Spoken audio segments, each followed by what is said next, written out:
back. I just had to get some tape.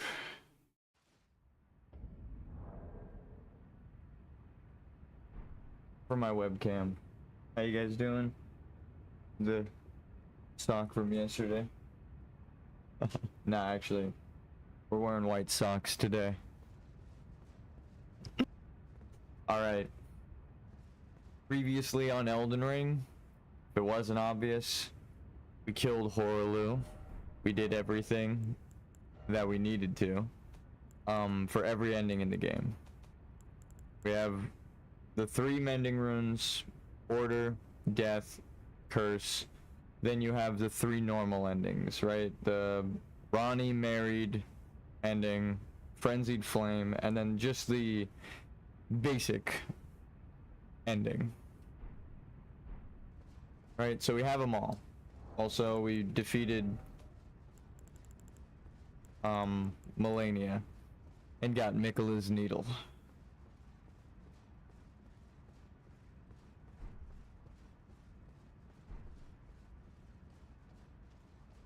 There's only one thing left for us to do. Beat the game. Actually, that's not true. There's a lot of stuff left for us to do in the game world, but I did want to play through this again. We should go over this lore-wise.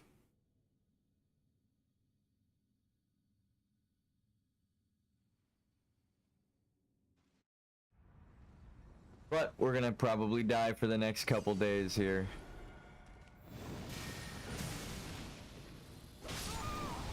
Damn, I thought it was just outside of the explosion.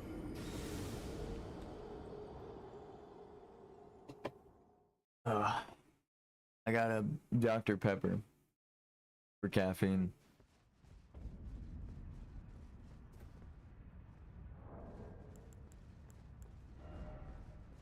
Also, level 1. We did it without leveling, I should state. How did we get the perfect order mending rune without leveling? Because you need 30...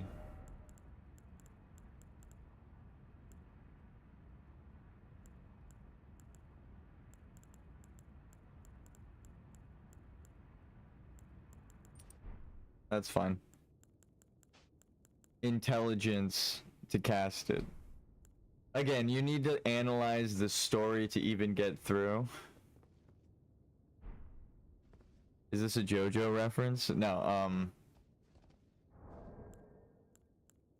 you need faith to cast incantations, but to cast Radagon's incantations, you need to cast them with intelligence, which means just like demon souls, incantations and soul magic, soul sorceries or glintstone sorceries of demon souls are one in the same.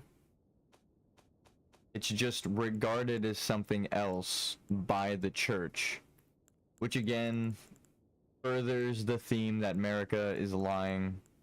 We did everything in the fucking game as a level 1. I also collected every legendary armament for the achievement because I missed the Bolt of Grand Sacks on my normal playthrough. So now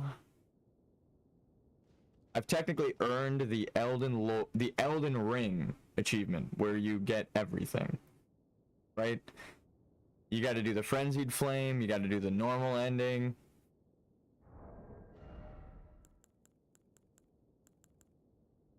Maybe we try to speed run the game for the normal ending after doing the Frenzied Flame one here, or we do the normal one here and then the Frenzied Flame one. I have the option to do any ending right now, so as soon as I beat this boss. Actually,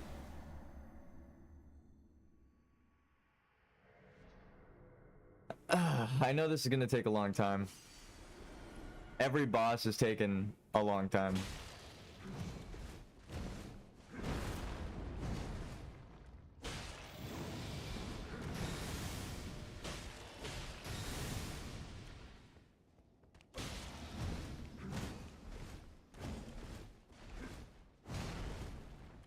Stamina back.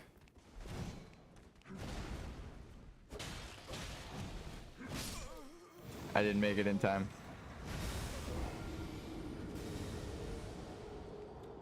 And I'm just now realizing how I'm doing no damage to him.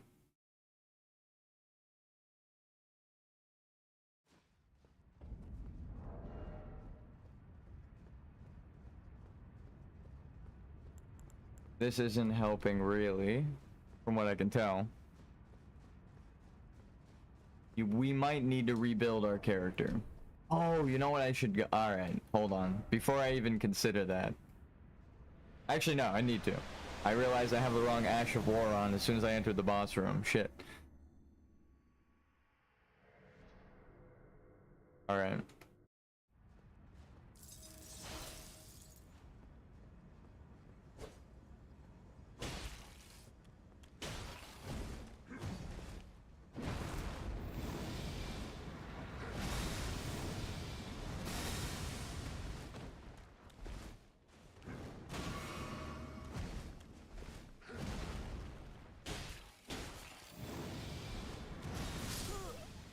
It's a wave. Rolling through him seems to be the answer. Oh, you know what? I can actually name the stream Last Boss now. Whoa, that's surreal.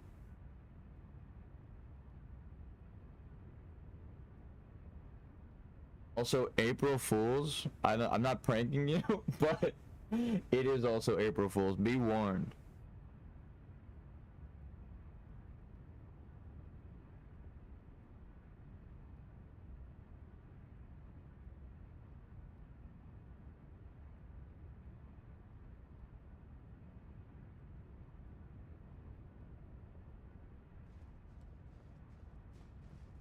I didn't send out the chat signal because I know this is the beginning of the training arc. So, I don't want to bother people just yet. When we get to a point where I can see the Elden Beast when I decide to, I know that sounds crazy, that's when I'm going to start sending out the invites. We should just analyze the story while we fight this guy, though. Radagon is a fire giant, probably the king, that was remade by America.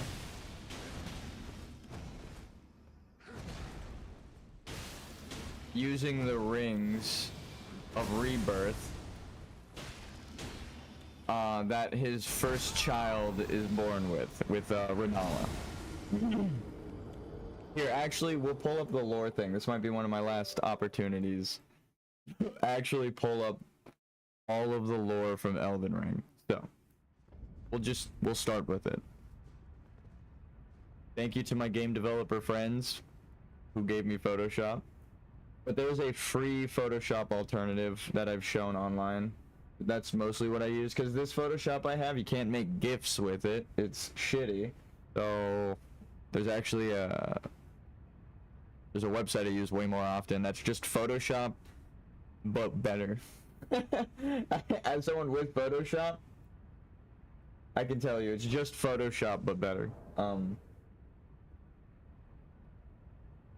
Here, I'll pull up the website so you never have to wonder what the fuck it is. It's Photopia. Photo P is the best way. Photo Pickle. Oh, they probably changed it for April Fools. That's funny. This works exactly like Photoshop. You can even use Photoshop files with this. That's crazy. I didn't know that. But that's what PSD is. And also, it's better than Photoshop. I didn't know you could go straight to your drives in one or Dropbox, but you can export as a GIF. No, it doesn't let you unless you start. But yeah, that is like the best website for that. Anyway, I have Photoshop from Game Dev Friends. Like, people worried about pirating Photoshop. I'm like, you know, there are free alternatives that are better, right? Name brand ain't shit. Anyway, here's the entire story. First, we'll go through the meta-analysis of how I know I'm right, based on finding the thing that it's inspired by.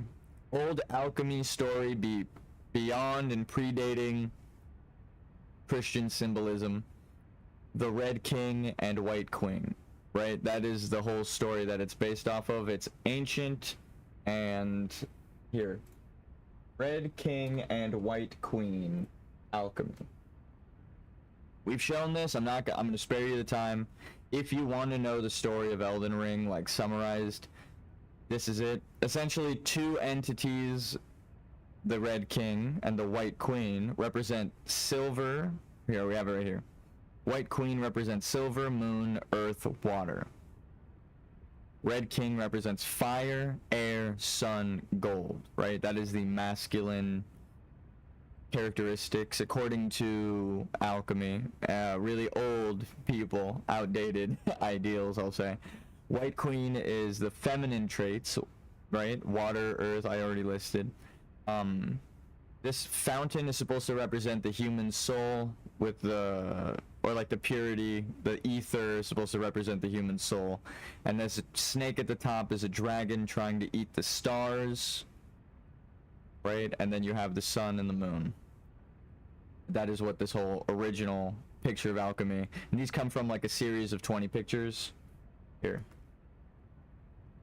Alchemical imagery, carvings.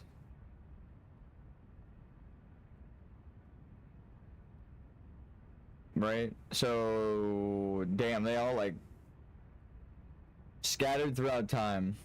Really old here, Notre Dame and alchemy. That's how old that shit is. But real quick.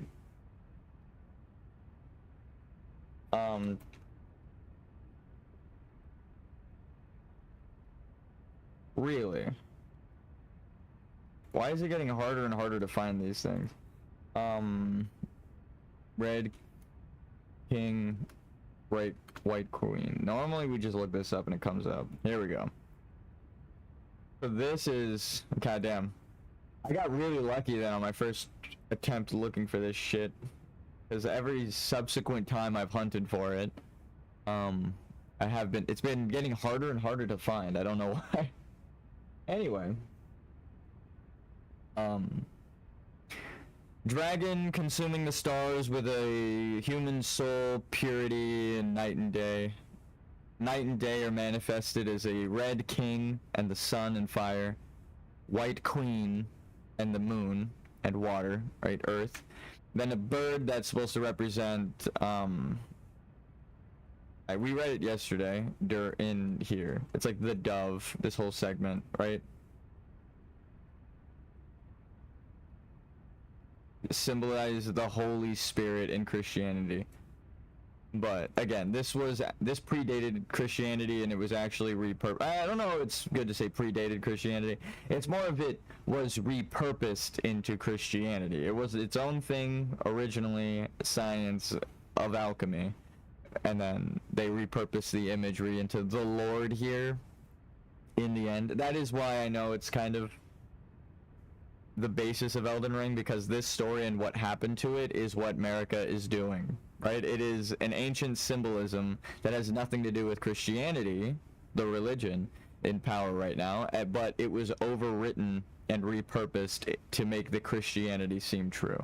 I know that's insane, but that's actually what it's based off of, and that's actually what the story of this in real life, that matches the theme. That's how I know that's what this is based off of, but we go through and we analyzed each frame, and we know, based on, again, if you read the process and what it is, you know what these images mean. We actually went to a different website and broke down what these images mean on stream before. So it wasn't this website that we read, but we did read it on stream. So if you watch my Elden Ring playthrough, you're gonna find it. But top half is putrefaction, bottom half is purification to form this entity known as the Rebis, and just so you can see that I'm quoting it, the Rebis is known as the divine hermaphrodite, right? And that normally, again, would be a troublesome word, but in the context of Elden Ring, we have a character who is supposedly, because remember, the Golden Order is lying to everybody. This is a man brought up as a woman because of their magical affinity, right? But I actually think it's reversed because America's crazy and evil. But in terms of their spirit, like the spirit is of a woman inside of the man's body, because I never really mentioned this before, but here. The whole thing is about dichotomy and twos, right? Everything kind of happens in twos. Everyone has two identities. Hold on. So, we made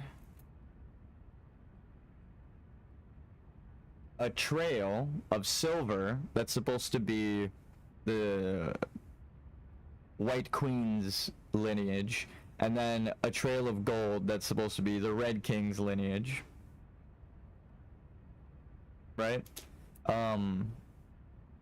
Through items and descriptions and events and with evidence that is only proven with in-game text, right?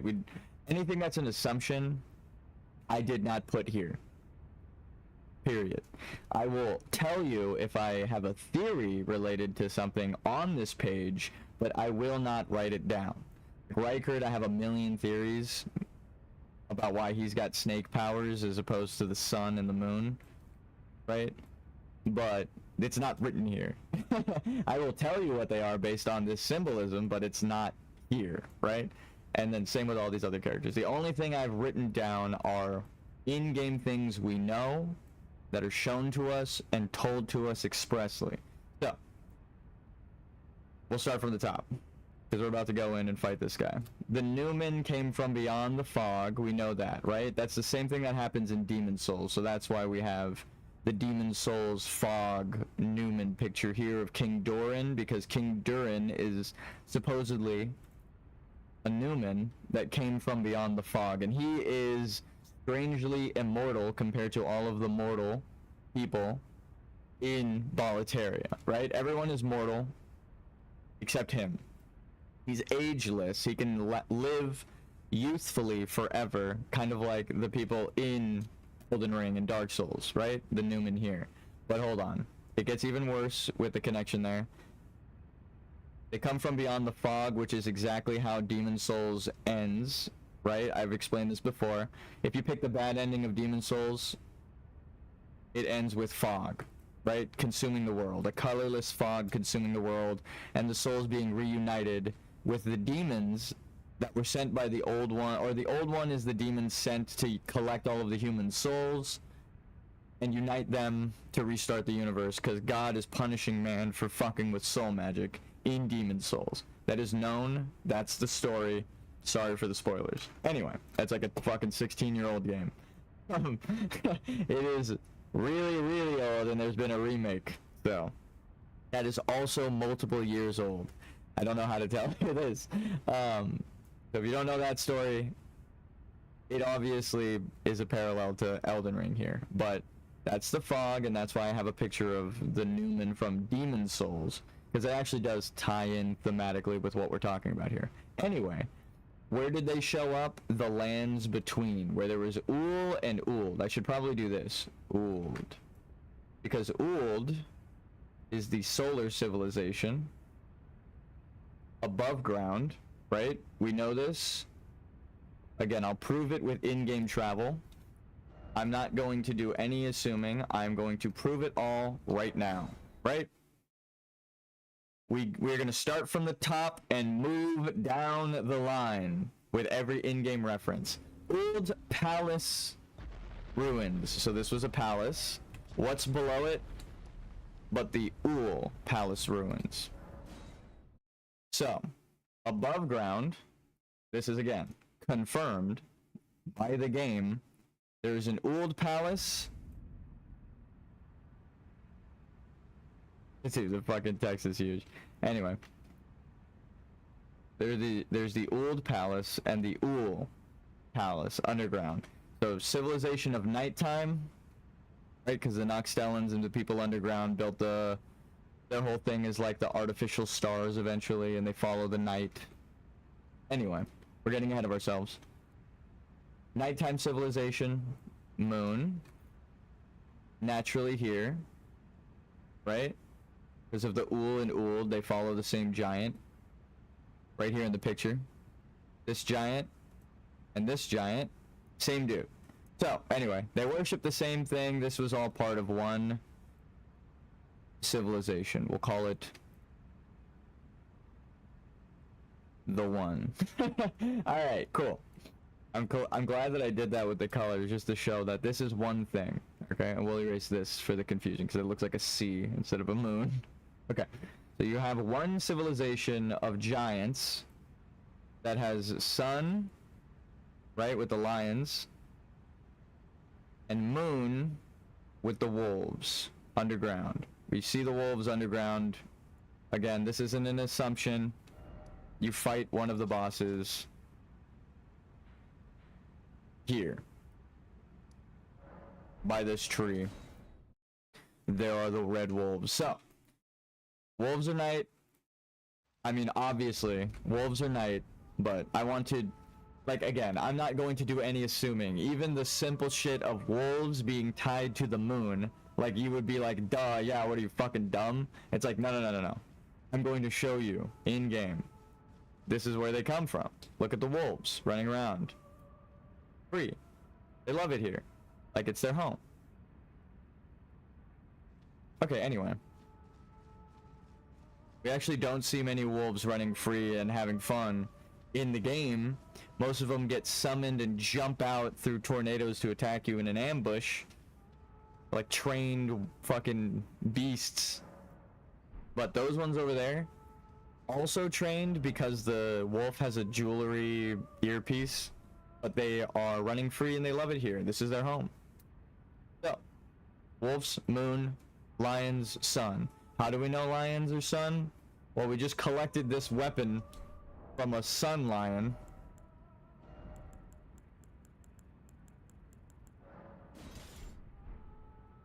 Man.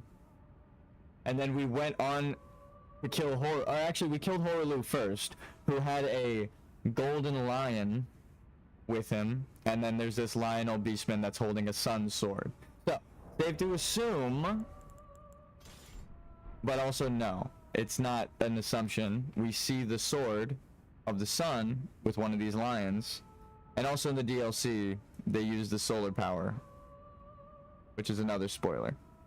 You meet a solar ghost, which further ties this civilization of the sun, right, a solar ghost, in the underground, the underground protecting crypts. That would be the nighttime civilization. So, one giant civilization, and proven, right? They have the same god statue. It is of one person, the same ruin type, and they had two different factions, right? Two different, Ul and Uld. Above ground with the sun, underground with the night, because it's dark, which further ties this whole thing. What's more earthly than under earth? And then what else is there? The Angel River, right? The whole point of it is that there's water. Water here. All this is water. Underground, even in Estelle's boss room. What's here? At the very base of the Angel River? Lake of Rot. Water. Okay, so. Water. The flow. Where do things flow from here? Well, again, I'm going to prove with in-game text. We know what happens to the underground society and the above ground society. There is a split, but the architecture, right, tells a story. The fallen leaves tell a story, but so does the architecture. Are we still here already? No. I warped too soon. No, the giant ruins of Ul and Uld are for giants. Period. This is a mix of giants, right? There's a giant here on this chair, and normal people sized, because these are giants too, but not quite as giant as that giant. And then down below, right, we have mimics copying people. This is a big distinction, so I have to run all the way through to show you what I'm talking about, but it's proof, so it's important. Mimic, normal sized person, right? Not a giant, not a giant, right? Not a giant, right? This lady's not a giant.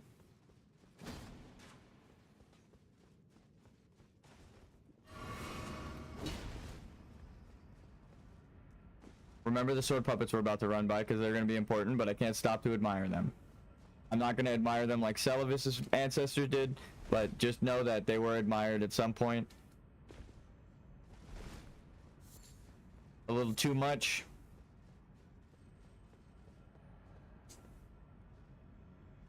Oh, I'm getting chased by the sword puppets. Oh yeah, there's a grease here. I could have warped down. So look. The giants, not the giants. This is a civilization of small people and giants. How do I know that? Because all of the mimics are turning into tiny people. This one doesn't. Which means the mimics here have mimicked the people and the giants that lived here, right? That's a giant. This is a giant. Then there are also normal people. So the Newmans, you also find the Newman souls here. So those are the normal people. Right here. Let's see if we can get one in our inventory. That's fine. So yeah. Visual proof. I am not assuming these things. And that's just a silver tier. Again, larval tier, silver. That's the White Queen. You would think the White Queen is the corpse sitting up there, right? You would think that that's the White Queen, right? But oh my god, I actually just pieced something together. Isn't this where you find the... No, it's not. There's actually another giant like this somewhere else where you find the black blade. You have to kill the giant for it. Where is he? Where is he? You gotta kill a dragon knight for it. Here we are. So again, showing that these are normal people ruled over by giants. Oh yeah, and these guys. Normal people ruled over by giants. So, visually proven, right? But again, if you go to this area with the ants, you find a Newman soul. Let's see if I even have any, or I have to go there and collect them. Hero's rune, Newman's rune. The Newman are said to have come from outside the lands between, and are in fact of the same stock as Queen Marika herself. Ooh, same stock. That's crazy. Because that's what I was just about to say happened with the whole Newman, is that they made the puppets that are still alive here, right? The people you fight in the Eternal City aren't alive people that have lived this whole time. Those girls walking around and riding the ants are puppets. But again, I have the item... Night Maiden and Swordstress puppets. All of the puppets that you get in the game, you get from Celavis above ground most of the time. These two you find down here in the Noxstellan Astrologers Society, right? So it's telling you the astrologers made the puppets. These sisters, members of a cold-blooded race who wielded flowing weapons, became puppets of their own volition. So these puppets became puppets themselves, right? And also the top part's kind of important too. An old puppet crafted in the Eternal City, right? Look at this. One of Celavis's puppets, one of Celavis's puppets, one of Celavis's favorite puppets. This one isn't Celavis's puppet, right? All of them, not puppets. And then in the DLC, it furthers this tie that there's one NPC that you make into a puppet, and they are tied to the astrologer, nighttime civilization, glintstone, dark church of Manus, right? So even further tying this, it's a sword woman. She is a katana wielding swordstress, right, as they call them here. So she's both a night maiden and a swordstress. In the DLC, you take her soul and you can make her a puppet or get her weapon and let her die a peaceful death after she finds the truth, right? So again, that's important. Why? Because Celavis gets called a puppet diddler, and he is one of the astrologers because he knows Selen from youth, right? So even if he was Hydia eventually, Celavis had to have been someone that turned into a puppet, right? Because that's how puppets work, right? Every single person that we find was a individual that they constructed a puppet for and put their soul in to control.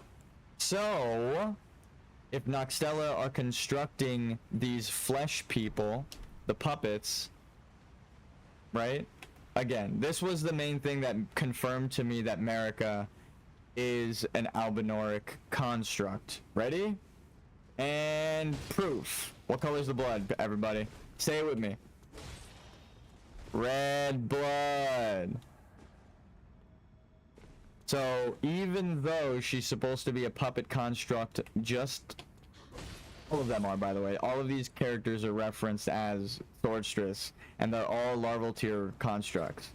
So why don't they have silver blood like these mimic tiers and the ones that we fought earlier, right? The silver tiers. The girls that they turn into, they have silver blood, right? Let's make sure. Because this whole theory, I mean, it's even further proof. If they have red blood, I need to die to reset the combat, and then I'm going to warp over there. But if the puppets they're making have silver blood, then right here, there's a break, right? There is the true lineage of the astrologers, of real people. And then there are their Albinoric constructs that we know exist and bleed like real people. But these guys bleed silver, right? They're fake. They bleed silver. They're kind of incomplete, right? We know because we fought a fuck ton of them, but they bleed silver. Hold on, let's go double, triple chocolate check. If we hit one of these mimic tiers and they bleed silver, that means the puppet constructs have red blood. And I know that's a weird thing to take note of, but it's gonna make sense for a lot of characters in a minute that we think are Albinorics and represent Albinorics but don't have silver blood, right? I already killed the boss, so I'm not gonna be able to go to her, but what color is your blood? I'm here for your blood, ma'am. It's red. Oh my god. Or is that my weapon? No, I don't have frost. Or I don't have bleed effect, I have frost. So they bleed red too. The silver mimic tiers bleed red when they transform into a human woman. So everyone who is wondering why the Albinoric lady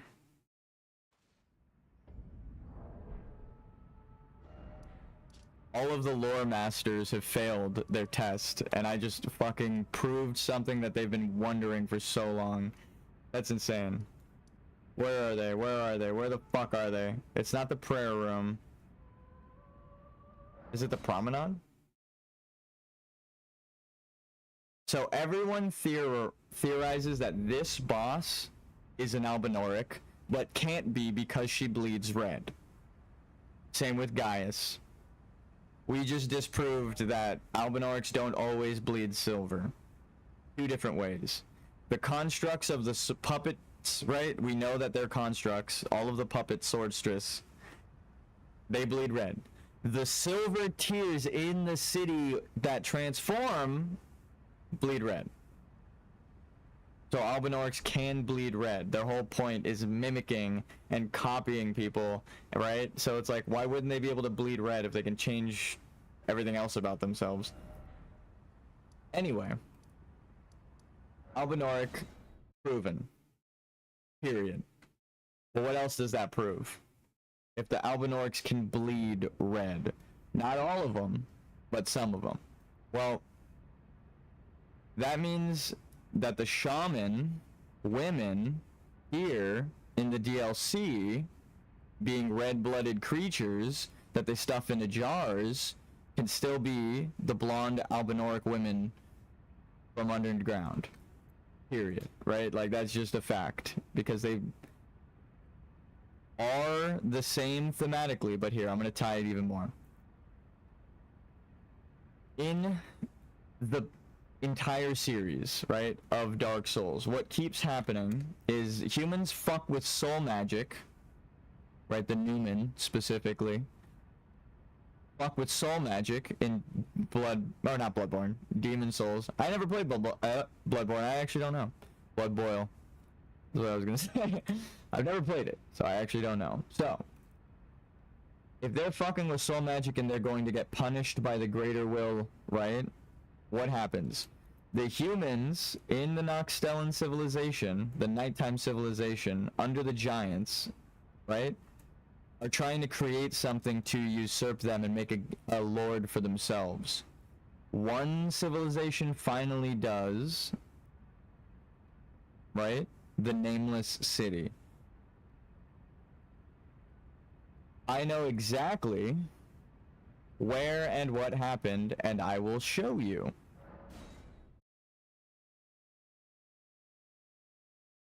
So,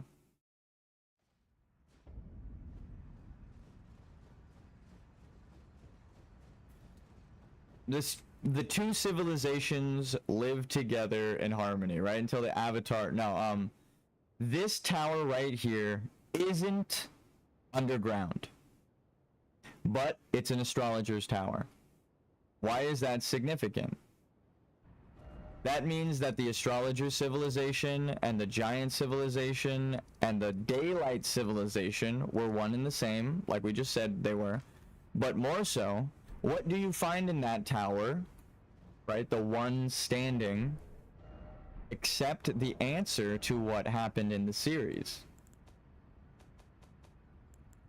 This that we've quoted so many times. Thought to be the founding glintstone sorcery, the glimpse of the primeval current that the astrologers saw became real, and the stars amber rained down on the land. So,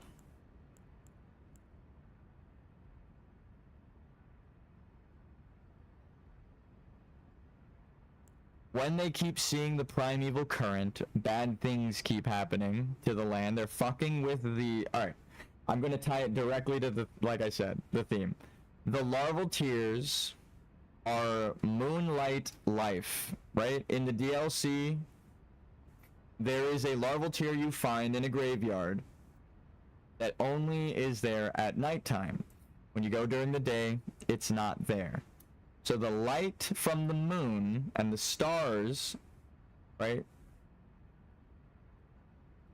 make the larval tears manifest. So these creatures are life, right, silver life after death. We again know that the astrologer civilization, there's a quest here, right, in this exact zone where you put jellyfish to rest. It's like two little girl jellyfish that were astrologers, and she's waiting for her sister. You give the sister a good call with the bell, you summon her in because you have the sister as a summon, and they go to the stars, right? They pass on and move to the stars. That's their story. So life goes to the stars and then shines down on planets in the Soul series and becomes larval tears, a fleeting form of life that fades away, right? It's tragic, but like, it's like one of those bittersweet, beautiful moments. Like, it's only there because life is, like, gestating. It's weird to say. It's like, soon there will be life on this planet because the moon and the starlight reflecting off of it, which is the whole point of why it's silver. And the whole point of the silver stars, and not amber stars is what I'm going to get to down here. Are creating. So the silver stars, the larval tears, are conveniently dropped by these constructs in the city, which means they are constructing things out of larval tears. They are taking human or souls. The Noxtellans are taking souls, right? The jellyfish are souls. They go to the stars shine down and become larval tears. So they're fucking with the natural flow and order of things. The water. The flow of death. So now they stagnate death. They're taking things that are supposed to live on and repurposing them into constructs, right? The Albinaurics were the peak of that construct. That's what the whole point of the Mimic Tears were. They wanted to make a lord. They kept trying and kept trying. They made the Albinaurics. Yes. So why does that matter? Well, we are told that an amber star shined down and pierced the heavens, essentially. What is the one star with amber on it? I'll circle the part. There it is. Estelle has amber shards in their tail. So there's a star creature. What is the creature's named but natural born of the void? Further proving what I'm talking about. The void, where the stars are, naturally birth things like this with the primeval current, which would be the flow of death, the primeval, right? So now we get to erase the nameless city. What happened here? Well, Estelle did. We know that. Again, it's not an assumption. Everything I've shown is in game. Where the fuck are their remembrances? They're way at the bottom. A malformed star born in the lightless void far away. So if they were called here from far away, right? The glimpse of the primeval current that the astrologers saw became real. So they opened a portal and saw, right, something in the stars far beyond in the void, and it rained down on them, the astrologers, right? So what rained down on the astrologers? Estelle did. A malformed star born in the lightless void far away once destroyed an eternal city and took away their sky, a falling star of ill omen. Again, the game is telling you, I am not assuming, they are saying this is a falling star and that they stole the city's lights. That's what happened here. Estelle took the one city that we find missing its lights. And again, how do we know that? Well, simply look at the map. There is a crater here where you find the one amber star shard in this crater here, in the top part of the map of Altus Plateau. So Altus got hit by a meteor amber star shard, period. That's in-game fact. We are given the amber drought to do it. There is a big crater in Lindell. What's under Lindell? The Nameless Eternal City. So the Nameless Eternal City, after this person called the meteors down, gets smited by Estelle. And then what happens? Well, Estelle begins to burrow underground, like a bug does, right? And how do we know that? Because if this were the Society of Death underground connected to the Society of Life above ground, that means coffins would be passed down river to be buried here. Huh.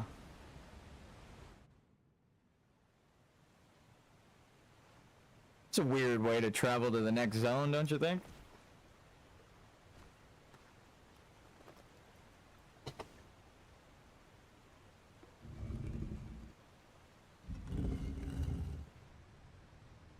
Let me just hop in this coffin and jump down river real quick. And let me show you where we wind up. to further prove what I'm talking about. Again, only in-game proof. No assumptions.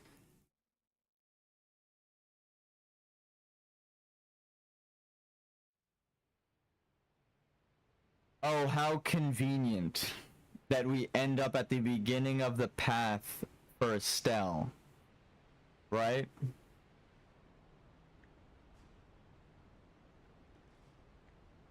My character's like, where the fuck am I?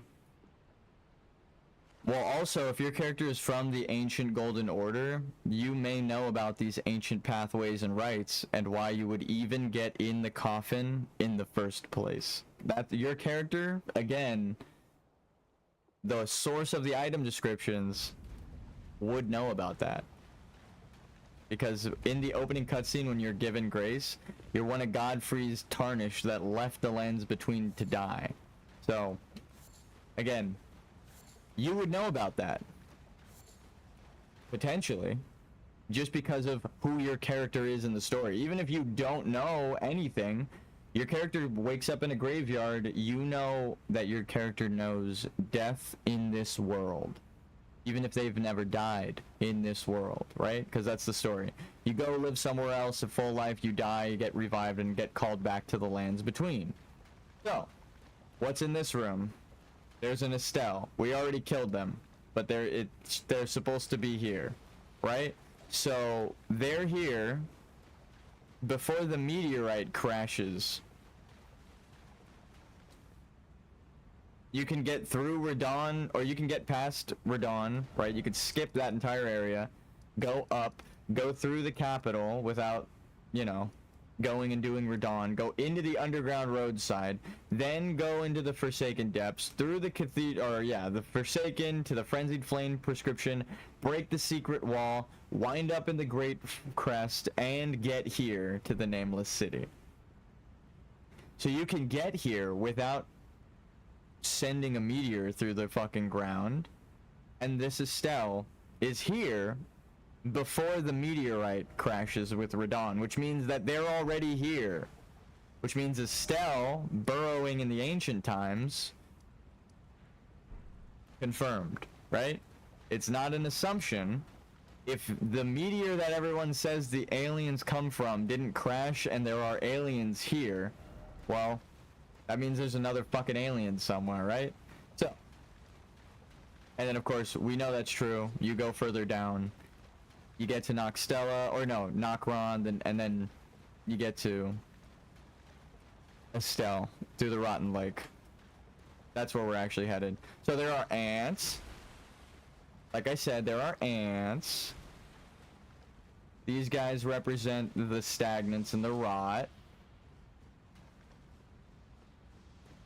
Right? They're feasting on the souls. Isn't putrefaction beautiful? Ant Canada is so proud of this zone. This is like the Ant Canada zone. It's like telling you even ants and decomposers are important. So then you get here. This isn't the Lake of Rot, right? That's your probably initial thought. But after all of the explaining I've done of how you get around and why you wind up in these places,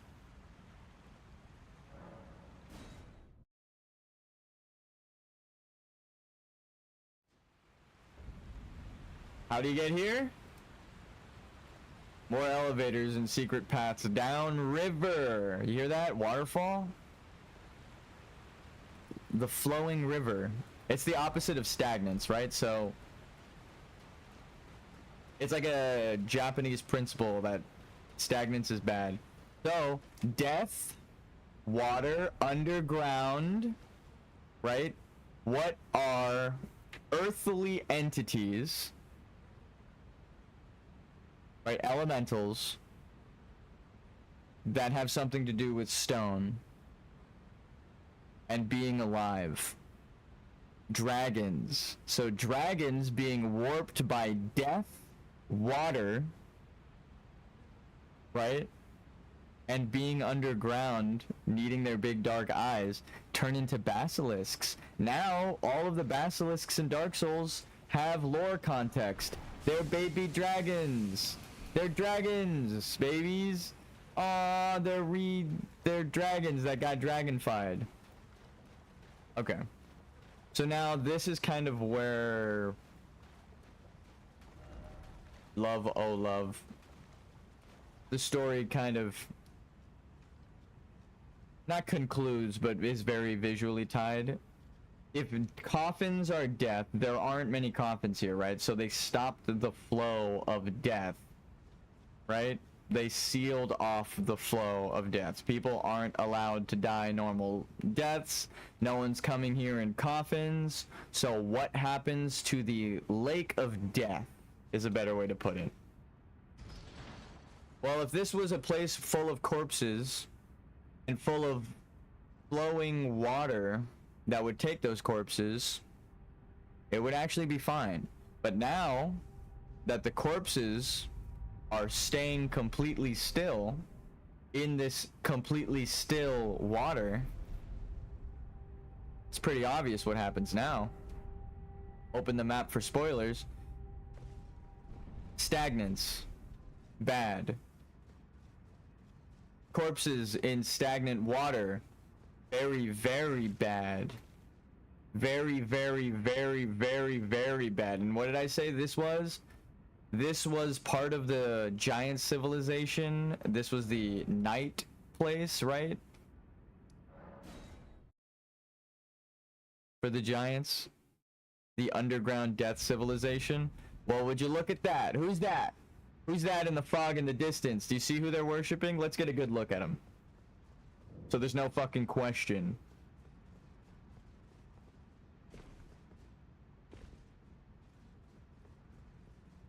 Because I like proving myself right. Let's go show you that I'm right, because it feels good. So, stagnance, death, the flow of corpses and coffins have stopped. The people praising stagnance because they want... What? They want Tablet Man up there to return and the stagnance to stop? Faded Erdleaf flower. So the roots and Erd tree burial, right? The crucible is what this whole society is tied to. So they're feeding the roots of the grand world tree with the corpses of the dead. More coffins flowing further down river. Where do we wind up after this last coffin?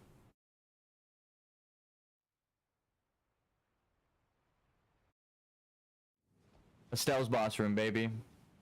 Proven right. I love it. I love being proven right. It's almost painful being proven right because it's like a curse sometimes. Sometimes being right isn't good, right? Because you're just analyzing what you see. So, if Estelle did all of that shit,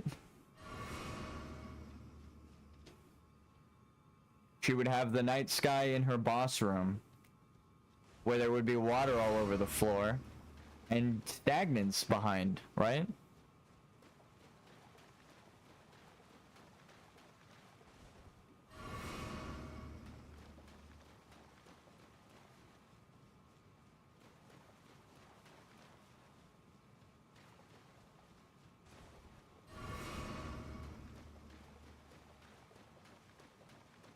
Just a cave. People say they see a skyline in the distance, but it's just a cave. I mean, we have the render effects down so we can see that it's just the pillars of the cave, but this is a fake night sky. Again, proven correct. There is fake night sky in her boss room. If there is life being stagnated because of humans researching soul magic, it's like a natural punishment. Estelle is a natural punishment. And again, this is one thing I wanted to check. How many fingers does Placidusax have? Everyone is worried about Placidusax, the number of heads Placidusax has, but the whole thing is fingers. 1, 2, 3, 4, 5. Yep, I fucking knew it.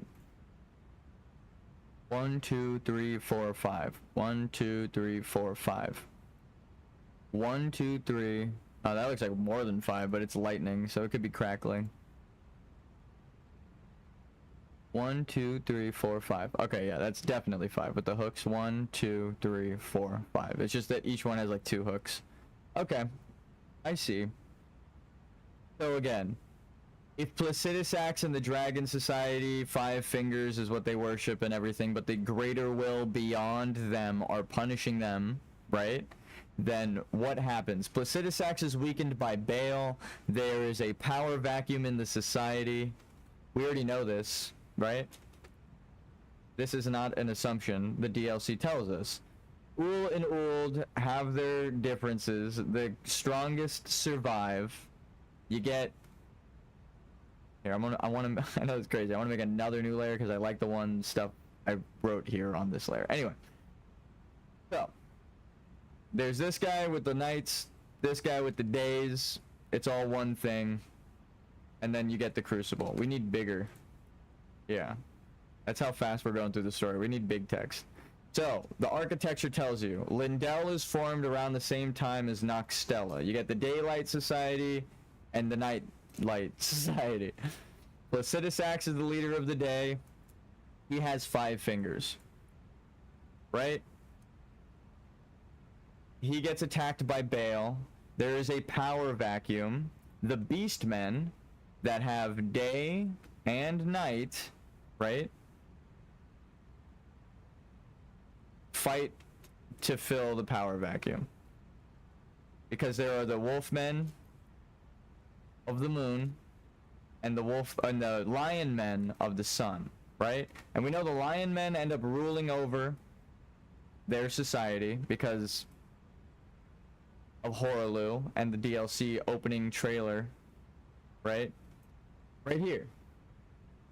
But we'll get there because I have it on the list. So, Sun Lions ruling things, right? The Lord, it's the strongest will survives. And they're subjugating rat folk, right? The mouse is subjugated by the big cat. That is not too far-fetched. It just makes sense thematically, but more so than that, it's not a guess because Bloodfiend from Elden Ring, they are rat people that were subjugated. Again, this is the description. They are rat people that were subjugated, and they turned into these rat people, or these giant things. Here, these creatures have towering figures but have arched backs and grotesque faces. Despite their terrifying appearance, they exhibit a strange behavior. They patrol their designated areas as if they're driven by a forgotten purpose. No, they just want to live in peace because they were tortured before. Long ago, a subjugated tribe discovered a twisted deity. Remember, this is from the perspective of the Golden Order, so anything that's an outer god is considered bad and vile. Long ago, a subjugated tribe, so lions subjugating rats, makes sense, discovered a twisted deity amongst the ravages of war, and they were transformed into blood fiends. The Mother of Truth was their savior. So this is the formless mother, the Mother of Truth, gave Moog his blood powers. So that's why these guys have blood powers and look like Moog and are also Ratmen and also existed before him in a separate shadow world. Now we understand their lore. Anyway. How do we know that? Well, ravages of war. We see the war. Again, we are told expressly what the war was. Dragons fighting humans for power, right? Dragon communion. So it was the survival of the fittest, essentially. Dragons killing people, giants killing dragons, people killing people, fucking dragons killing giants, everything. It was a full war. And of course, in a society where strongest survive, the people like Bach, the soft beast men, get subjugated by the lion people who run the world. And again, how do we know that they run the world? Because when you get into the DLC, which is the old world, their whole thing is the divine beast dancing lion. So they worshipped, this is like a Chinese tradition, right? of dancing as a dragon, multiple people under a suit. Well, instead of a dragon, it's a lion. That's another creature that they worshipped in Chinese mythology. Yeah. Or just real life, not even just mythology. They uphold lions as, like, to the same power as dragons. They're both guardians for their temples. I'm very cultured, so I know that. It's not just because I watch a lot of kung fu movies. So, golden lion given to him. They worshipped them. They defeated them. The blood fiend. So anyway, lion rose to power in the absence of the dragons. It is thematically exactly matching the real world lore of dragons and lions, what it's based off of, right? But more so, it ties the lions with the sun, because if they replace Placidusax, they have his golden lineage of the Crucible, right? The whole thing. It's theirs. They earned it. So, what happens, and obviously they earned it, look at his weapon. Right? It's theirs. By bloodline and ritual right. It's actually their power. They earned it through fighting. So, Horelu and the other humans, I'm assuming, if there were any. Actually, we know there were some. Because of, again, I'm going to show you. You go to Crumbling Fair Missoula. At the very end of it, right, after all of the beast men, boom. There is a statue of a person with beasts. So this woman, I think, could be Marika, and the three wolves represent her three ages. You got Malekith for her first age versus the Glowmite Queen, which is her. Then you have Horelu versus the Fire Giants as the Golden Order, when Malekith in this boss room is sealed away, and they form the Golden Order because death is sealed away, right? That's the whole timeline. We know that. We got Horelu, that's where we're at, and then Radagon after the Fire Giant War, and Horelu defeated all the enemies, he gets sent away. Then you get Radagon, which is the boss we're currently on, the current age, right? So, again, how do we know that? In game, we are told Horelu is given the lion by Marika to quench his battle tendencies, or thirst for battle. Let's see if we have the item now, or we have to find it. Remembrance of the warrior Horelu, hewn into the Erd Tree. The power of its namesake can be unlocked by the finger reader. Alternatively, it can be used to gain a great bounty of runes. When Godfrey, first Elden Lord, was robbed of his grace, becoming tarnished, he took with him his kinfolk and left the lands between. After the long march of the tarnished came to an end, Godfrey divested himself of kingship, becoming a simple warrior once more. Okay, so it doesn't tell you Sarash's story. Sarash is given to Horelu after he has defeated all of his enemies by Marika to quench his thirst for battle, and then she sends him away after taking his grace, right? He was robbed of his grace. I like that it says robbed because it furthers my theme that it was taken from him and he didn't like that it was, but it's Marika doing bad. So he was robbed of his grace. If I'm telling you it's the lion that was given to him, right? It makes sense that it could be taken from him, but I don't think it was taken in a way that Marika took it. I think it was birthed through him and Marika into their next of kin, Godwyn, right? Because timeline-wise, it makes sense. The dragons attack Lindell, right? Because I'm also going to show that we're on the right track, because people don't know this mystery in the lore master community on the wiki of the lore masters, and we're about to answer the question, right? So here, Grand Sax fandom. So these are the people who are supposed to know everything about Grand Sax, right? Grand Sax. Ancient Dragon Grand Sax. This is the collective knowledge of every lore master on Elden Ring right now. A community hub for knowledge. Ready for the quote? It's unclear what exactly prompted Grand Sax and the ancient dragons to descend from Fair Missoula and attack the royal capital. Yeah, well, we're about to answer that question, baby. So, if America is not supposed to have the Golden Order lineage, right? Like, it's not hers, it's the lions and the giants, like we've shown. It's actually that. Here, we'll do this now. Kind of fucked up with that big splotch of white right there.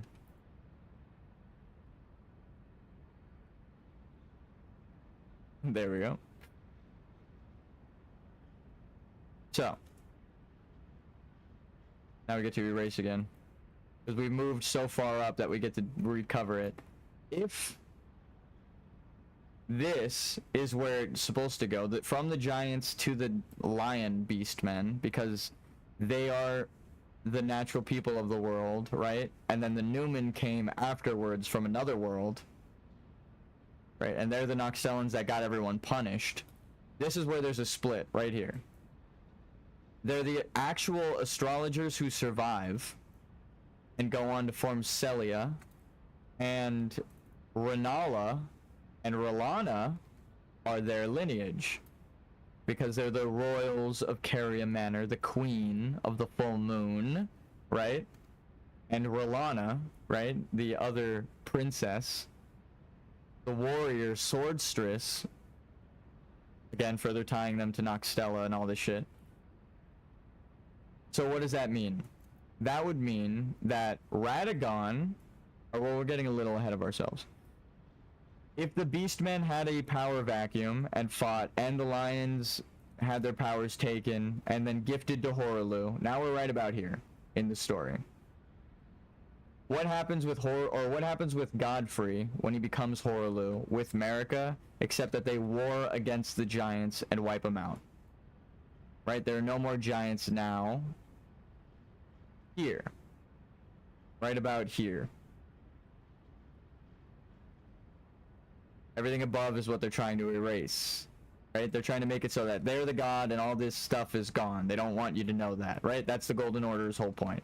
And Corrin's quest pretty much tells you this, but we'll get there. So,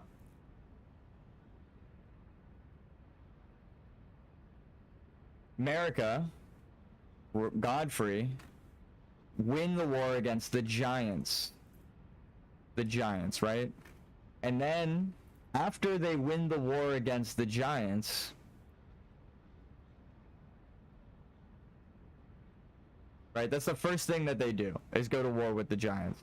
After they win the war against the giants, it's like a little murky, but a very clear line. They have a child named Godwyn, right? Who befriends Fortisax. So we know that this is the era when the dragons attack, right? Fortisax, this big dragon here, attacked Lindell, which is the actual architecture of the Sun Society. It has nothing to do with the ancient giant. Well, it's not nothing to do, but the current architecture is more small creatures and something to do with the normal-sized Newman people, obviously. So, Lion had their lineage stolen by Marika, visibly in the beginning of the trailer, because they talk about a betrayal in the society of night and day. So she was supposed to be the Night Queen by the shaman, because she leaves her hair here and makes a promise to avenge her people, right? Her people are becoming death magic jar people, right? Because all of the Hornsent are torturing them. We'll just draw white lines for the death. Hornsent are torturing them. Hornsent become Omen. Hornsent torturing the shaman to become the Glomide Queen. That is not a question. That's just what happens. Now, Even more plot twist that most lore people don't go over, but I realize is the name of a basic enemy, and it changes the entire context of this part of the story. They're all related. That's the whole point. Remember when Miyazaki wanted to name... I spelled Empyrean wrong. Miyazaki originally wanted to name the horn scent Empyrean, relating them directly to America. But that is the problem, is it's a lie. So if they went by Empyrean, it wouldn't fit the story. It would make them related, but then it would ruin the whole gods lying to you theme. So what would you have to do? You would have to follow ancient Mesopotamian lore. Local deities. Ancient Mesopotamia. So there were local deities for towns and villages in ancient Mesopotamia before Christianity came and overrid everything, banning paganism with Constantine and the next following emperors. That is exactly the story that they're telling in Elden Ring. The Glowmide Queen was a local deity for Bonnie Village. It was supposed to be death. How do we know that? They all use death magic when you summon them, right? And even the later ones, the Horn Scent or the Omen, when they're referred to that, or referred to as Omen, even they use death magic. They use gold death magic, like Melina, before becoming the Glowmide Queen. So, further tying this guy's using actual death magic, silver, they're using gold. Again, why would that matter? Except if the Glowmide Queen had become gold, which is exactly what happens with Melina, and then she reverts it. Anyway, before we get way ahead of ourselves, further proving that America's the Glowmide Queen is that her child is birthed with the powers, right? So, if Marika was the Glowmide Queen, her kid would be born with the Glowmide Queen's powers, and they are. I'm just gonna put Gloam right here.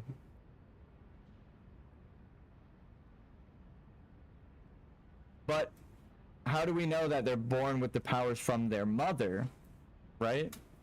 Well, aside from it being the name Queen, and she specifies her mother as Marika, and she was burned and bodiless. So that means by some death rite of fire, she became a spirit, right? Marika would know how to do that if she was the Glowmide Queen, and Death Flame, the god-killing flame, was her power. Because the local gods, the demigods, would all be her kin. So everyone that she had killed to become a god, right? They would be local villages, their own gods. They would be shaman.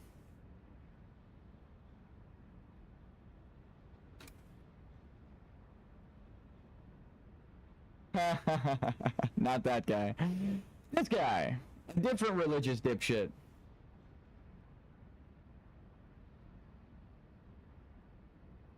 That guy's called a horned shaman. Right? And you can see the other guys. So if this is a shaman, not that might be a shaman. But if the horn scent are shaman,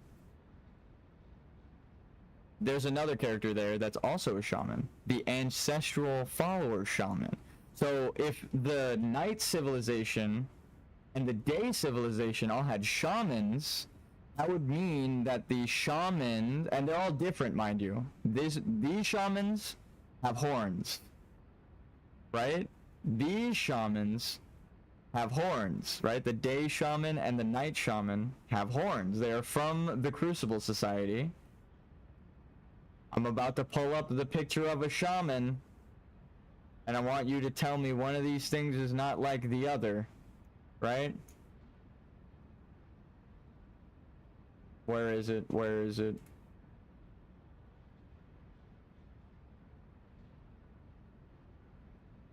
I guess it's here. Right? Shaman Village in Elden Ring. Remember, this is literally referred to as the Shaman Village. Statue. This is a shaman. I don't really have to spell it out for you, but I will.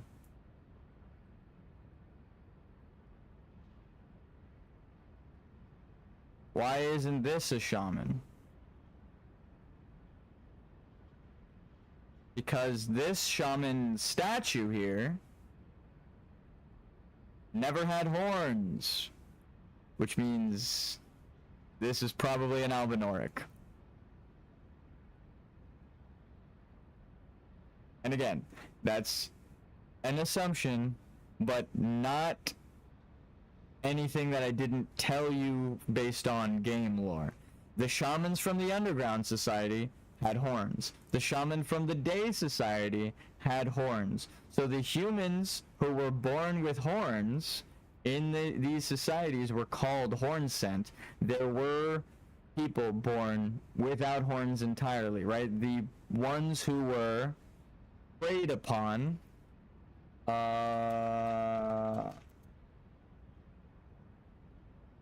living jars, right?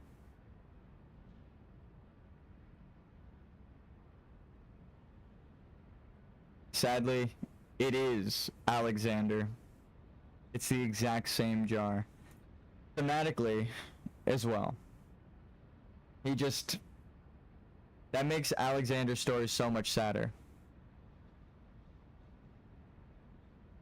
That the reason they think that they are criminals is because of a religious lie that was told to them.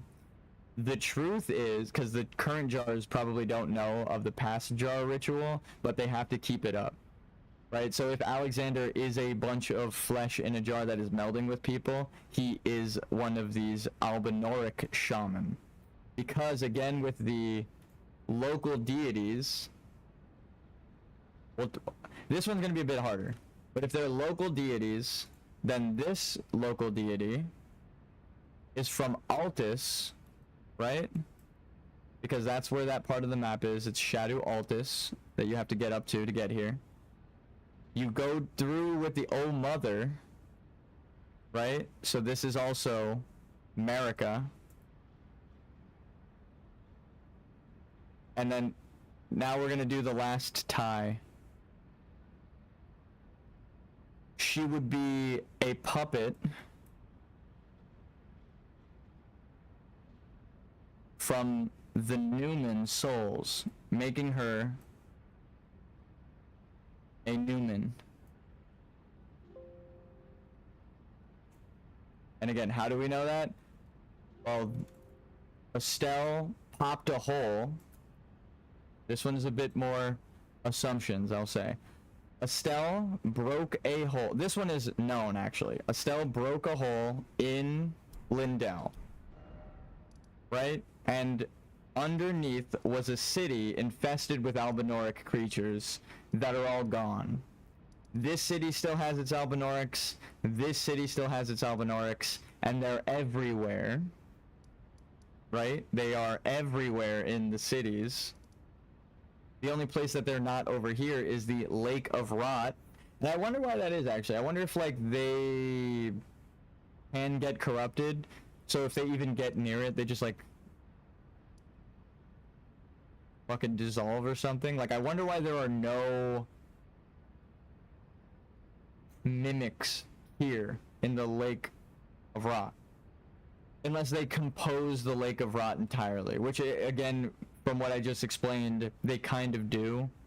If the Albinoric and the Mimic Tears and all of the fake life is the reason for this and they are life from beyond the stars and stuff, then all of the Newman and everyone that got punished and are dead is like the fucking stone people in the boss room, right? These corpses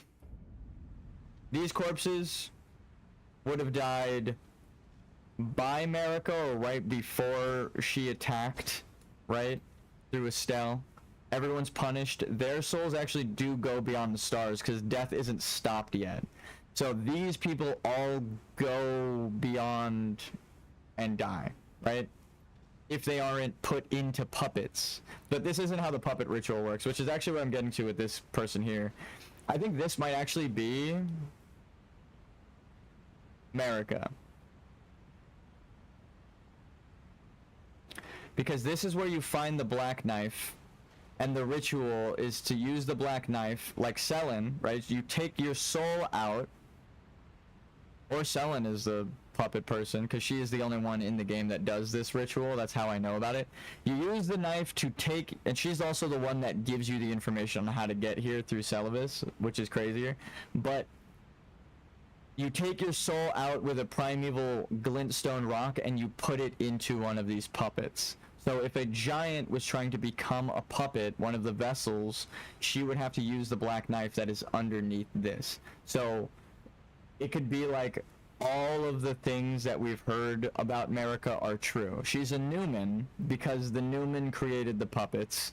She is a giant as well because she used, as a giant, the Newman's power to put her soul in the Newman's body, or just the puppet body that the Newmans made, which we know again for a fact because of all the puppetry and Celivis and all of those quests, and the astrologers and Selin and Celia, and the astrologer you find under there, right? He viewed the glintstone, or the primeval glintstone currents. So again, it's tying all of these things together directly. That's not an assumption. Those are all things that happen in game, right? You meet Selin. She's from Celia, probably because of the name.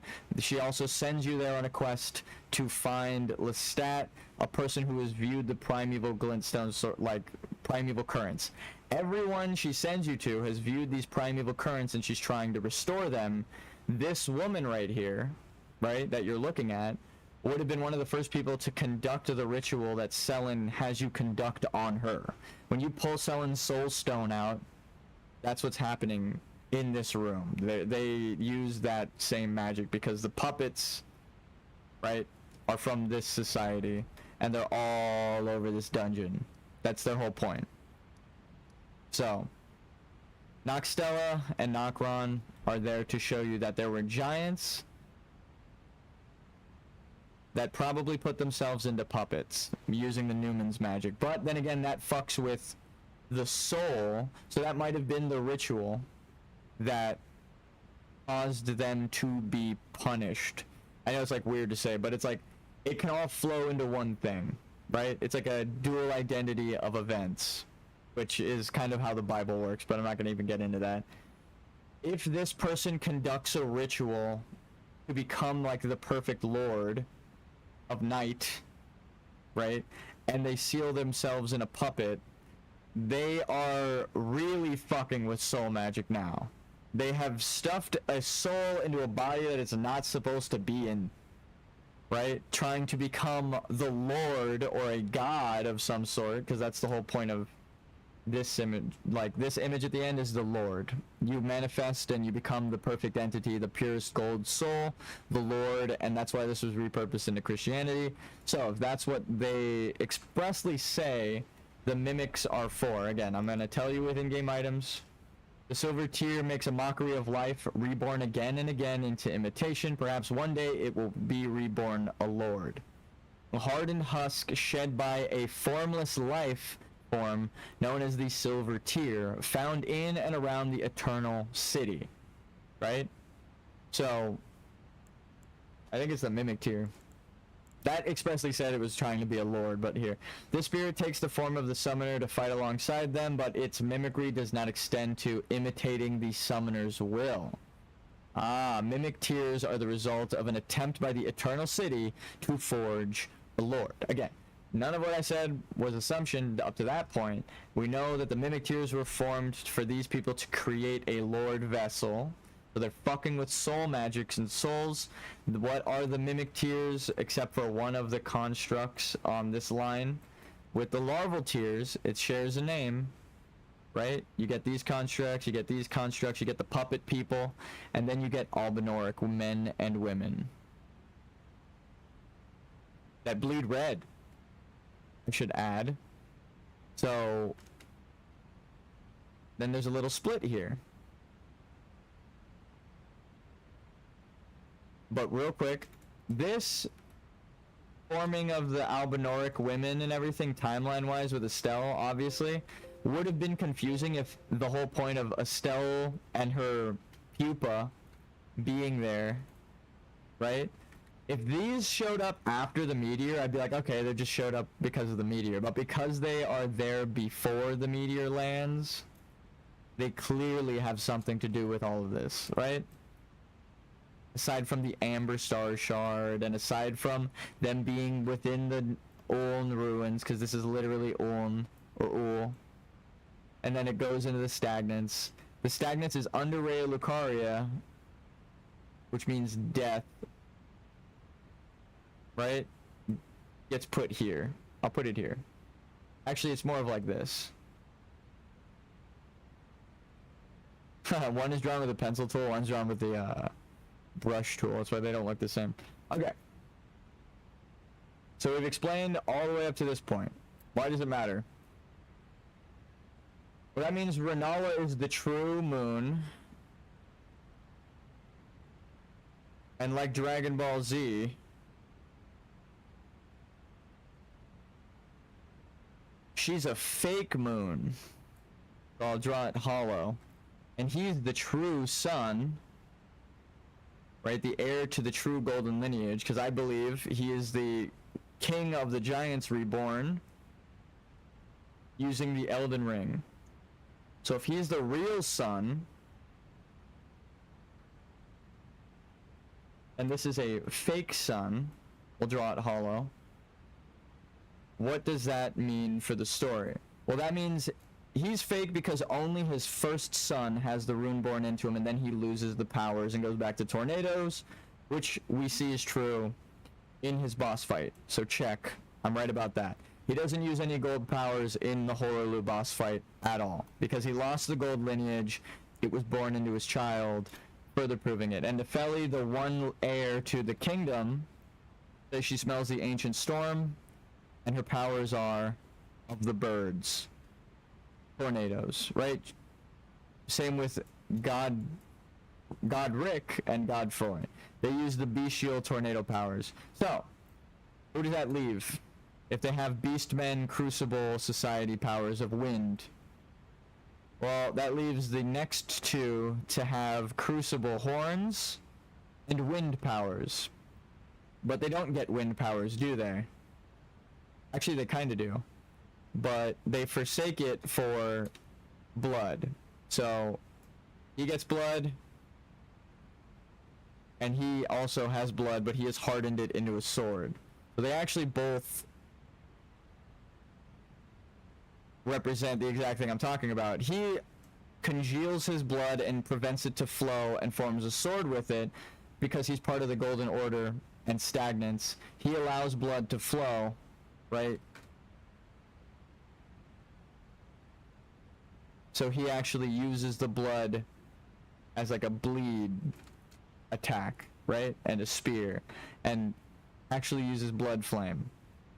So he embraces his natural power where he does not, and he is shunning it because of the Golden Order's lies. Again, further proving the themes. So, now these guys don't have the golden lineage because it wasn't born into them. They were born after Godwyn. Godwyn has it. So what happens afterwards? Godric is born, and the people of the golden lineage start having it. Godric actually does have the rune because he was born with it. Godwyn dies because he's assassinated by Ronnie with the half mark of death. That's why this right here is half white.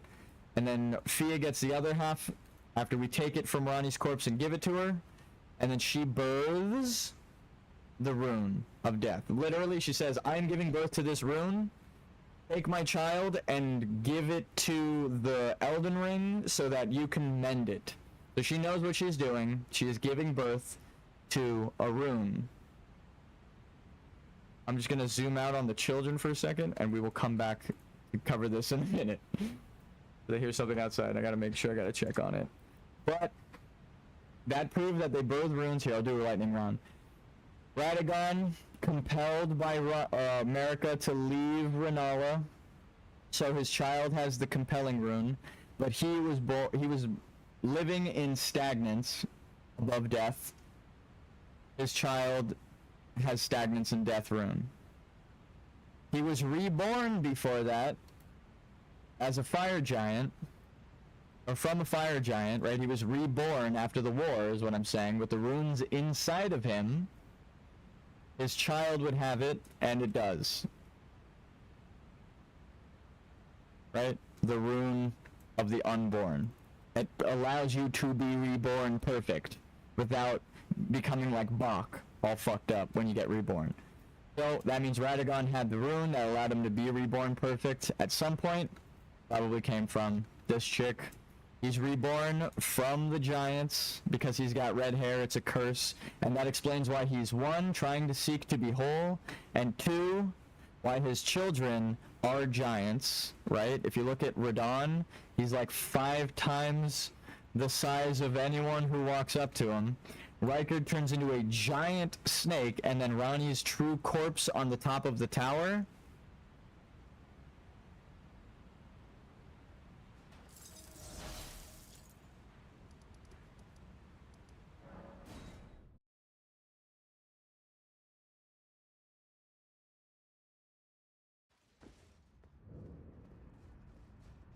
This is where we get the mark of death to go give to Fia to complete her quest. So this, you can even see the mark on Ronnie's back. This is Ronnie's corpse. Did you notice something about... let's point out one thing. She's balled up, but she also happens to be quite large. I'm gonna sprawl out as big as I possibly can. I'm about half of her size, and she's balled up. Now, astute people will also notice the last thing that ties her to Radagon. I'm just gonna zoom in on it and go AFK for a minute. What color's your hair?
I want to fight the boss, but I also want to go over the lore because this might be the last chance I get. Okay, so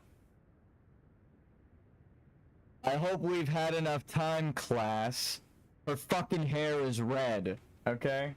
She's a redhead, and she's giant. She's easily twice the height of you, and she's missing the lower half of her shin and foot entirely, okay? She's fucking huge. So, to prove my point even more, because you know I like being right. So if she was huge, that would be from the Giant Society.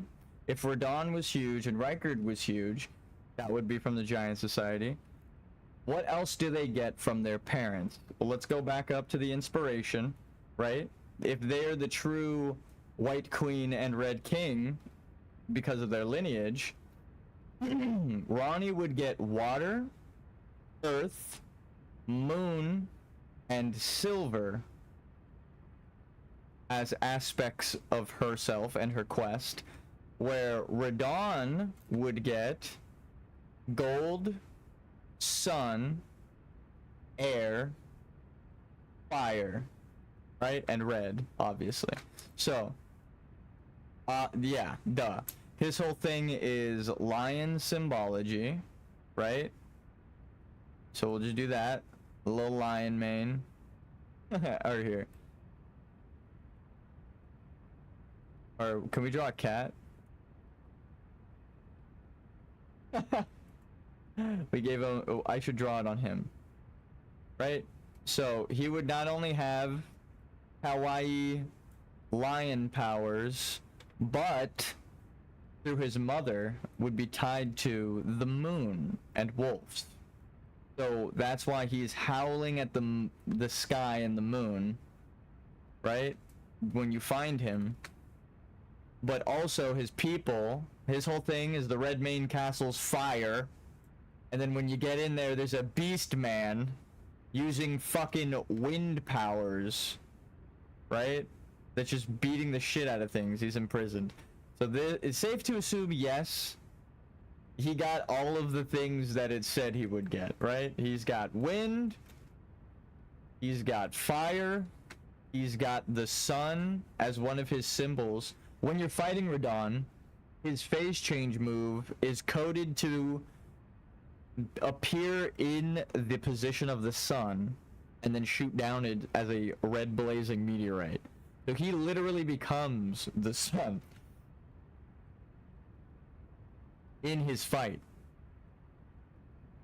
So yes. And gold, he upholds the golden order above all. So yes, we got Radon's origin, and it explains because his mother is the true moon, and his father is the true sun. Moreover, Ronnie, she's the queen of the moon. It's literally, her ending is the age of the stars, and she's the queen of the dark moon. That's her name. So, yes, the moon is there. What else? Water. Again, only in-game lore. In-game items and references.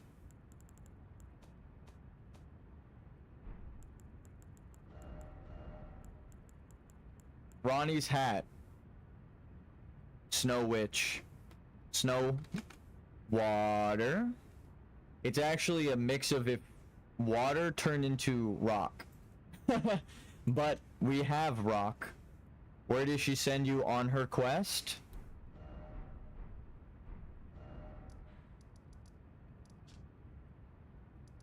Underground. In the earth.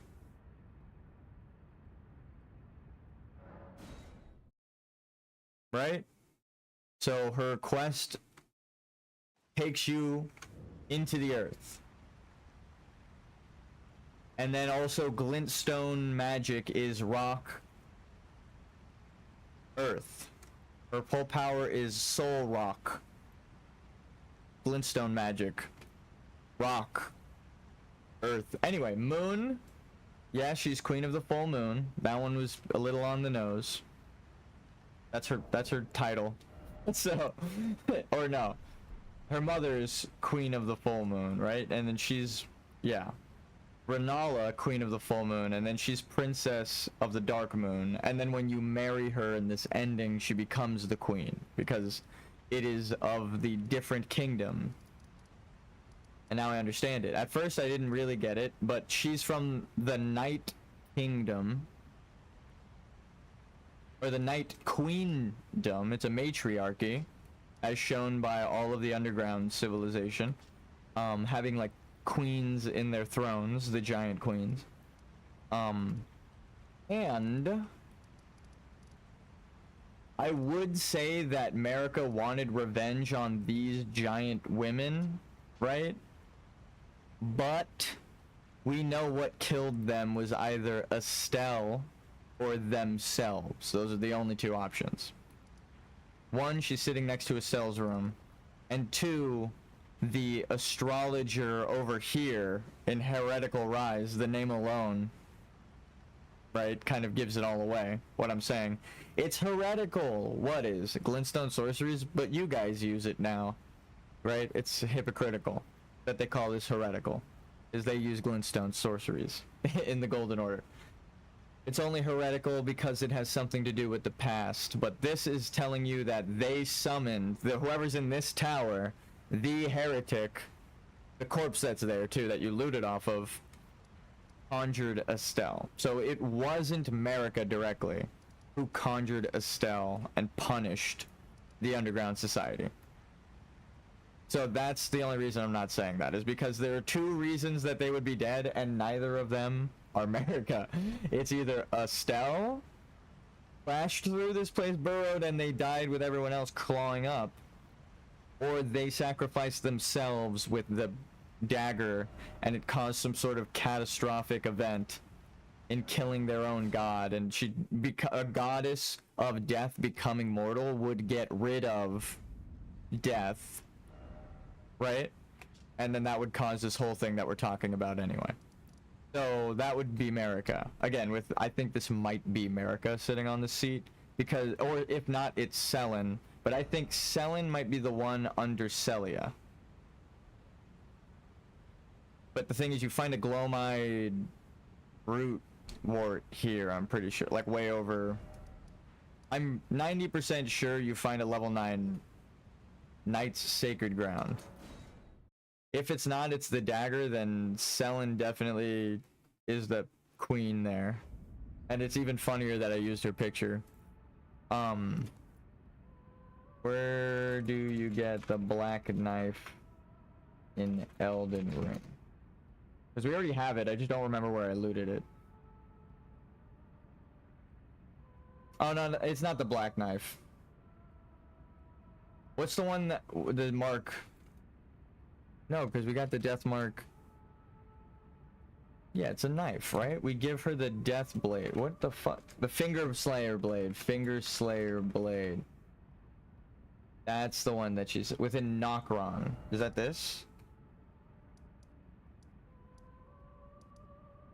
Okay, it is over here. So Selen is probably a queen. She tells you this location. That's her lore significance. Celivis goes, hey, can you ask Selen? She probably knows. And then Selen's like, yeah, that shit's over here. It's actually kind of crazy now that I think about it. Because Selen is the one that ultimately gives you the information for this quest to help Ronnie, the true heir. So it's like one past queen helping her descendant thematically as well. Okay, I think this is Selen, and the other one is Marika. What the fuck? Holy shit! Mainly because they're both women, and their quests tie them to here. And also the theme is immortality and trying to find... That's even more fucked up that Selen's quest Oh, but Selin wants to overthrow Caria Manor, which means if she was royal, she would want to become the queen. Dude! Selin is literally the fucking queen of Nokron. Holy shit, I would put money on it. And then I would ask Miyazaki or George R.R. Martin. Ma'am, I am busy finding lore. No, you actually helped me find lore too. Thank you for bleeding blood. The fact that she bleeds red even gave us lore. There are so many little details here. It's blowing my fucking mind. That means Selin would bleed red as a puppet, like the puppets and mimics here. Oh, fuck. But Selin is honest about it and tells you and trusts you with the information and allows you to pull her soul stone out. It doesn't even tell you about the puppet thing. She expects you to assume and learn and know what to do. Holy fuck! Selin is a queen. And that's why it's called Celia. I had it backwards. I thought Selin would be named after this. This is probably named after Selin. I mean, she got kicked out of Raya Lucaria for trying to view the primeval glintstones. How would she even know about that ancient secret if all of the sorcerers that we meet were sealed away long ago in and under Celia, behind a magic seal by Raya Lucaria because of the Golden Order? Holy fuck, that means Selin is so old she knows. Holy fuck, dude. Oh my god! And she was like, what, secretly keeping an eye on her descendants? Maybe that's why they didn't have her killed and they had her sealed away. And then as soon as the meteor falls, the Golden Order needs her dead because Marika would know of the other one and had her sealed away. The true heir, if they found her. Holy shit. That would make sense, but that's speculation. Though, I always wonder who the fuck these large women were and why they were dead and what's their point. And then I heard another smarter theorist say that you find the Fingerslayer blade under, or you find the blade for the ritual under one of these things, and Selin has conducted the ritual on herself many times and tells you to pull the soul out of her. Right? So you pull the soul out of Selin, and it's already a stone. She already went through the ritual with the blade. And the blade is here. So if it's been here the whole time, she has to be her. And there's literally no one else that it could be. Because this is the only person with the blade who has probably been, like that it's been used on. Because all of these mimic tears are blocking her. Holy fuck, this is Selin. The more I analyze it, the more I'm realizing it. It's actually crazy because it's like I was piecing together all of the lore bits and we're finding more answers than I was even prepared for. I would put money on it that this is Selin. That's all I'll say. That's how I'll phrase that. Because you lead to Celia, right? This is under this part of the map. Oh my god. The Dynasty Mausoleum, right? So this is where the palace ruins are for this civilization, because this is the palace ruins, and I was like, this is the palace? Ew, that doesn't make any sense. And I just ignored it. I'm gonna be honest. Don't ignore things when they... because it didn't make sense to my lore back then. I just ignored it. I will admit. Now it makes sense. If it's the palace here, that's Celia. Because this isn't just the dynasty, it tells you it's a palace ruins. And I was like, a palace? What's a palace doing way over here? I thought Ul and Uld are way over there. Right? But then they don't call it a palace, they call it a dynasty. And if it's a palace ruins, that means it's an old palace. So I was like, that doesn't make sense to me. I'm just not even going to bother with that.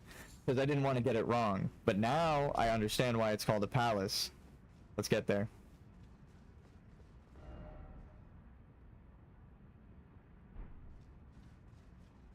Because that means there would have to be giants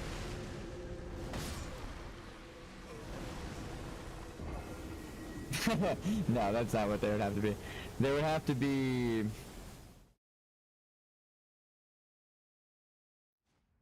Holy fuck.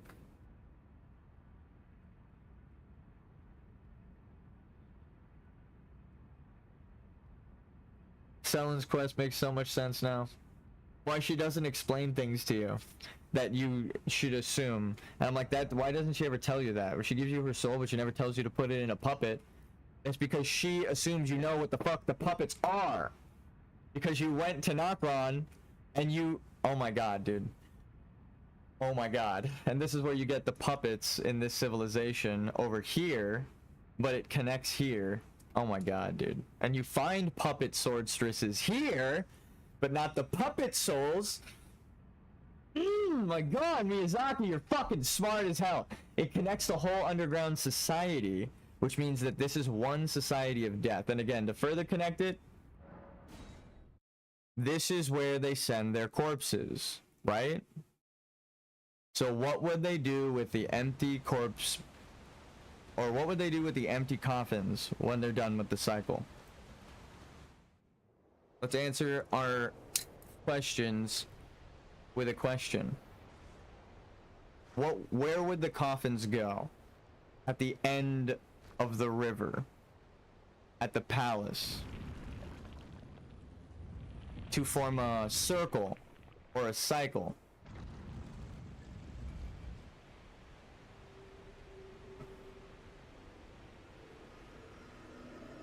Well, at some point, strangely enough, they would have to somehow go up. Now, how the fuck does that make sense? I guess magic would have to be involved. We'll burn that bridge when we get to it.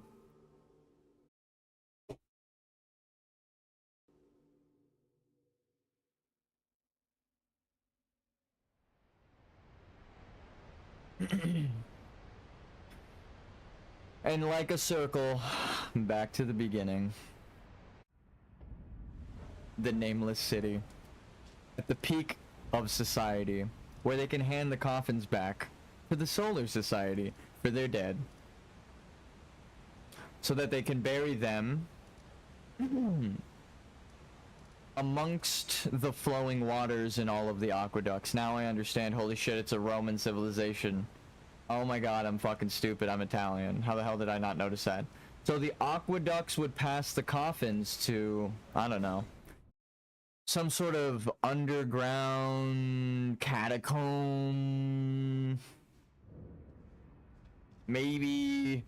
That shit would have to be so deep underground, though. Like, really far deep. Think of Siofra Riverwell's elevator, right? See, this is the bottom. You would have to find something really, really far down. Like, crazy far, right? Like, it doesn't even make sense that it's this far down.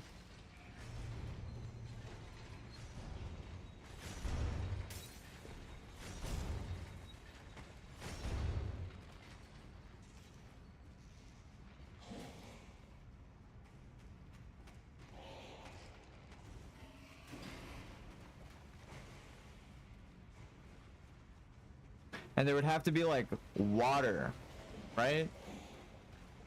Like, that's the main thing. Is it wouldn't just be a catacombs. There would have to be some sort of, like a evidence that the coffins could have flown to this point, right? I don't know. I can't put my finger on it. Thank you for... Oh, wait. Can you finish the job, aquatic creature? One more time. Thank you for spraying me with water. If only I could piece it together, guys. Thanks for killing that skeleton of a man. Oh, he didn't do it. Okay, I know I'm right now. I understand it and it all makes sense. Thank you, Miyazaki. So Selen, I put her picture here because of Celia and the nobles. This is a theory. I'll say that these two might need to switch. in terms of lineage order. That's all I'll say. But then that would explain why Ronnie, being born from Renala, has the true puppet lineage, because that's what she winds up as, right? Further tying this theme. Again, it's not a assumption. That is what happens to Ronnie, her child. So their lineage would eventually wind up the same after being born with another giant. So, sun and moon, completely accounted for. What about Rykard in the middle? Well, you got the sun, you got the moon, and now you have... Here. A new challenger. The red is the dragon in alchemy, and it's supposed to represent like the aspects of humanity. That's why the rebus, like the pure entity, is standing on, it's supposed to be standing on a multi-headed dragon in later imagery, right? Or it's holding a snake with multiple heads, because they're supposed to represent like the mind, body, soul, spirit, all that, or mind, body, spirit, soul,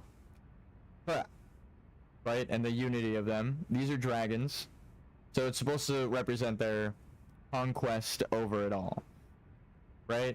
The dragon is trying to eat the stars. They've stopped them. The dragon is the blasphemous snake. I'm going through my cycle.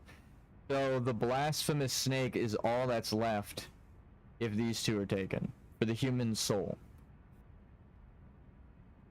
So, human soul, what are souls in Elden Ring? Runes. Right? So there's a dragon snake that wants to eat the biggest source of runes, that too, but we got in all that metaphysically. Anyway, a dragon wants to attack the Erd tree, let's be honest.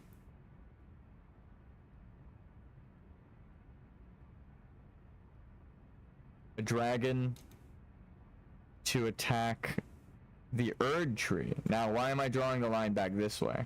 Because remember who he is a child of. So, he ends up finding out the truth that we just found out, that these are the two true heirs, and that she's a shaman, and they've stolen their powers. So he takes the dragon snake powers and revolts against the Erd tree. Who have we seen do that before? Another dragon man, right?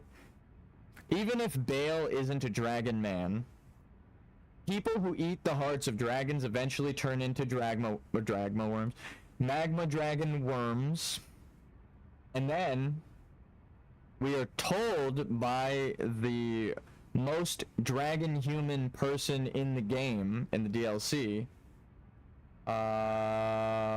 Dragon Communion Lady Elden Ring.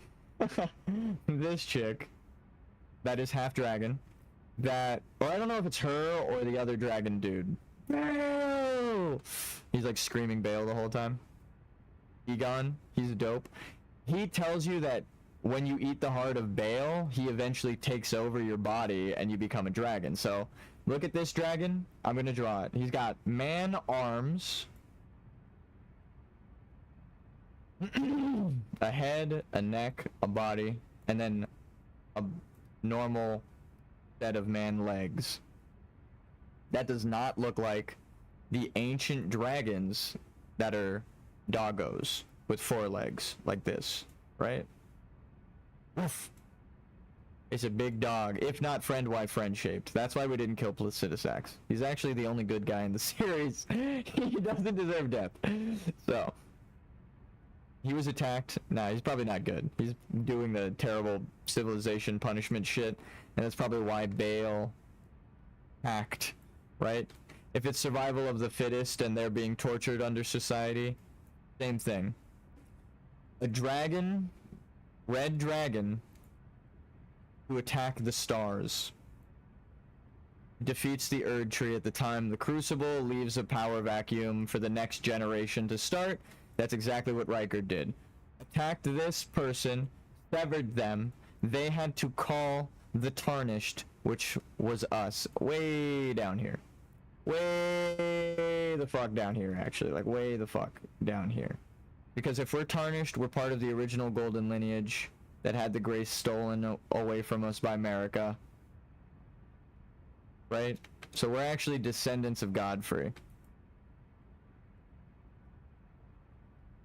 Everybody. All the player characters. All of them. Every player character. Because he, like we just read, I'll explain why. The game tells you. In the opening, you are called from beyond the fog. You are revived by grace, right? That's the opening scene. So you are one of Horalu's warriors that went with him. That is something we are told many times, as we are called Tarnished. Now, why does that matter?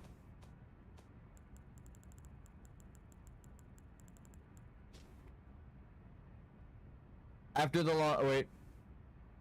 There it is. When Godfrey, first Elden Lord, was robbed of his grace, becoming tarnished, so everyone robbed of their grace became tarnished. The grace came from his lineage of the stolen gold, right? So it's only Godwyn that this passes down. Moog and Morgoth are locked away and never have kids. There is no line here. It ends with them, right? And we kill them. They never have children. So Godfrey and Godwyn are who we are related to, because, or we know we're Godfrey because Godwyn stays and gets assassinated. Godfrey takes his kinfolk and left the lands between. Everyone who left with Godwyn was related to him, his kinfolk. That's what kin means. The people who are his kin. That means they are related. Or next of kin, his descendants. That's not a fucking question. It is what the game is telling you. So when you are revived at the beginning, here, back to the circle, right? When you are revived at the beginning of the game, there is one character, right? So Marika shatters the Elden Ring, and two things happen. That's not actually at the beginning of the game. That's the shattering. But two things happen during the shattering. Grace is scattered everywhere, right? Calling people back. Who has the grace now? Marika doesn't. And Godfrey doesn't. It was born into Godwyn and Godric. And it diminishes with everyone else that it's born into partially, because he still has the lion defending him, but he doesn't have any gold powers, right? So Godwyn, the Golden, is both death and gold. Remember that, right? All of the gold descendants come from him. Gold Mask too, because he's noble in the eyes of the Golden Order. If you're noble, you're from the Golden lineage. If you're from the Golden lineage, if you're tarnished, you're from the Golden lineage. If you're from the Golden lineage, you're from Godwyn. You're from Godfrey. Right? You're Godric, one of the Golden lineage, or one of the grafted scions, or noble people, or people that he glued onto himself. Because it's only the strongest knights that he does it with. So it's a selected choice of people. It's not just everyone gets grafted. It's the people called from beyond the fog, like our friend, what's her name? In the fucking round table hold. The Spirit Tuner, Roderica, and all of her people, right? They were graced. They were golden. They were from the fog, one of Godfrey's. They got grafted. Spider-Man. The worst kind. So, they're grafted. Noble Gold Mask. And also you! We found you. I guess it's really up to you, I will say, as the player. You can say I'm related to Godwin or I'm related to Godfrey directly down the line. No matter what, you're related to Godfrey, but you can say you're one of Godwin's descendants. I think we're one of Godwin's descendants for one reason. It's the reason I teleported to this boss room. It's all about the gold, right? The gold is the order. But order has been removed from the tree, right? That's what Gold Mask found out. So what happens if gold order is removed from the tree? Who was sown into the tree, though? And who is gold?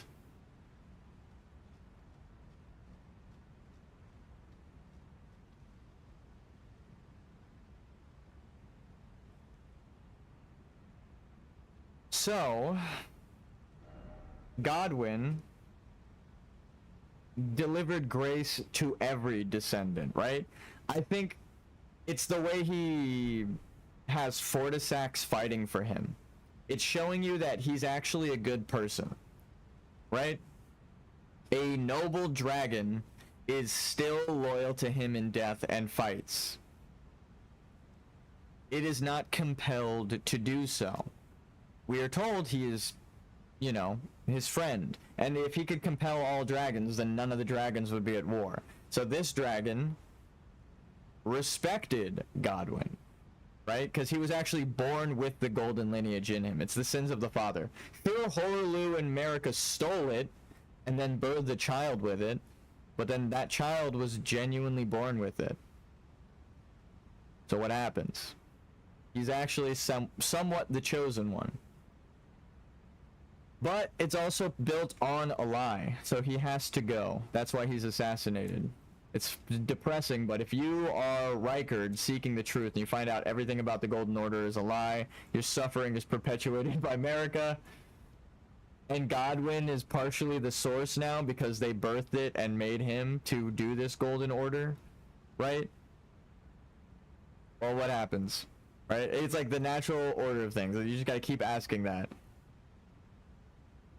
Godwin has death, and he is reviving people, right? All of the ones who live in death, all of the undead skeletons you're fighting in the catacombs that we were just in, Godwin's reviving them. And the Golden Order is fighting them. But Godwin is also giving you life with the gold, and you are here to fight Marika. So he is trying to pick an Elden Lord by anyone who is related to him. Someone has to be the chosen one. That's what he did by giving everyone grace. I think that's why Marika broke the Elden Ring. Because she sealed him in the Erd Tree, but it didn't solve anything. Rykard still attacked, all this shit still happened. She was crazy when Godwin died, right? So it's like, this is supposed to be the perfect creation of order, and she's like, this is her magnum opus, right? Again, back to the alchemy. That is what magnum opus comes from. The magnum opus in this story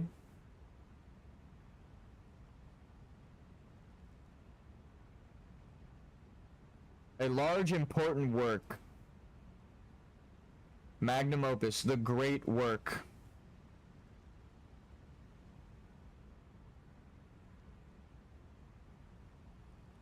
Who's that? Who's that?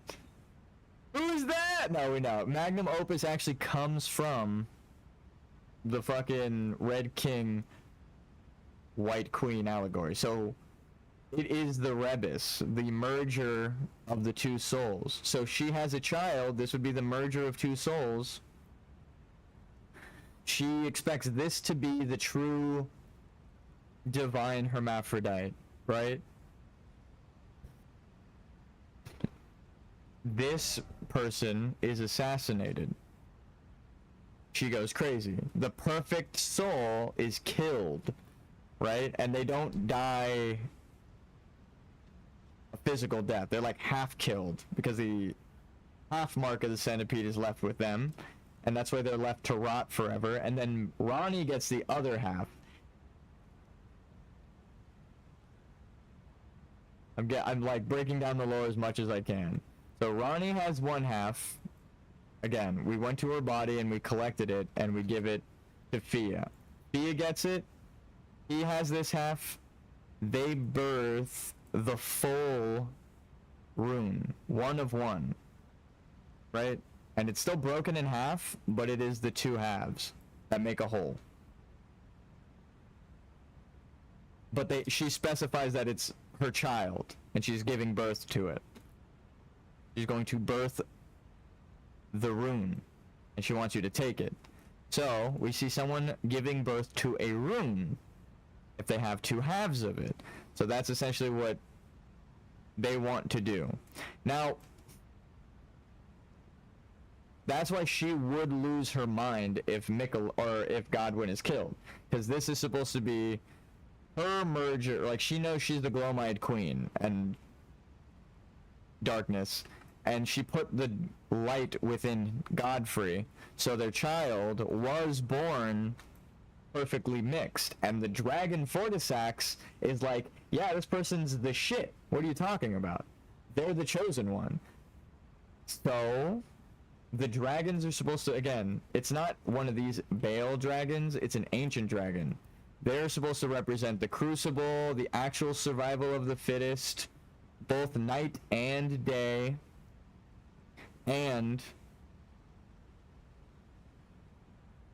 their choice in that's the reason they went to war, right? Placidusax attacked because they're breaking apart the crucible, their sacred relic, and putting it in people, which we know because this rune winds up here in Godric.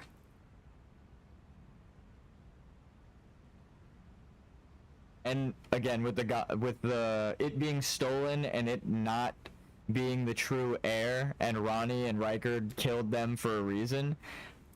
It's sure the rune is within Godric, but Godric sucks. He's like the worst character, right? He's a coward. He's a betrayer. He ran away from the war. He like used the mimic veil to run away. Like, he's a coward, and he cuts his family's limbs off and glues them to him in grafting, right? Like, to get stronger, because he's not strong himself. He needs other warriors of strength. So again, with the Golden Order's lies, he's not actually strong. He just happens to have the rune. So same with Godwin. He might be chosen because he's got the power, but he isn't actually strong, which is sad. And we know that because he gets defeated by the assassins, right? It's not like Radon, where they send an army at him, and Melania, the swordstress, and he's like, actually, you can even kill me, but I will still prevail, right? These guys are the chosen, as well as you, because you get the rune. You actually aren't the chosen one. Now I'm seeing, Miyazaki. Holy fuck! I thought the game backwards. I thought you are the chosen one if you don't need the power to rebirth, because you would never need the borrowed power of the runes, but that transfers you from this side of the lineage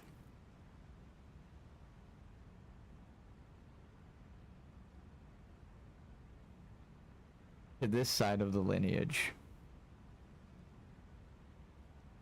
successfully. So thematically, why is this true? Gameplay. It is what the player is doing. I'm just going to break it down with this last bit. You...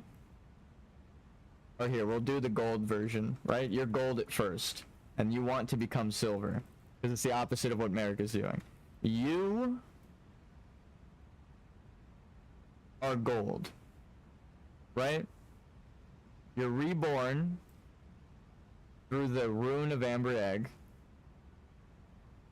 of rebirth, right? You, the player, are rebirthing your character, so now you're in the silver, to be strong enough, right? I'm gonna draw the runes.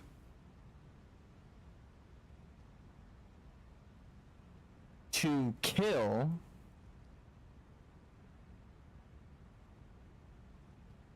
America. So if you rebirth at the end to be strong enough, right? You rebuild your character to be strong enough. You are thematically also, in the narrative of the story, changing sides to Renala's side, the true heir of Night, with Radagon, right, through their child, the one true prophetic one, the firstborn of Night and Day. Because if she was firstborn, she would have the reborn rune, and none of her following children, right, Renala, none of the following children would have it. But the Amber, we named her Amber, is reborn because the runes, as we see with the Death Rune, is born through the child. So if he plucked out the rune, gave it to Horolu, and plucked out the rebirth rune and gave it to Radagon as a giant, his next child would have the rebirth rune. So you join the true prophetic one against your actual lineage through a death and rebirth, story-wise. Originally, I thought rebirthing was bad, but now I think it's actually that's the point. You don't get to beat the game until you rebirth, because you probably built your character for the early game, and then at the end of the game, they are built to counter you. Holy fuck. I can't even. Like, my stomach just turned with how beautiful that is.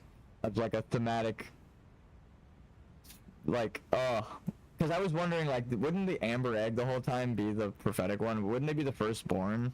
Like, what's the significance of the Amber Egg? Shouldn't it be more important in the story? But then that right there makes it the most important. You have to rebirth for your character to go from a golden tarnished, right, from America's lineage with Godfrey, to the true Rykard, Seeker of Truth, Rani, the Queen of Moon, Radon. You aren't being related to them, right? You aren't actually being born as Amber or Radon or Rykard. You are you. You are just now cleansed with the rune, which is from the Elden Ring, right? The natural cycle is all upheld because of that original rune. Radagon is the king of giants, right? That's the thread that's holding everything together. So that's why you would have to go through his child with Renala for purity. His firstborn child with Renala. Because it's like purification, putrefaction. They have putrefaction on the side of America, and then purification on the side of Renala. That's why their child with Marika is putrefaction and purification on the next one, but the rune was taken out of the Elden Ring that's born into Mikola. It's not from Marika, and it is technically from Radagon, but it isn't from him, like, I guess thematically it should be from him, but it's not from him just naturally. She put it in him to compel him away from Renala. Like, because the Turtle Pope says, I don't know why they left Renala. So it's like, again, in-game quotes, it's a question answered with a question. Why did they leave Renala? It's like, the fact that they're even asking that means that they kept Nikola's power of love and compelling a secret. Like his origin, which would have been the rune, and if Marika used the rune on him, it would easily compel, right, him to do something against his will, but also run with the theme of being reborn and her using the runes on him. It's so goddamn good. And then again, well, what would happen? Well, her kid would have the Glowmite Queen powers because she's from the shaman, that was remade into the Glomide Queen local deity, right? Mesopotamian local deities is what it's based off of. So we know that's true. We know Godric and Godfrey, they don't have it. They use the wind powers as well, further tying together. They have to graft on a dragon. So let's put some red on there. Right? And that's through grafting, which would make them more like that. The reason I think that is it's brutal upon yourself, so you do end up having to survive something severe, so the dragon is like, alright, you're grafting. But the dragon seems to come alive, so I would put money on it that he eventually becomes some sort of malformed dragon. That would be crazy to see. Like, they should have done that, an ancient grafting of a dragon. Well, I guessed that's what Baal was, right? Because this is a man dragon, in my theory. But that's a theory. But we know that he grafts a dragon onto him, and Godfrey doesn't. But he goes with everything, and he's still defeated by us. He's one of the first easiest bosses, right? So, damn.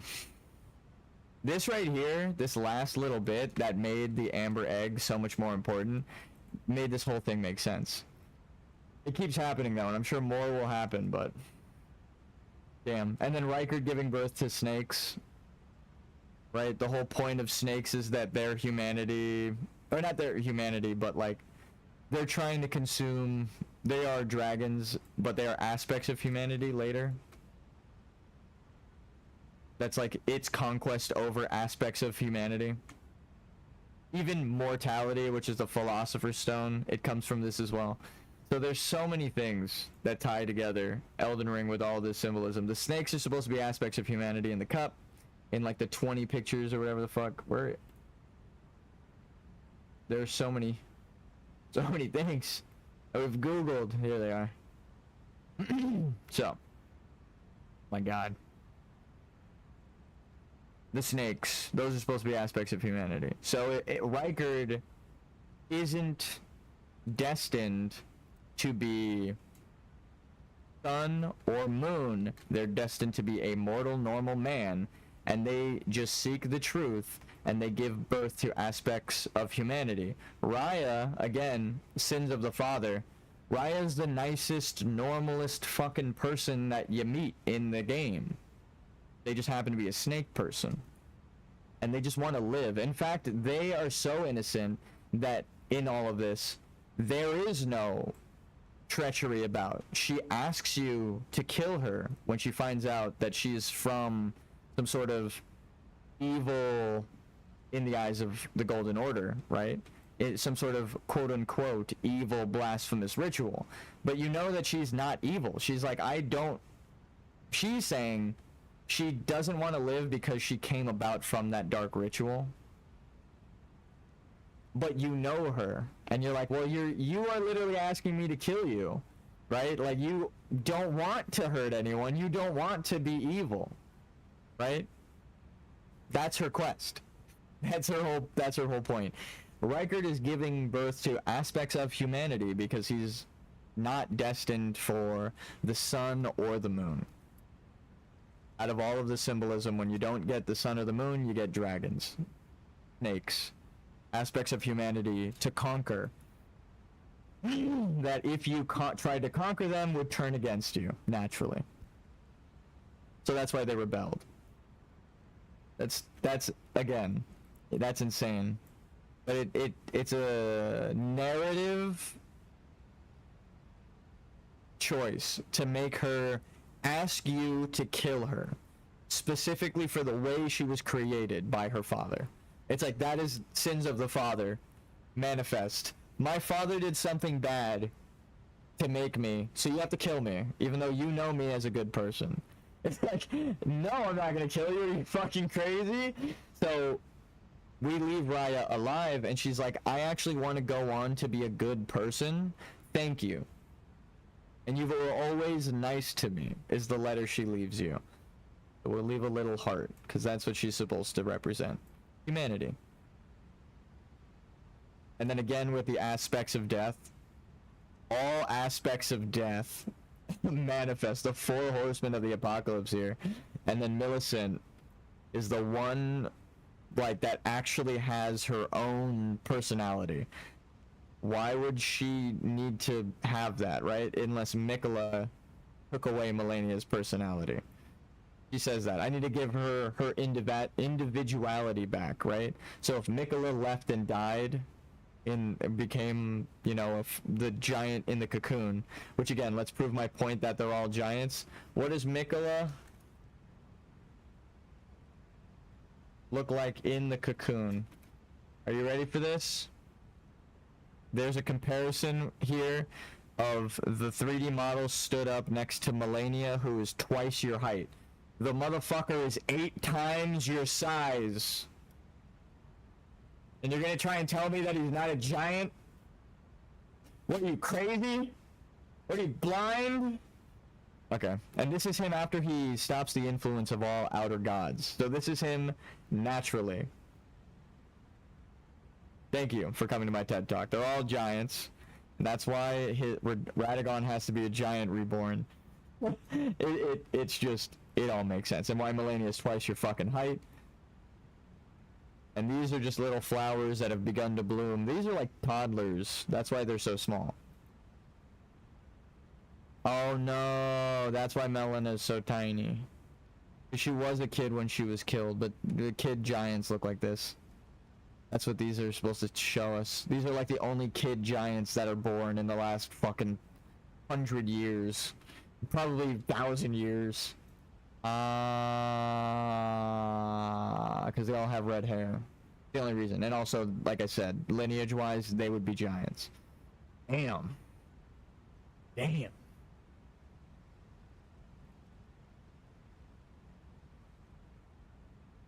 Holy shit.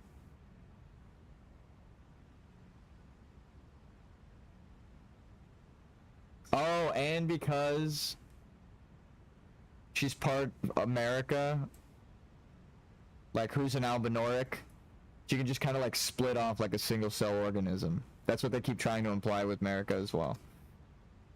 Is that she can just kind of split, like everyone wants to say Mikola.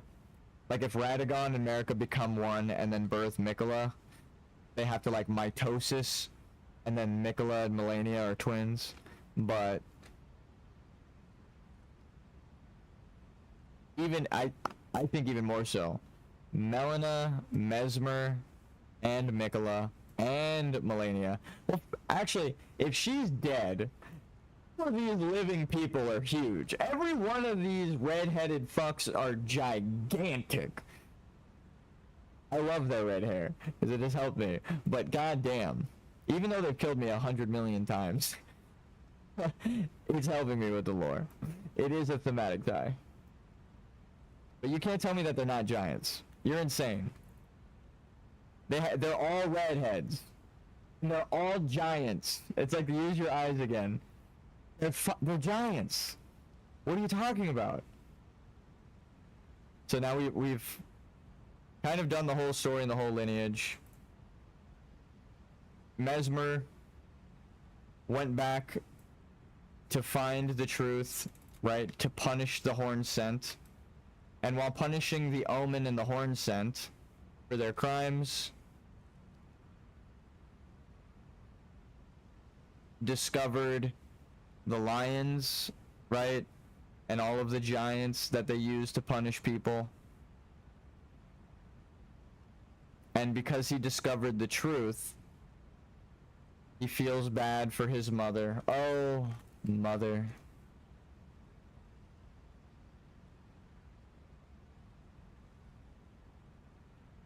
Oh, mother, he says. Why didn't you tell us?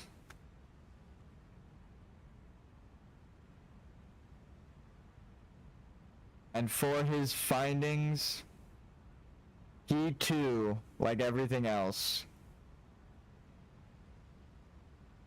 has to be erased. And Melina, being tied to all of it as well, has to be erased.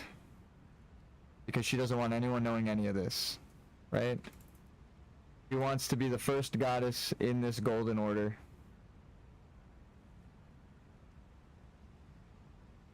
Even if she has to use this white ink of death, which is what it's supposed to symbolize, remember, to kill literally everyone who stands in her way, family included, for perfect peace and order, for a world without death. Even if it causes stagnance, even if it causes eternal youth and suffering, regardless of, right, the person's will, you take their own will away from them.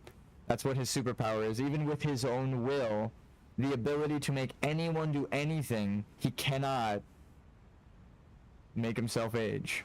He cannot find a cure for his sister. Actually, if you were a truth seeker, right, who else would you ask to help you in your search for truth but the person who can compel everyone to tell you, right?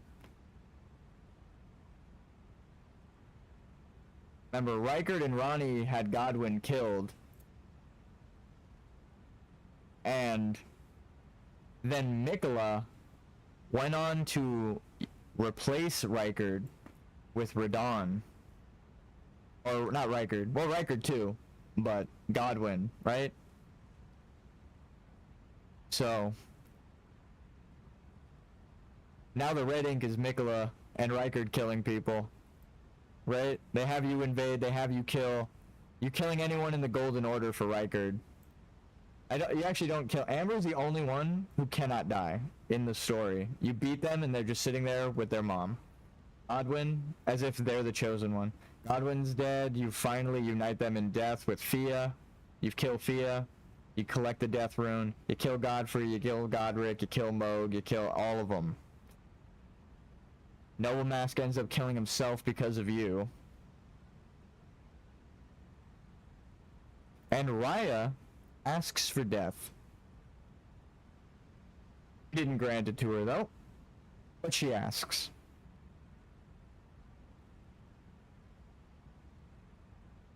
And then you go back in time, essentially, to the Hornsen Society and kill all versions of the Shaman. Underground in Nokron, everything, right? And the only thing left for you to do now is kill a goddess.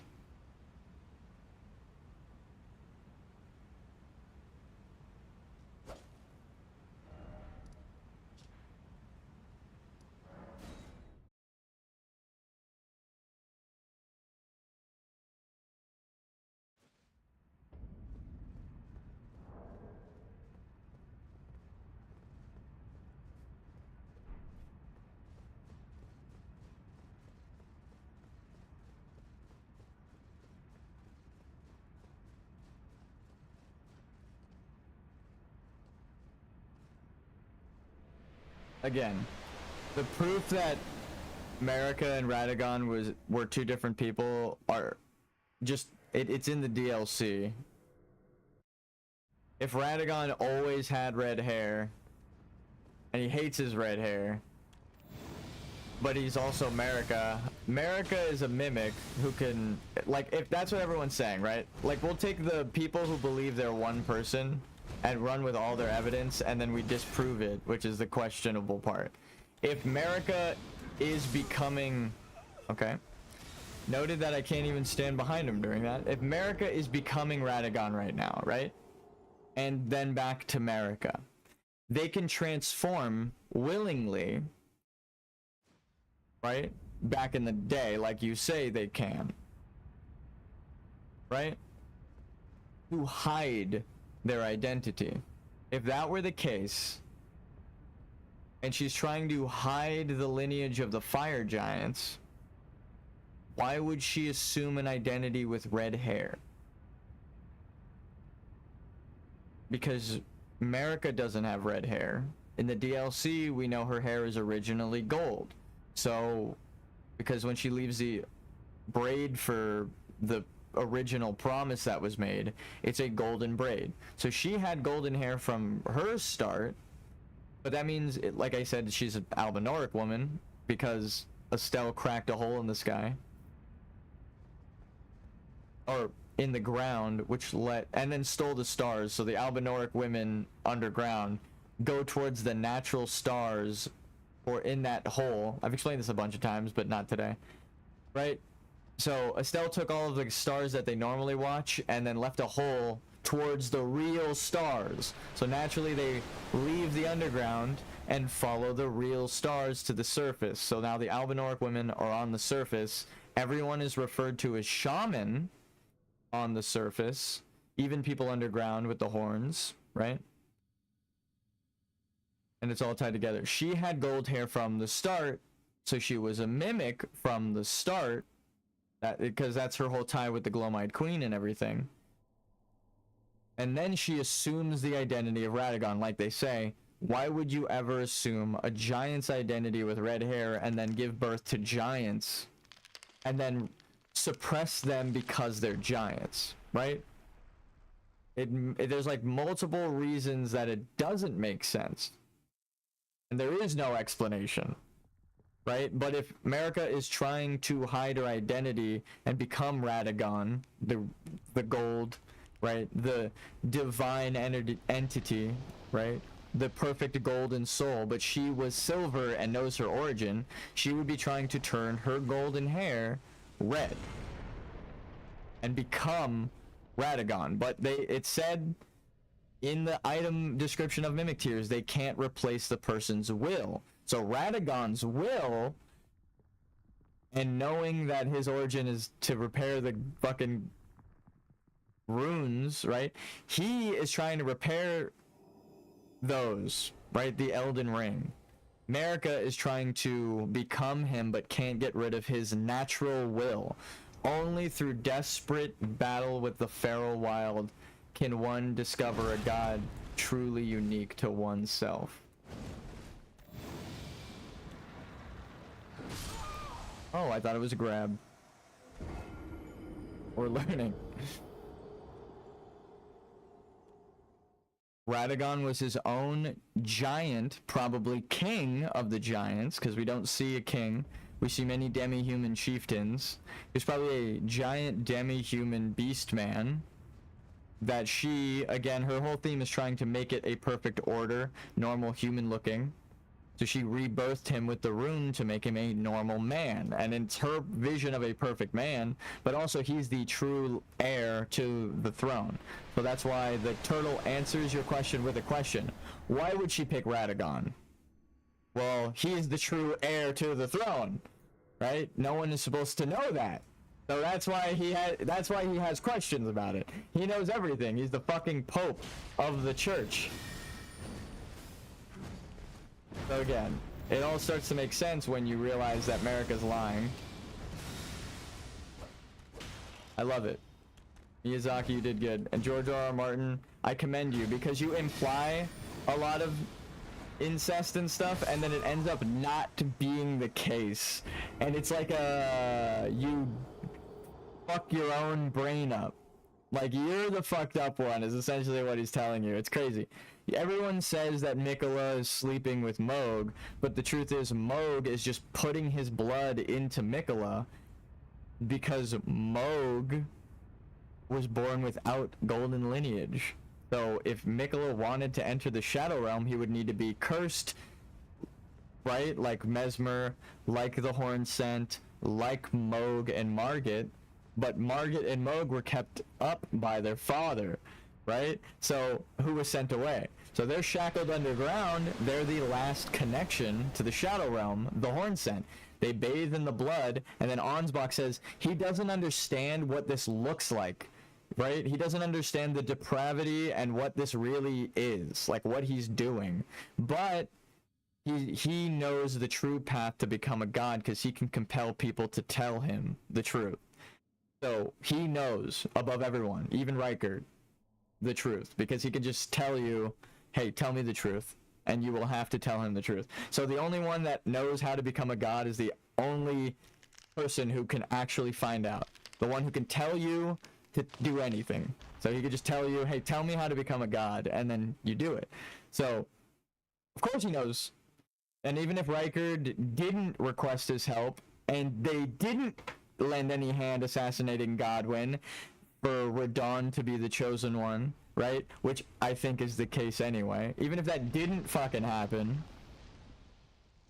we know what happened. Mikola did compel Moog to bathe him in blood so he can leave everyone behind, betraying them to become a god in the Shadow Realm. Like, that is what we know happened, right? Because Melania only becomes the goddess. You could do it out of order. You can go fight Mikola, do the DLC, then go fight Melania. So he technically betrayed Melania. He left her to rot at the tree because his new order is not supposed to have death, and she's the manifestation of putrefaction to his purification while they're alive. But then when they die, Mikola becomes a woman. And that's like the trans allegory, right? That's my question. That's why I think this is the true, I think I'm crazy, but it's them driving me crazy. I want to pull the thing back up. If Mikola was the true chosen one, because Melania is putrefaction, that would make Mikola purification.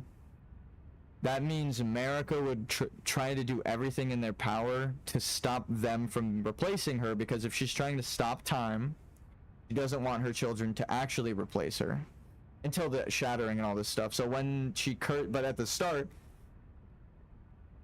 you know, she wants to hide the identity of Mikola, the only person who could theoretically replace them. So she says this because if a woman has to be the goddess, the god, like America, then Mikola would have had to have been a woman the whole time. And there's like two reasons I think this. One, actually there's three reasons, but one is a little meta. Actually there's four reasons, but one's a little meta. Alright, one, Mikola and Melania are twins. Melania is a girl. Margit and Moog are twins. They're both boys. Which means they typically have the twins that are same sex. America, that's her kids. So one implication that Mikola would be a girl. Second implication, again, America trying to hide the identity. If girls are the ones to become gods, Mikola is a purification to putrefaction. She would see, okay, you have the golden lineage within you. You could replace me someday. You have a rune within you that I put in your father. Your lineage can replace me one day. You need to not grow old, and you can't be known as a woman. Those are two extra reasons, right? So your sister is a twin of yours. You have another set of twins that are born from the same parent that are both boys, which would imply that I mean, you can have a twin that's a girl and a boy, but again, story-wise, America wants Mikola to be concealed, like their identity. Now, the last one is Saint Trina. Their spirit in the rune that they do have is a woman. So we know that her powers are Mikola's. So whether Mikola is born a guy or a girl, their spirit that they're fighting with and they eventually abandon is a woman. It's like so many different layers. They have a woman spirit trapped within them with Saint Trina. Their sister is a twin with Melania, right? Margit and Moog are twin boys, so that would imply that to fix the dichotomy, the nature giving her a balance of everything would give her twin girls, right? So twin boys for twin girls, just like, because it's a different father, right? It's the same mother, different father, different genetics, but same genetics, strangely. Anyway, so those are those three reasons. But then, like, the fourth meta reason is the voice actress is a woman. And they don't really do that much often, where they have a male character played by a woman. And we don't hear Mikola speak that much.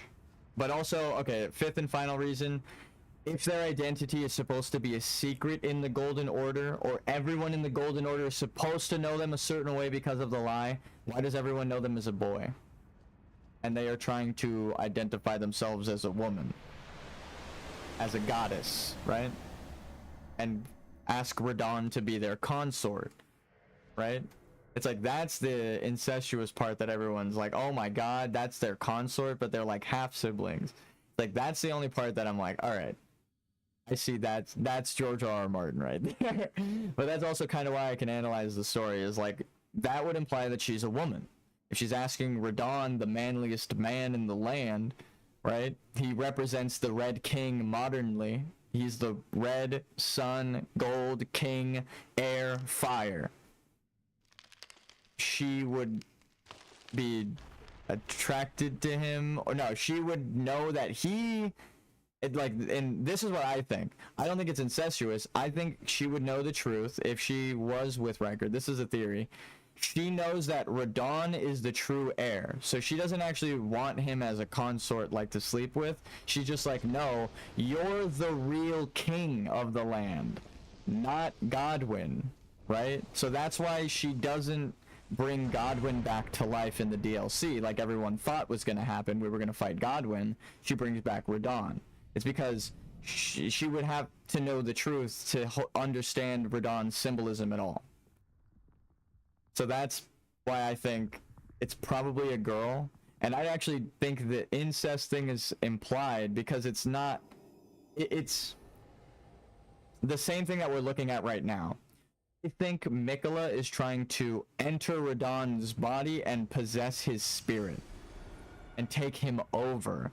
So it's not a sex thing. It is, I don't care what it looks like. I'm trying to, again, the ends justify the means. I'm trying to create the perfect god vessel for my godly spirit. He's the manifestation of love, right? Mikola originally, when they're alive, and they refer to themselves as a he before they refer to them as a she. But the thing is, they only say that they're a she that they're trying to hide, but everyone says Mikola is a he when they're referring to him. Again, for this lie. So if everyone that is fed the lie refers to them as a he, wouldn't that mean that's the lie, right? They all believe the lie, that it's a guy, when really Mikola is a woman. And that is what the DLC is trying to hint at, is that they understand how Marika, this woman, became a goddess. So they're like, or the lion spirit was originally the god, and Marika usurped them. So they're like, well, I have to do that now, right? To create my own order that isn't as bad as Marika's. But then, this is why I think Mikola is evil. It's not just the incest weird shit that is implied, but I think death is the theme of the game, period. Marika's doing all of this to seal away death beyond time because she's afraid of dying and people dying. That's why her children dying drove her crazy. She doesn't want to die. She doesn't want death to ever happen again. Whether she's the Glowmite Queen or not, she doesn't like death. She actually is known to have been at war against death. So that's the only thing we know about her. Death is supposed to be a natural part of the life cycle, right? You die, you rot, you feed nature, nature feeds life like humans. It's a cycle. So that's what Miyazaki is trying to tell everybody. Prepare to die is more than just like a ahaha gamers prepare for your characters to die. It's like a poem almost. It's like your character is gonna die, and then you're gonna understand the meaning of death, and then it's gonna make you think about death in real life, and all of these stories you're gonna be thinking about all these characters that have to die. That's why people write the notes by the dead characters, like, why is it always sorrow? Why is it always sadness?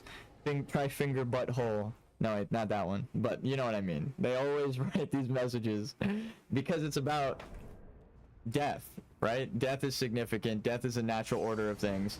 So if you are trying to build an order without death, you're the bad guy in Miyazaki's eyes. So it doesn't matter if you think Mikola's a good guy. We know two things about them. They abandon their love, and they are building an order without death. If I told you that about any fucking Marvel villain, you'd be like, yeah, that's the most evil motherfucker that I can imagine. It's like, it doesn't matter that they're the god of love at some point. That god of love was stuffed into them by their mother, and they try their hardest to rip it out, right? The whole DLC, that's the point. They're abandoning Saint Trina in a pit that's a graveyard at the bottom of the Shadow Realm, right? It's like, I'm gonna leave my love at the lowest, darkest part of the world. Like, my love has to die for me to become this loveless god, right? That can determine whether or not things can go right. But again, it's not a good thing in the eyes of Miyazaki, the creator of this game. So Miquella has to be the bad guy, as well as Marika. Marika built an order upon death and did all of this fucked up shit because killing people, ironically, because of death. She feared death. She went to war with people, subjugated the beastmen, killed all of the giants, ripped their fucking faces out, destroyed their temples, took all of their heritage, wrote over it with crayon, and said it's theirs. Right? She's the most evil fucking person you can think of. Miquella is trying to do the same thing that Marika is doing, but in a nice way. But you fight all of Miquella's followers in the DLC to the death, right? So it's the same thing. He is willing to kill anyone who goes against him because he abandoned love, and he's like, well, that is what you would have to do. Kill those who stand against you. It's like, no, you abandoned the love. You had the power to just tell them to be peaceful. But it's like the greater will thing, right? If they want to war, if they have free will, like Radon or Radagon, they can't be compelled. It's like you need to be the strongest will, so that's why they take Radon, because he's actually one of the strongest beings in the land. It's not like, oh, I want you because incest. I know that is obviously what, again, I thought it was that as well, but Ansbach says essentially the opposite. He's like, oh, he doesn't understand what he's doing, trying to become a god. And it's like, wait a minute. That's like, that one saying alone right there made me go, what the fuck? Ansbach is Mohg's follower. So he was the closest one that understood what was happening with the body and the blood and all that shit, right? He was compelled in the, like, Mausoleum and Dynasty of Blood, so he knew everything that was happening. He was like, yeah, you know, Mohg had his corpse swept away by Miquella right after the fight, as did Radon. Like, he tells you all of the things as you're discovering them in real time, and then he helps you fight God in the end. So it's not like can I trust this guy? It's like he's willing to fight and die with you and for you in the end against this thing that he found out, right? Like he must believe it to be true too, because he dies for it. He's willingly going to war with a god with you. You could summon him. So it's like, yeah, he believes it because he dies for it. It's not like he's trying to betray you and he's sending you in and he's lying to you. It's like, no, he finds out all this information with you after the rune that's compelling him is broken, and he's like, I can't believe this shit. Can you? And then you tell people, and certain people can't believe it, and they're the Golden Order people, ironically. You fight against them. And the people who sided with the outer gods against the Golden Order end up being the right ones. Ansbach and Theolier, right? Theolier, Saint Trina is abandoned. Love is abandoned in a cave, right? The person he worshipped that gave him solace and peace, he knows from experience that Saint Trina is a good person.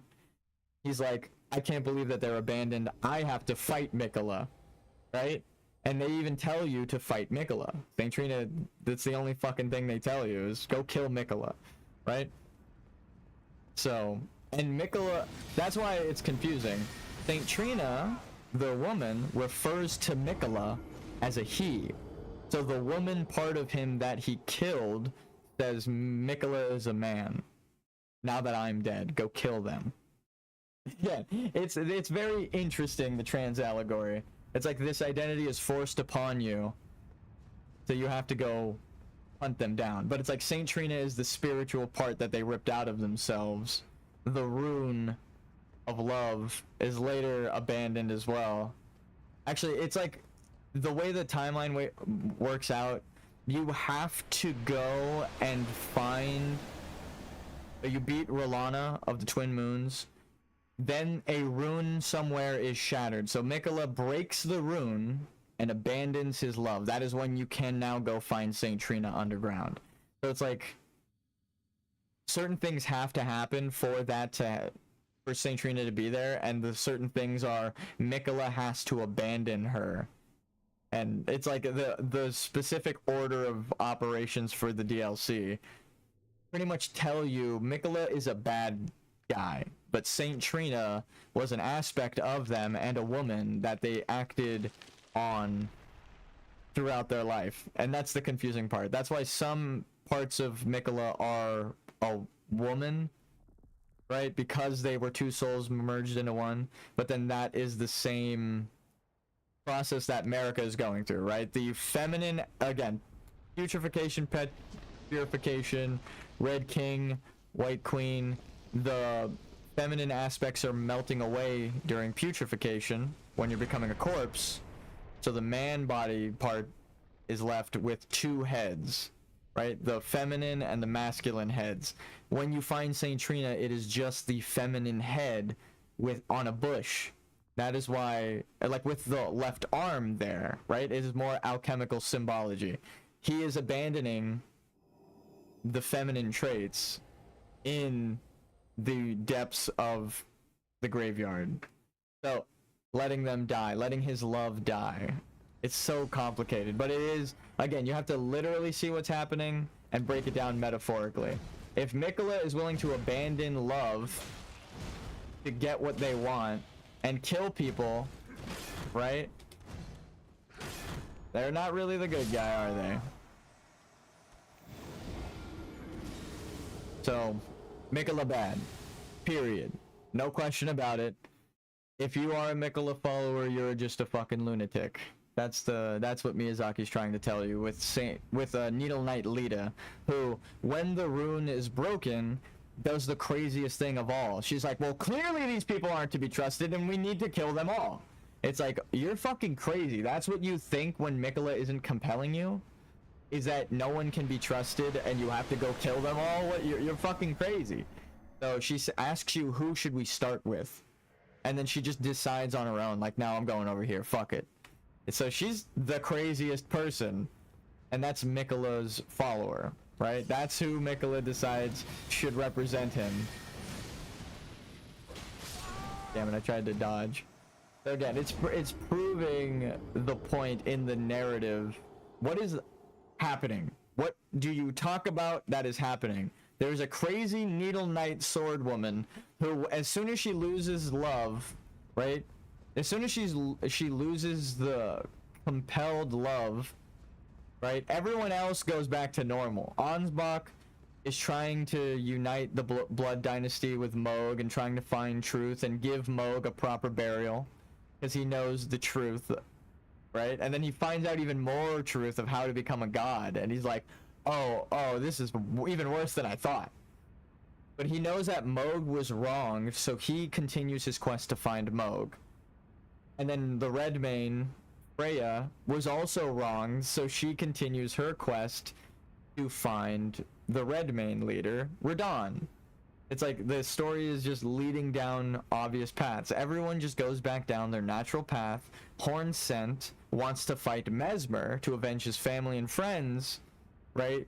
Because he was sent by Mikola. Even though the Hornsent are bad people as well, the Shaman are brutalist society and not just concrete everywhere. They fucking murder people and sacrifice, blood sacrifices. So it's like Hornsent bad people made more bad people through trauma, right? It's like an eye for an eye makes the whole world blind. Oh, I get it. I get it. I get it. Holy fuck. Did I really just say an eye for an eye makes the whole world blind in a game where the characters... I'm gonna put his eye on real quick. Thank you for missing me.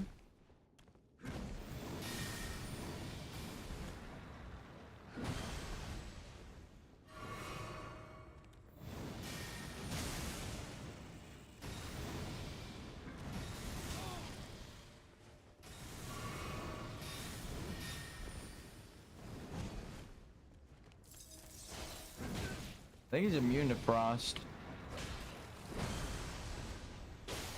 Nope. That actually procced. It said he's immune to status effects. Well, that was a fucking lie. Am I crazy?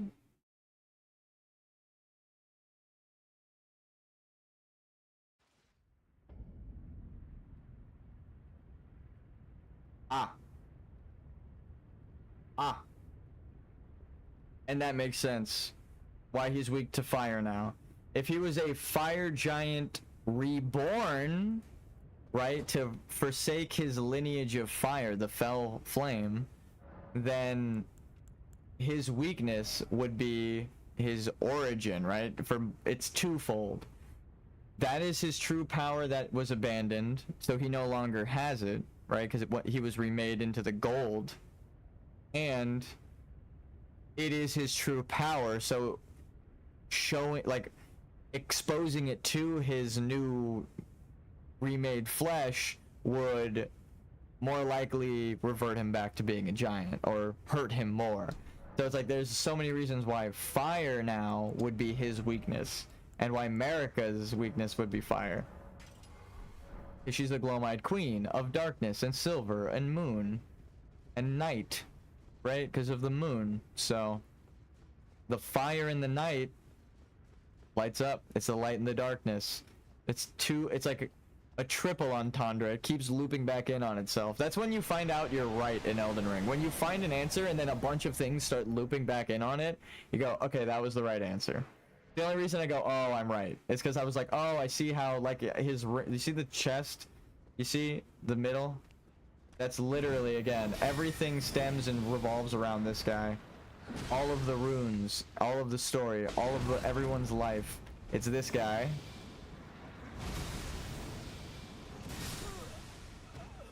So that center point right there is literal. All of these runes loop back on him, the center of his chest. The core being of Radagon. What is Radagon? Who is Radagon?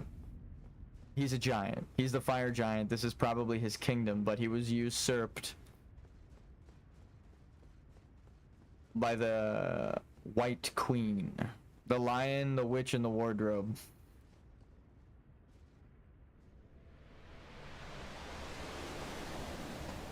Let's go into the wardrobe to fight the lion who's possessed by the White Queen.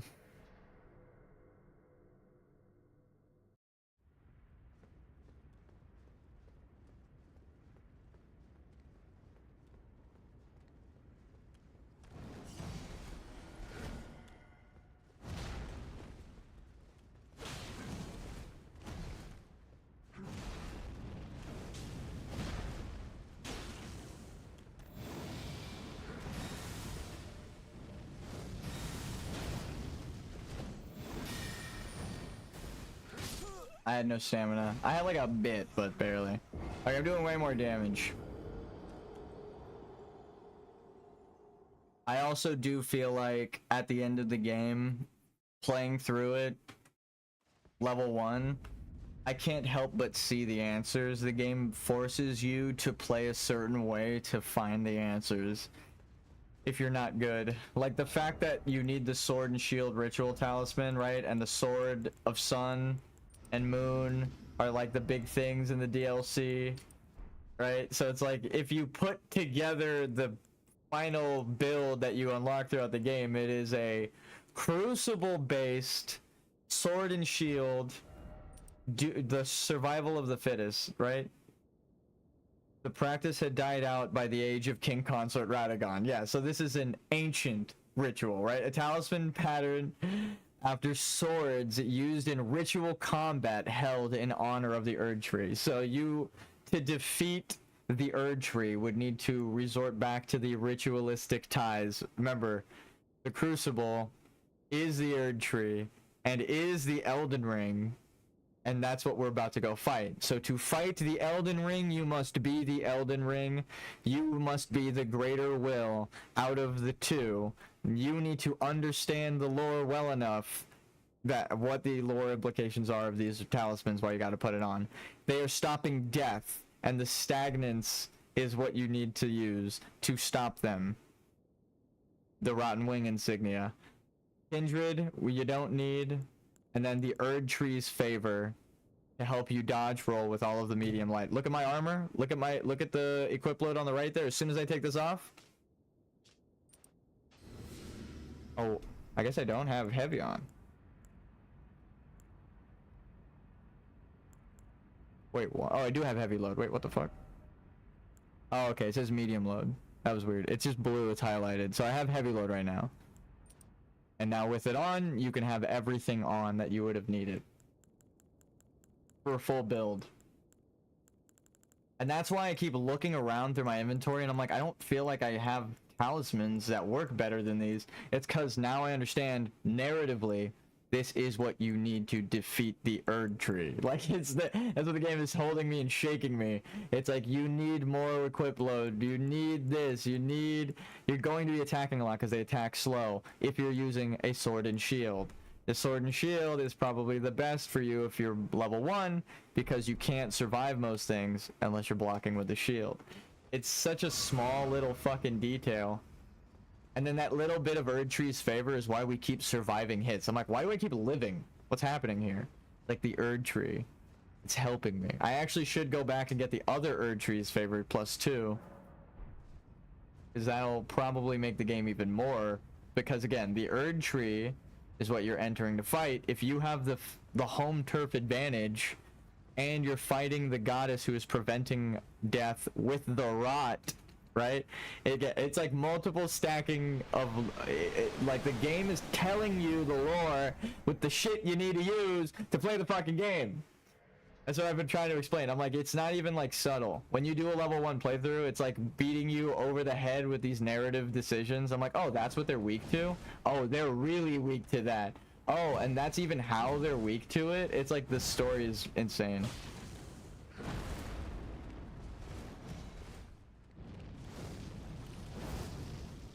He's shielding. How the fuck did that hit me?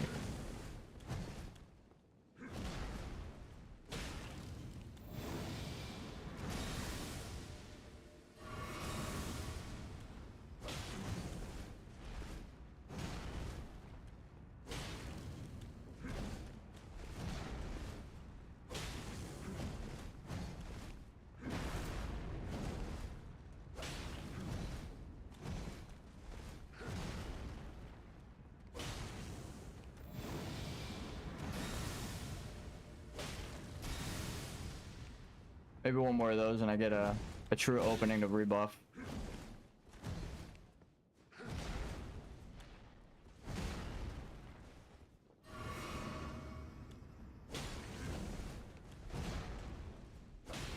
Okay, I wasn't even in the same fucking boss room as that attack. Are you kidding me, dude? No. That's just not okay.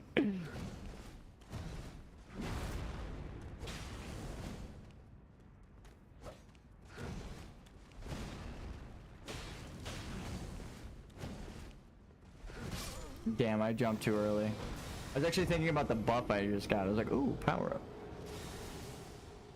We're learning. We're getting better. Radagon is easy. It's not the part that I'm worried about. The second boss room.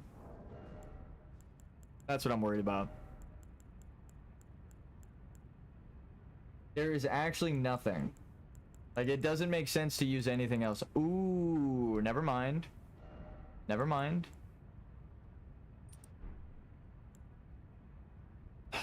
The thing is, it cancels out your talisman. See, like it...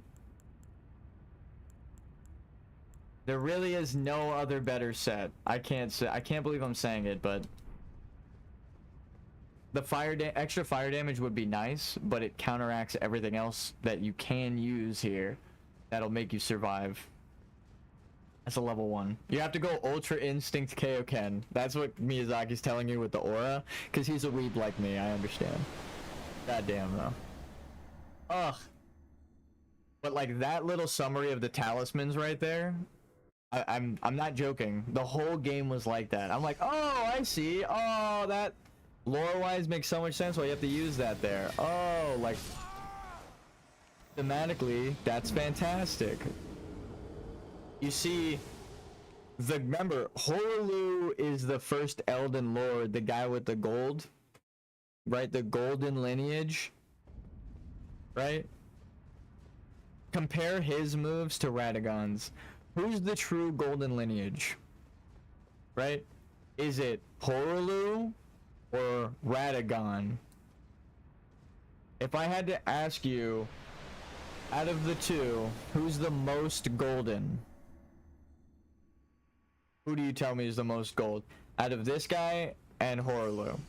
It's like, not even a fucking question. Of course, if the Golden Order is trying to lie to you, they'll tell you that the golden lineage is Horlu and Godfrey. Right? And that's Radagon's hammer, not Marika's hammer. Again, it all starts making sense why it's Radagon's shit. It's because he's the actual heir to this place.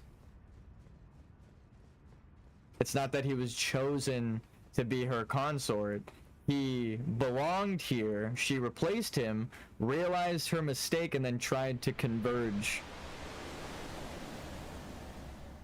I like that as we're analyzing the lore, we're beating him a little bit more.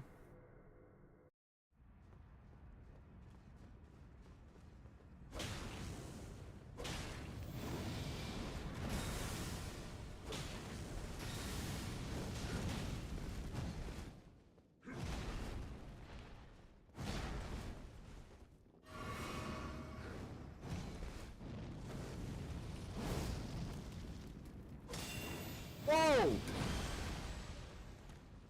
Why the fuck didn't he do that the last like 7 times I hit him?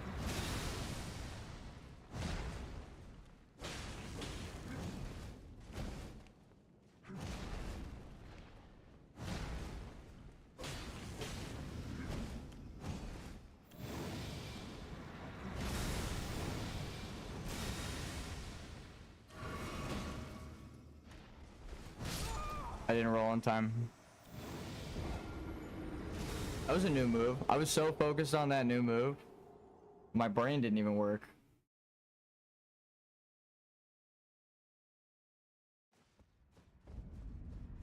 Okay, the training arc has begun. Now that we've analyzed the entire lore of Elden Ring, and I know I'm right. No, I keep saying that as a joke, but it's like reassuring myself that I'm not crazy for seeing all these ties. I want to like interview George R.R. Martin and be like, hey, I need to know. I have questions, and you don't even need to say anything. I just want to see your reaction. And I'm gonna just sit there with like a sheet of paper and list things off, looking at him, and then like see his reaction. You know? How the fuck did he do? I was behind him. He attacked in the actual opposite direction. I guess I need to jump or something.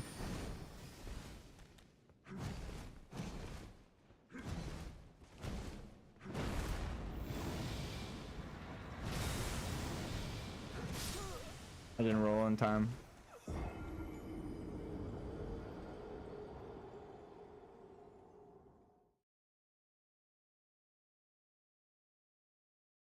I feel like I gotta just hug him.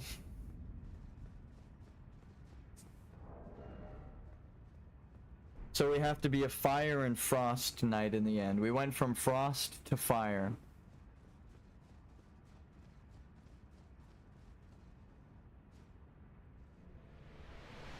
Oh, and it's because you're supposed to rebirth. I see. I see you, Miyazaki. You sly bastard, you. That's the last thing I would have assumed that this person was weak to.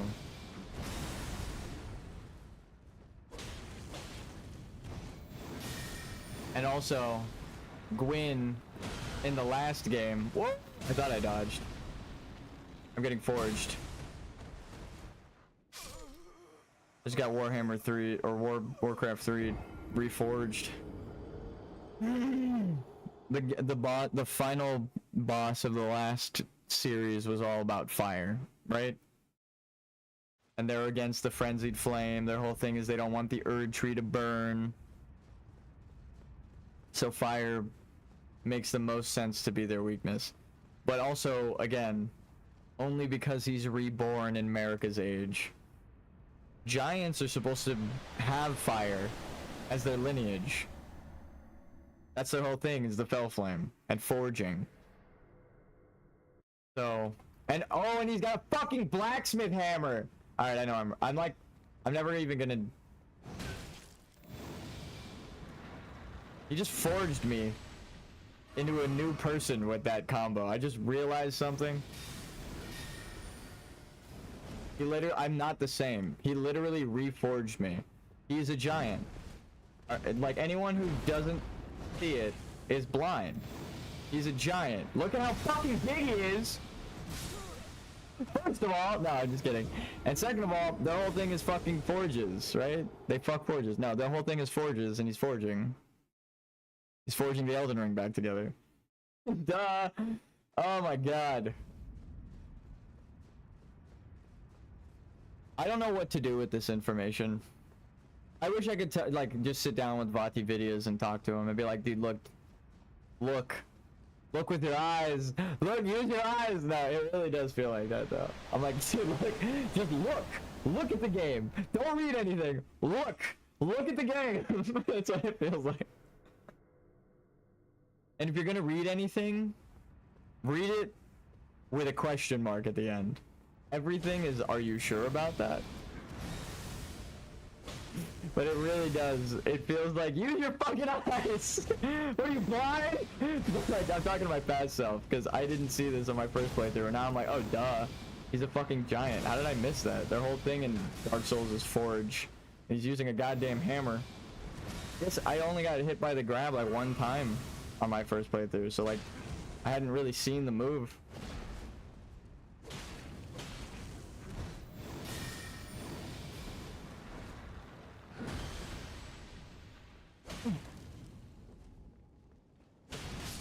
That was a mistake. We wound up like barely a second. It wasn't even an input read on his part. Like, it was too delayed to be an input read. He just timed it right after I attacked, and I timed it too early. Sometimes this is how I know I'm dead. Say if this pillar in front of me is where they're at, and that pillar next to me is where they need to be to attack me before my attack can hit them, right? So like, if I attack at the same time as them, but they're over there, they'll hit me. But if they're right here, I hit them. Sometimes I check for them to get right here, and then I just attack. But they get here, and then they immediately move here while I'm going to press the button. And I've already committed my finger. Like, I am pressing it down. I would have to, like, stop the lightning pulsing through my fucking neurons, shooting the impulse to press the button in real time. I would have to think faster than the speed of light to fucking react that. And then the game would also still need to be coded for me to be able to attack and roll the other way, which it's not. So it doesn't even matter if I could react that fast. If I attack, I'm locked there for a second, right? Like, I'm gonna attack and start rolling. Right, okay, my character turns, so I'm gonna attack and then start rolling. I get like 2 or 3 button presses in. So that's how I know. If I press the attack button and then they move there as I'm attacking, I'm like, oh, well, I know I'm not gonna be able to do anything. He's fucking killing me right now as I'm looking at this screen. It's just the beginning of the death animation for me. That's how I'm like, oh fuck, he hit me. And then like sometimes he'll swing over me and I'm like, oh cool. It's the spacing and the timing of it kind of fucked me. But occasionally you'll get a, you know, a miss. That happened earlier in the fight too, where I was like, fuck, and then he swung over me. I was like, oh okay. So actually, I don't think it was that fight. I think it was like a couple of attempts ago. But it just happened. Where I said fuck and then I didn't get hit because he missed. But he swung right over my character.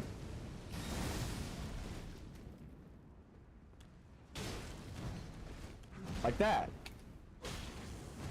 Some attacks end in a crouch animation. That was really dumb of me. I don't know any of his moves, so to gamble an attack like that. Anyway. Okay.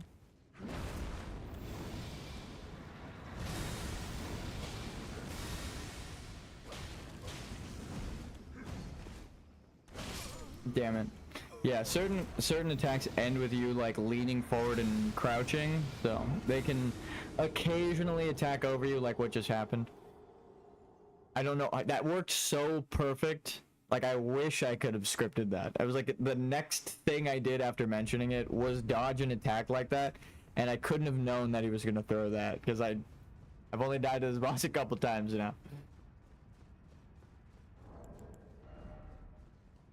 I spec'd all into lore. All of my levels I've been spending on lore, so I actually don't have any levels right now, and that's why I have all of the answers.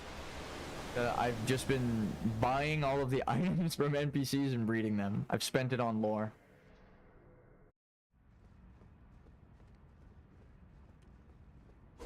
We did get the all legendary armaments achievement, so we got all of the things that they thought I would need.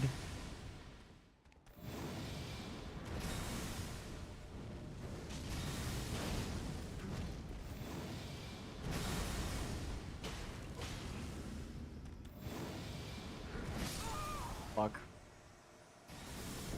It looked clean, and then he turned around mid-attack.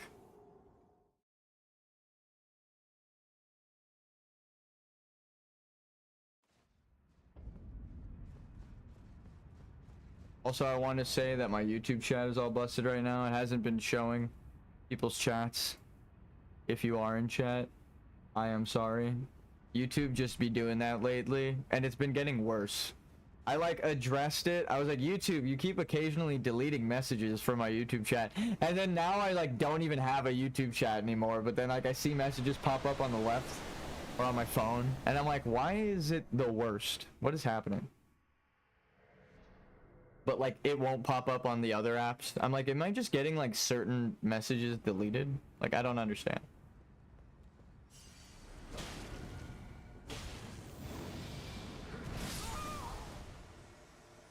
He swung over me, but it was right at the end of my iframes. I ducked too early.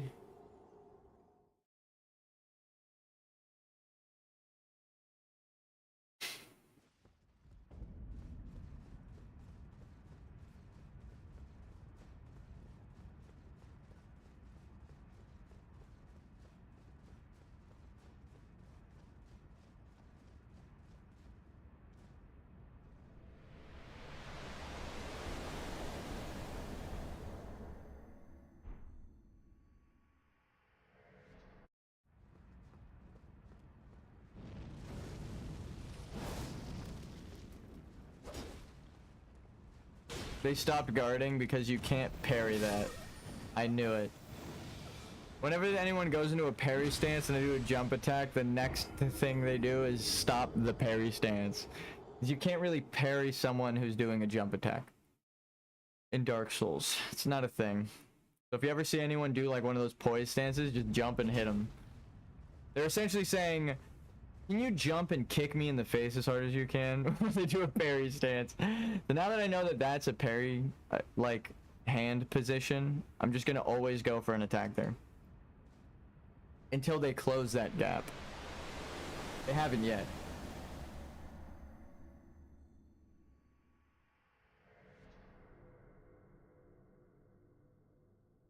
So we're within the Erd Tree, within the Crucible, here are the Elden Rings. They're all the same thing. I did that like a half second too late.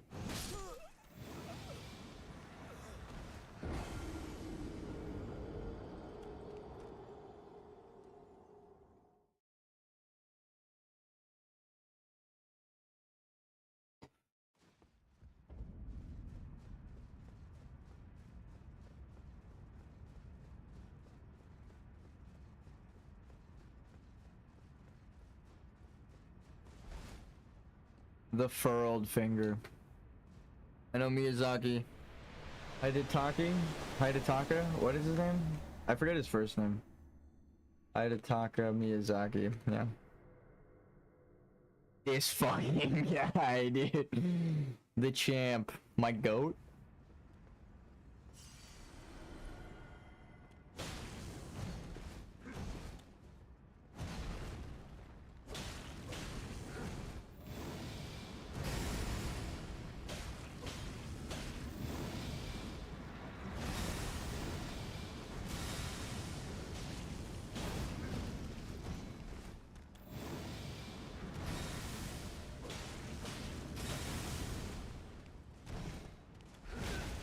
Alright. Rude.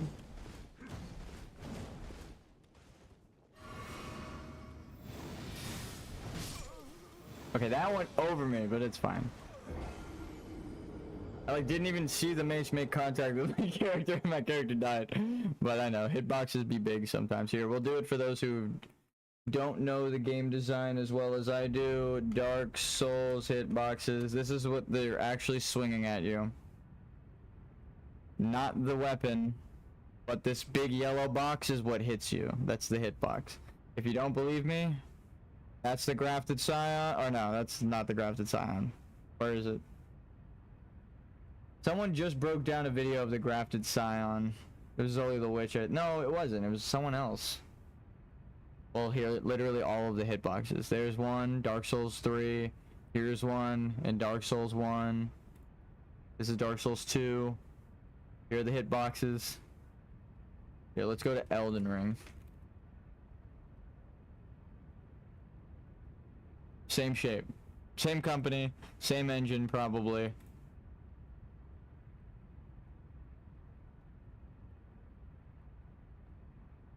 Is jumping better than rolling? No. Only sometimes. Certain attacks. It's better for attacks that are along the ground and don't have an immediate follow-up piercing attack. Like if I jump and roll, I should be fine, but that shit can kill you. Sometimes they'll do an explosion and then do like the Margit dagger move where they just throw something at you. Or like this boss's light beams.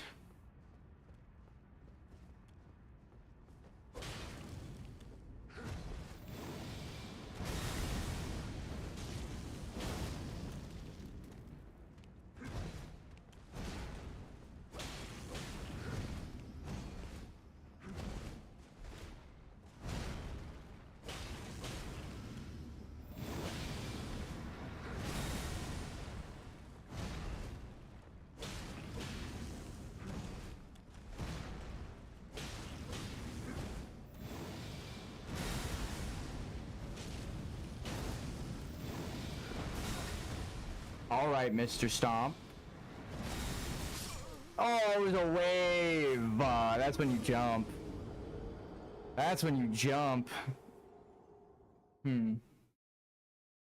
Alright, so when he throws the spear and it explodes, you can't jump over that kind of attack. When it's like an orb hitbox, right? But when it's a ground particle effect visual like that, you could jump over it. Even if it has like fucking steam pillars shooting up into the sky and the craziest particle effect and rocks and stuff, most of the time you can jump. Actually, rocks are like one of the only things in Dark Souls you can't. If the particle effect includes rocks, you probably can't jump through it. They consider rocks as like debris that will damage you, and they sometimes even have their own colliders that will fucking damage you. So it's like you can't even jump through it. It's like an actual shotgun. It's like a bunch of pellets just flying at you. It's good luck.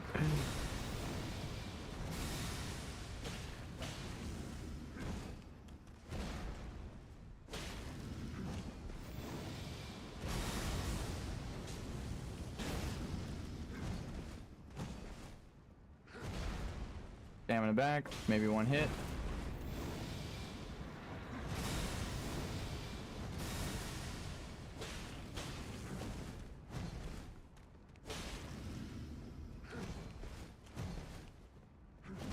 If you never want to play through these games and roll, just get a really big great shield. Oh my god! Watch this. No! Actually, I should have went the other way. That was a huge shotgun, but there's like nothing behind him. Learning.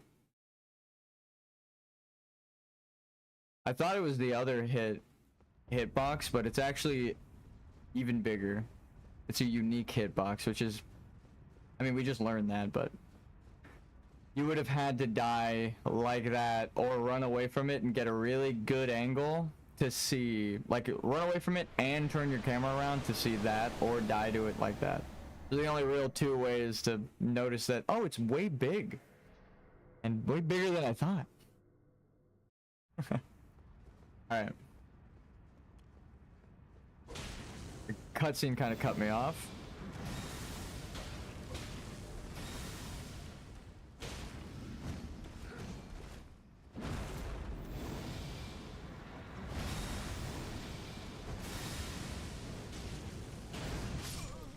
Damn it, I actually did see the little spark coming off of the hammer.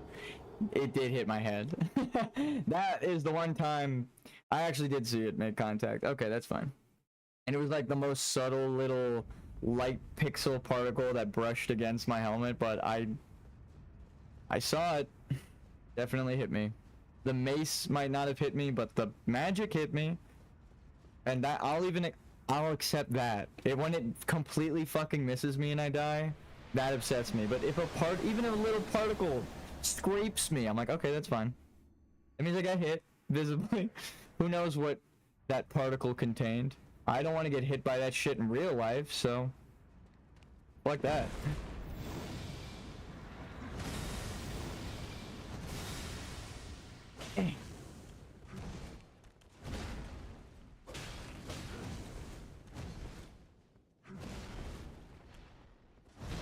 Also, there's like timing, like 1, 2, he goes for an attack. I could have hit him there, but I'll roll. This is a big opening, that's 3 hits. 1, 2, that's 1 hit. That's probably 2 hits, but nah. 1, 2, duck, duck, that's a big hit. Right, there are certain timings in Dark Souls that never really change. It's why I'm like, it's a rhythm game, and when you learn the rhythms, you'll know which attacks the motherfucking what? Nah, just kidding. You'll learn which attacks. I already know that hitbox is huge, but I see the big circle of dust. I jumped away from the mace. Actually, that's my problem. I'm jumping away from him when he's attacking, not his mace and where it's gonna land. So like, say the grace is the attack, but he is this marking right here. Me rolling like that, I would have lived, but me rolling like this, I still wind up in the circle here, right? This like on the circle ground where the grace is, on the circle. On the ground circle where the grace is right here. I wind up right there, right? Like, so I was right here. If I roll back, still in the hitbox, right? Even if just by a little bit. You see my toe? My toe is in it, so I got hit. But if I was there and I rolled forward, he would have overshot me by a fucking mile, right? I'm out of that. So it's the fact that I rolled away from him backwards. Actually got a step in there, but and did that instead of rolling through to behind him. The most subtle change, but you should track the head of the weapon and the wrist of the wielder. That's like most of the time. Oh, I fucked up. Most of the time, that's the best advice. If it's just like some dude holding a sword, watch the weapon.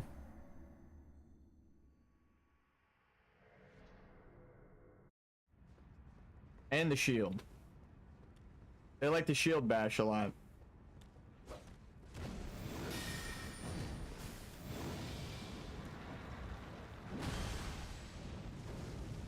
Buff my weapon. They're parrying, so you jump attack, and they can't parry that, so they got salty with an input read. But the timing of that input read will always let you block. The game won't ever actually fuck you like that, which is crazy, but it's nice. Ow, alright, Zeus. Gwyn, the Lightning Lord, Ages of Fire comes to mind. What the fuck?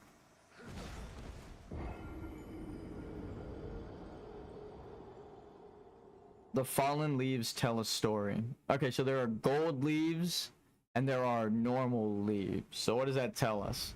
That there are golden... I have no fucking idea. I mean, the fallen leaves have already told us a story, right? Estelle punched a hole through to the nameless city. How do we know that? Real quick, I'm gonna go right back to the boss room. I just want to show it. The fallen leaves tell a story.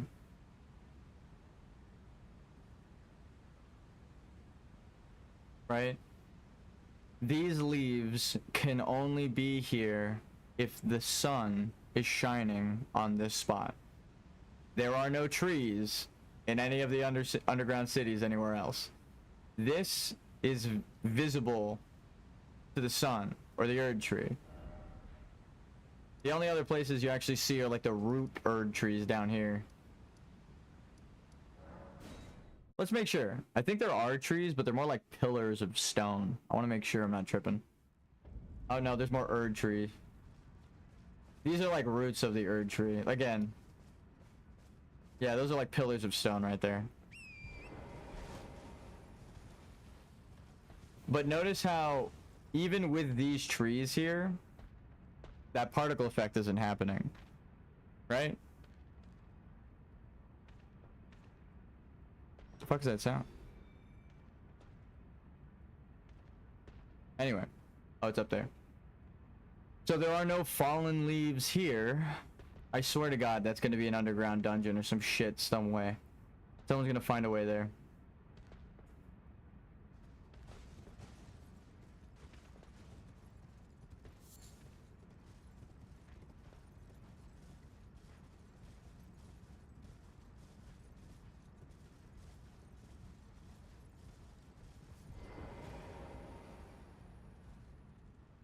Let's reset everything else. Get back out of here. I mean, there are trees, I will say that, but the leaf particle effect doesn't show up, which is funny, because that was the whole point of it. The fallen leaves tell a story. That actually means that, no, because it looked like the leaves were coming off of the trees here too. I was gonna say, does that mean all of the leaves that are falling are coming off of the Erd tree over here? But no, because it's like, these got leaves that are falling, right?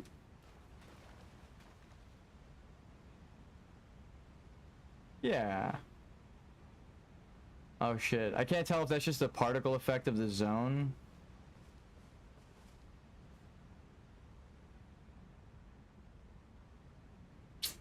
Damn.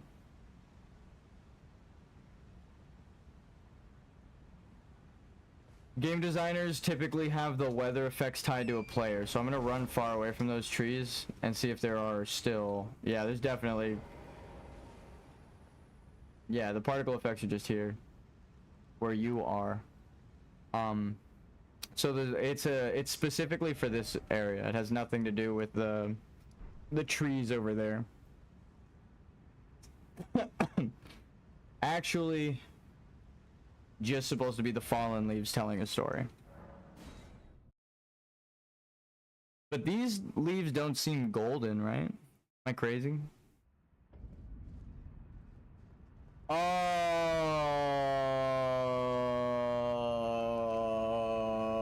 that's funny. They would also flow down the Angel River to decompose here. So the fallen leaves tell a story, or telling you like even the leaves are contributing to the rot. It's not just the corpses, it's the tree that's rotting away now. That's why I was like, there aren't any corpses here. How is there so much rot? It's not the mimics, because they aren't seen down here, right? You don't see any like mimic tears or rotten mimics or anything. They just avoid this place entirely. Like, what is it? It's like, oh, it's the fucking leaves. It's the rotten leaves. Like algae and moss, right? Butterflies, putrescence. Which is why Melania has it all the way up here. Oh, maybe that's what it is. He made the halig tree with root, like with his own blood. I know I said go back to the boss room. He made the halig tree with his own blood, but Melania's blood makes a rot flower. So that's why they had to abandon her. It's because he noticed the blood, right? The truth is in the blood. His blood is purification, her blood is putrefaction, with all of the rot on the tree. So he just left her. He was like, well, I don't want death in my realm, so I can't have my twin sister who's rotting. That's so fucked up. Again, Mikola just constantly showing that they're evil and selfish, because it's considered that Melania is betrayed at some point, like a grand betrayal. And then here's the other initial bloom. Oh, and it's in the graves of the Halig tree. So they probably found... Oh, what's this? They probably found...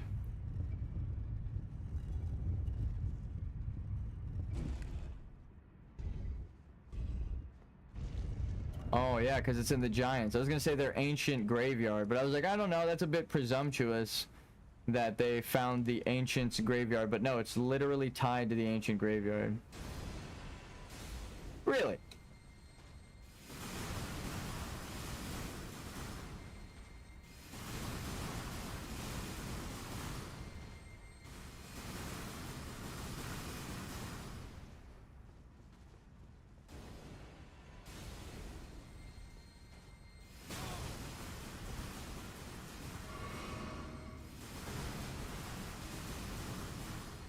What's up this fucking ladder, dude? They have like a crazy guardian here. What the fuck are you doing here?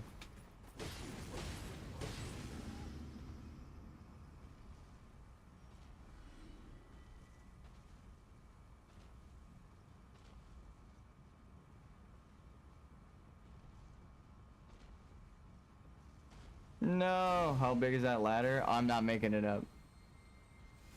I'm not making it up.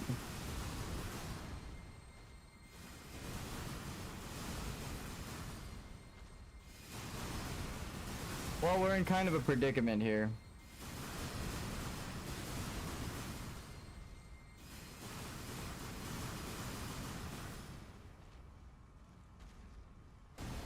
No fucking shot that just happened. It wouldn't let me climb because I was crouching. Can we just take the elevator down and set the AI back and then rush to the ladder? That's my theory. Damn, that's a fucking huge elevator. And again, it explains why everything's gold and pure and unalloyed gold now with the Mikola. What was that sound?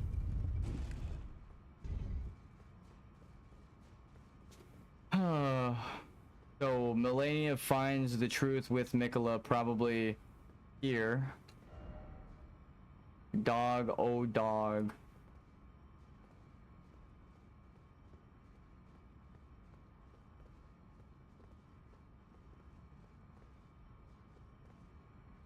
Yeah, 1, 2, 3, because it's graves, right? It's like no one's supposed to die. So why are there graves that predate? Well, the Halig tree was grown, but I don't know about these ruins. Wait, what the fuck was that?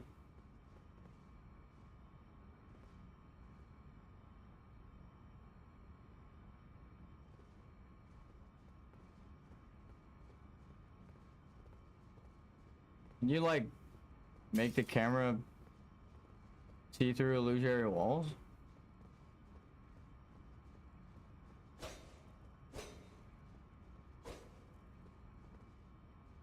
No. If I were gonna put one anywhere, it'd be right here.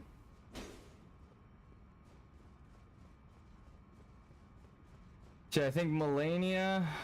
Oh yeah.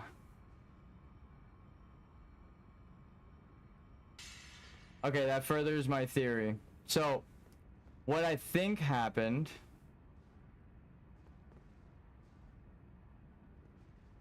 is that Melania discovered the true lineage, right? With Mikola. The golden lineage in these people. Because these are the only demigod corpses. Because, like, when you want to duplicate a remembrance in the walking mausoleums with the demigods, this is the same structure above the head. Like, this is supposed to be like one of the crypts. I guess Mikola could have replicated it for his golden order, but those seem super duper old. And they're also buried really low, like the Giant's graveyard. Okay, we're gonna run it.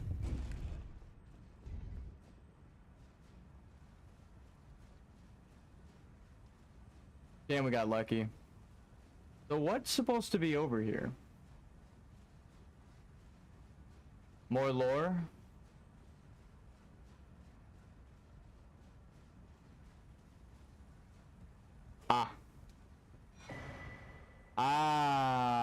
Yes, much more lore. Sword forged by servants of Mikola of the Halig Tree with a design modeled after those carried by Carian knights. Instead of glintstone, however, amber from the Halig Tree is embedded in the blade. A sumptuous piece, yet it has never been offered to any knight. An ill-starred sword with no master.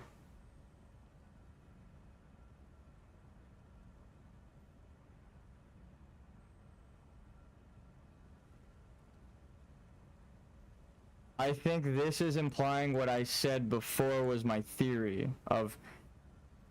Because I didn't have a tie between Ronnie and Mikola. I had a tie for Rykard, right? If Rykard was seeking truth, obviously he would ask his fucking half-brother who could tell people to do anything he wants, right? Hey, do you mind telling him to tell me the truth? We could find the truth together. Easy fucking win, right? So Rykard makes sense to work with Mikola. Especially, and then Mikola wants to kill Godwyn because he wants Radahn to be the consort, not Godwyn. So, if Ronnie and Rykard worked together to do the Knight of Black Knives to kill Godwyn, it would make sense that, again, I thought Mikola would have to have taken part, but there was no tie between the Black Knife Assassins and Ronnie and Mikola. Now there is. Mikola has Black Knife Assassins protecting the Halig Tree.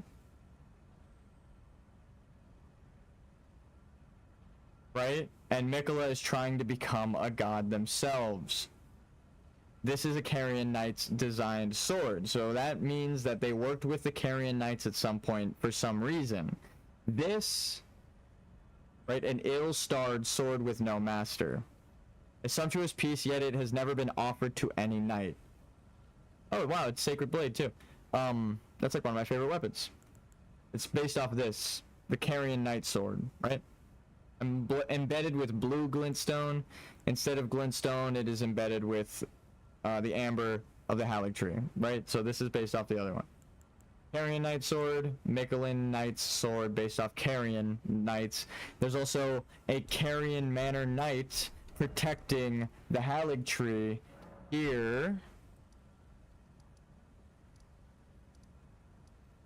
in the promenade, further tying Caria Manor with Halig Tree.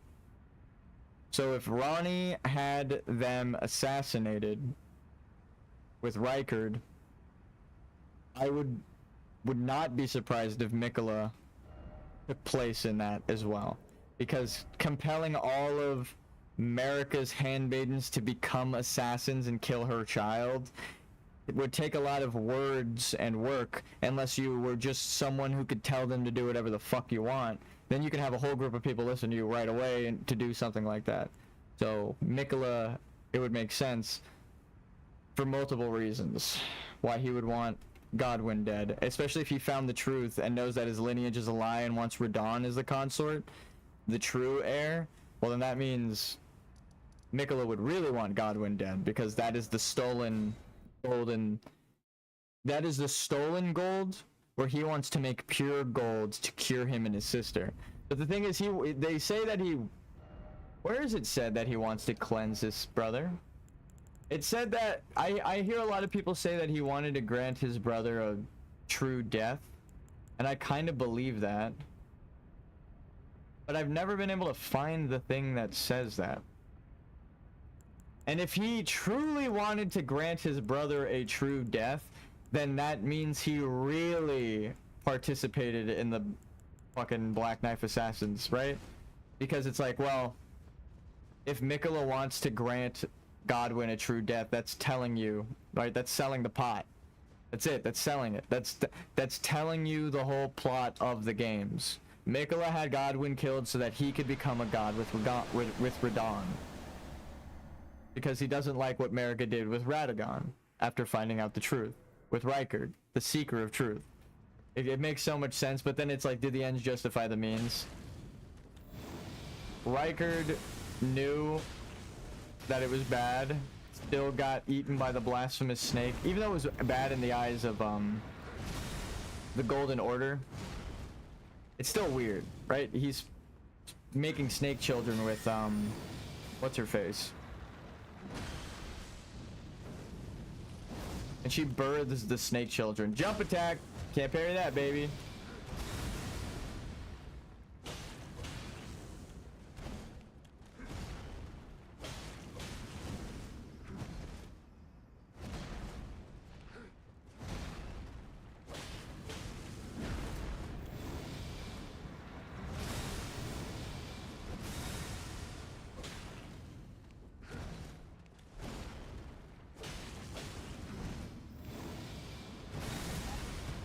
Alright.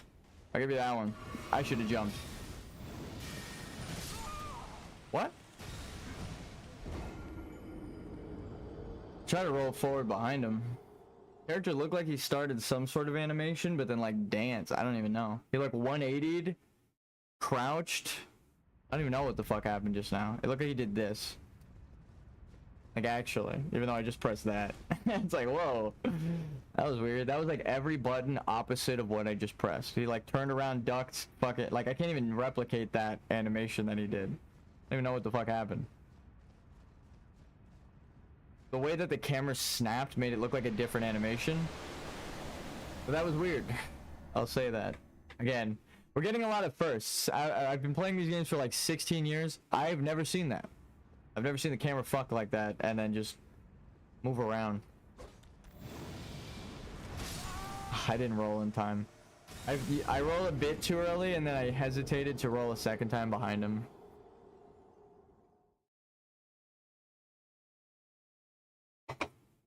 I know it looked like I rolled, but I hesitated. So I rolled like that instead of like this. Very subtle. But it gives you no invincibility frames when you stand up, so I got hit right in the fucking face. We got him almost halfway down. It's technically 25% done with this boss fight. Almost. What is the Elden Beast weak to? I feel like not.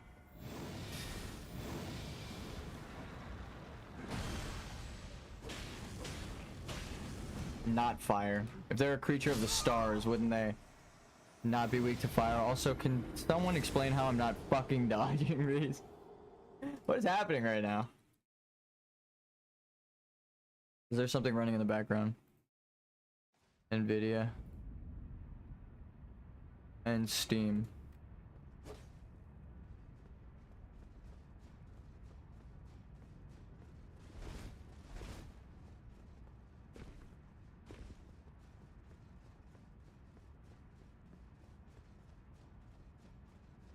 Maybe I'm mistiming it, but it didn't feel like a mistime. Like I've been watching him and dodging and like keeping a close eye on the movements, and then I pressed it, and then there was like a bit of a delay, and then my character took like a hit to the face. So I was like, I should have been rolling by that time. I don't quite understand, but again, maybe too early.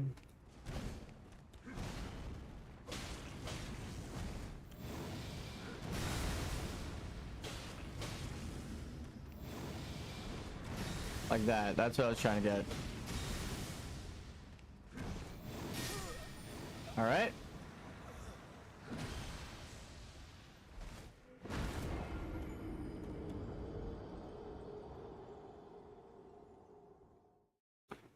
Circling towards the hammer seems to be the play. Because the hands sometimes miss. It's actually not, even though that was a really clean lock on, it's actually not too good at locking on the other way. Like if I'm on their right side, again with the left arm being the the women's arm of... Oh, is that why Christianity thinks that left-handed people are from the devil? Is it because this alchemy thing says women are left-handed? That's so fucking dumb if true. I just realized that. Like ancient sexism in the dumbest fucking way possible.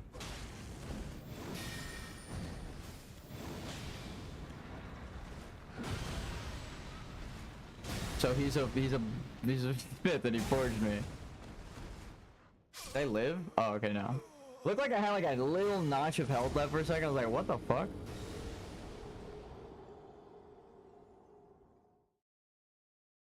Okay, so what's the point of the gold leaves inside of a fucking tree? The fallen leaves tell a story. The leaves couldn't be falling there unless the tree was dead and not actually... Well, we know it's a ghost tree, the Erd tree. So if the Erd tree is a ghost tree that only some people can see, which we know for a fact because we've seen the ghost parts of it, that means the bottom... This is the tree trunk. Oh my god, I'm fucking stupid. This is a tree trunk that you're on, isn't it? No. This looks like stone. Well, but there's grass growing and roots here. So it's gotta be stone. So wait, there's a stone inside of the tree. Okay, that's very man-made, but it doesn't look man-made. It looks like a natural rock. I have so many questions. And then where do you go...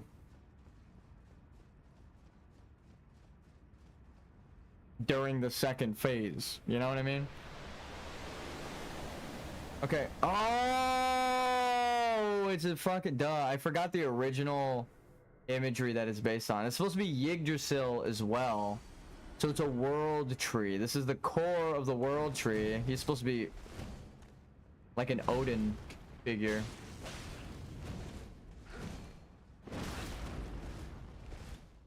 And that's why you go to a realm full of trees in the sky, because it's supposed to say, hey, look at all of the other worlds there are. Because worlds in Dark Souls, there are plethora. God damn! He tied the whole series together in one boss room. Oh my god. Oh my god.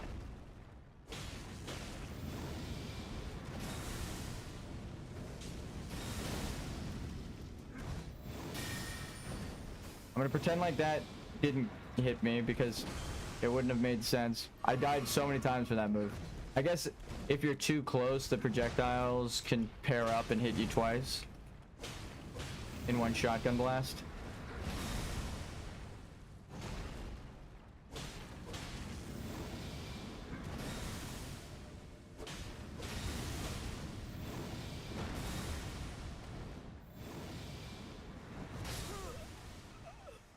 Well, the camera was like stuck in my character's legs for a second. It's because of the lock on. I was like, all right, do I move back or do I move forward? Like as I was holding back, trying to roll, and then the camera just turned everything translucent. I was like, well, we're fucking gone now, and so is the boss. I just have to go off sound effects and pray. That sucks. When the boss jumps off camera and instead of zooming out a little bit, it just does that shit. Again, if I ever make a Souls-like, I will allow the fucking camera to zoom out. It's so dumb that it stays so close, because then shit like that happens where it can't look up because of the floor. And then it goes too high up, your character disappears, and then the boss disappears because of clipping. Occlusion. Right? Culling.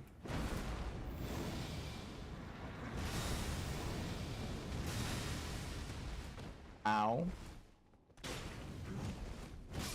Ow. Okay.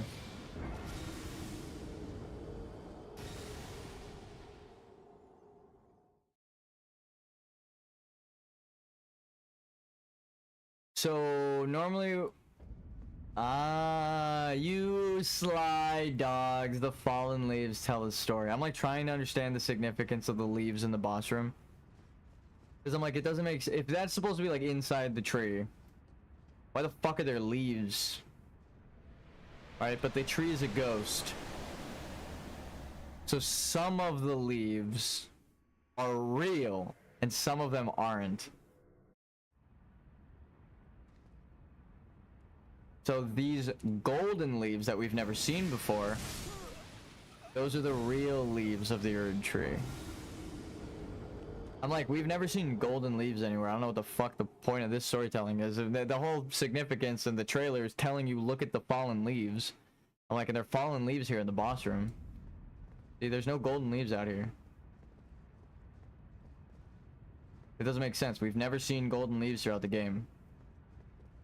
These are all the Erd tree's leaves, except the Erd tree is burning, and also those are phantom limbs.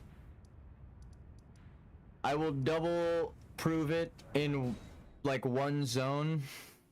First, actually I went too deep, but we can see the other things. First proof, ghost tree. Trees are alive. Trees would also have ghosts in this magical realm, right? So ghost tree for a tree that has died.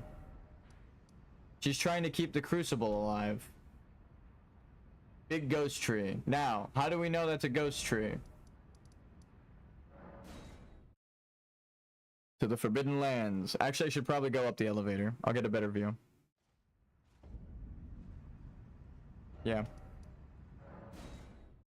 One of these fucking spots showed us you can see through the branches of the Erd tree. It's not even like a question. Whoa. Okay, it must be higher up. Yeah, it was near Shabriri, so.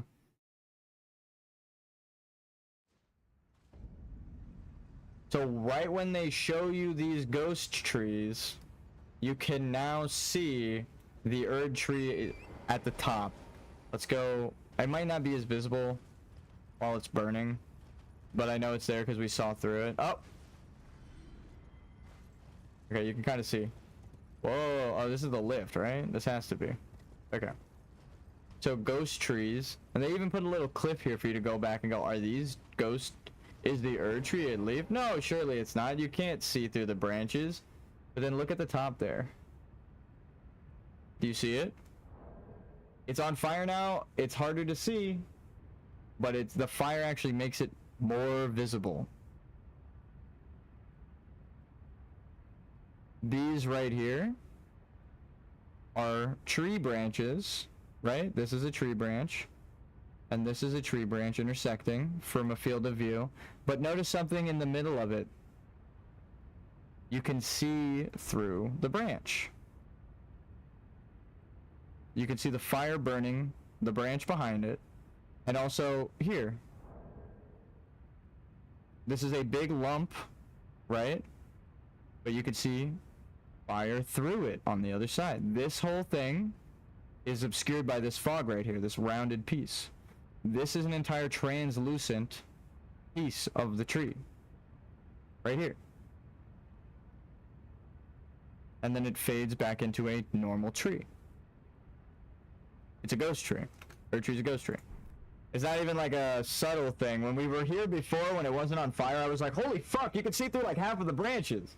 So if you haven't burned the Erd tree yet, just come to this spot and look at the fucking branches. You can see through half of them. You can see other normal branches through half of the ghost branches, which means the Erd tree is a ghost tree, because these are all ghost branches, right? So I think it's on the husk of a tree. And why do I think that? Because it shows you it visually. The tree trunk. That isn't the Erd tree. The piece that it is built on top of. Right there.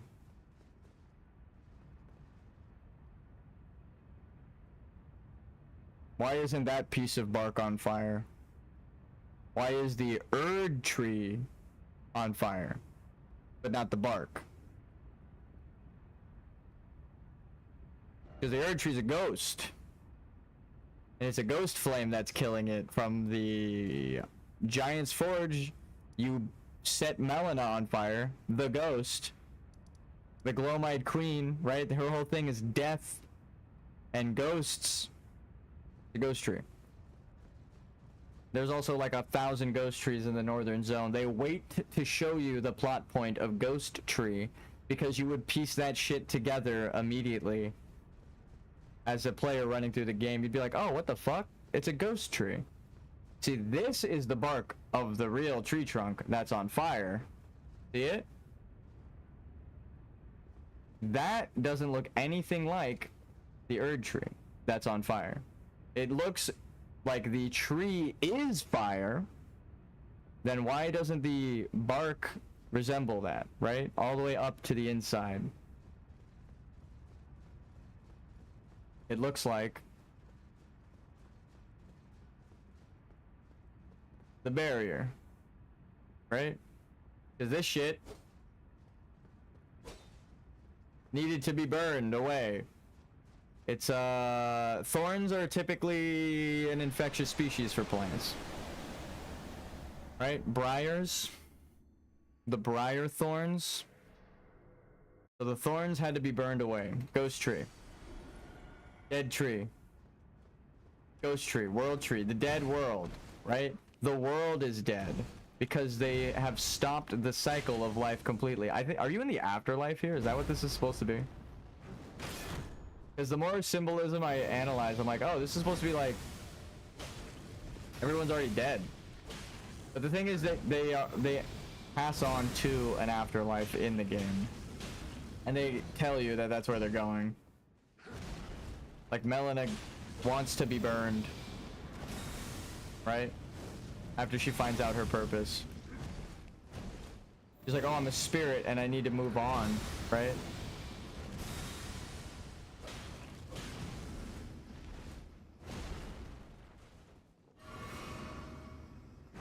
And you need to move on. You need to prepare to die. No, I'm just kidding. That's Melina's whole point of her story, though, is you're actually a bad person and just as bad as America if you are willing to perpetuate an age of undeath, right? That's why she's mad at you. She's like, you have to allow the natural order of things to take place. People need to be birthed again, and people need to die. Those are the two things that need to happen in Melina's mind by the end of the game. I don't know when she discovers that, because her goals are weird and obscure the whole time. But by the end of the game, after she delves into Lindell for secrets, and she says, I just need you to take me to the capital, and you do. You beat Margit, and then she's like, all right, actually, I want to join you again now that I've found my true purpose. Here's a medallion.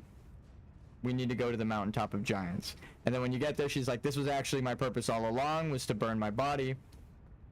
And even Shabriri, again, emphasizing the Golden Order's lies, Shabriri, who's supposed to be the most reviled person in history of the Golden Order, who you would think is a murderous lunatic, is asking you to stop what you're doing because you're going to kill somebody, right?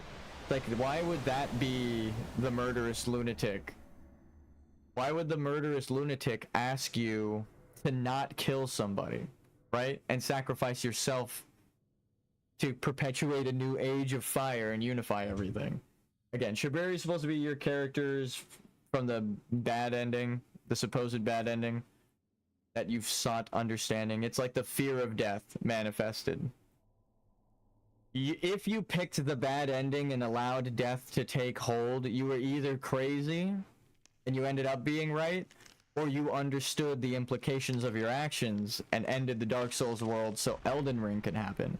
So if your character is Shabriri, I'll say if, even though in my heart of hearts I know, then Shabriri would work exactly as he does in this game, where everyone hates him for being a murderous lunatic, but he wants to unify the world in fire, and he actually understands his actions because he's already a god. And he's like, it's again, so the name Shabriri is because a crazy person in the lands between named Shabriri talked to the Frenzied Flame. The Frenzied Flame isn't named Shabriri, right? Frenzied Flame is its own entity that is feared and sealed away by the Golden Order, because they don't like chaos, they only like order, but you need order and chaos as a dichotomy.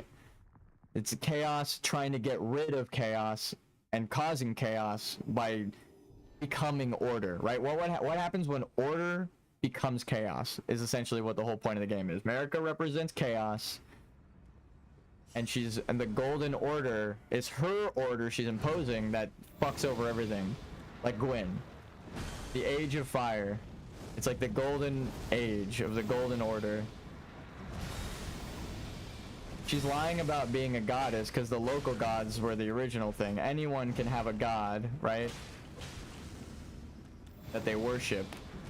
That's the golden order's like biggest secret, is that America was just a local god that killed the ruler and then replaced the society. And the heir of that past society they replaced is Radagon, a giant from the Giant Society.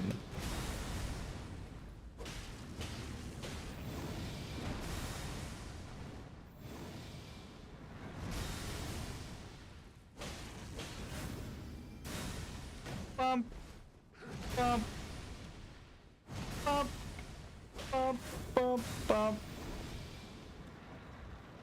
Bump. It's a fucking Ultra Instinct. He should have just teleported like Ultra Instinct. But we almost got him halfway down. Damn, dude. We're getting better at the fight, even though I just got tossed a mile. It's like the lowest we've gotten him down. And it's only like really day one. I was fucking around yesterday. I was super tired by the end of stream and I didn't want to fight the boss. I was scared. I ended the boss like, because we have fought these bosses before. If we ended up going in there and then just beating it real quick, I wasn't prepared emotionally for the game to end. I wanted to go through all of the lore just to show that I, you know, have analyzed the series from the beginning, and we're on to something here. Now we can use this fucking grace because I do not want to walk back.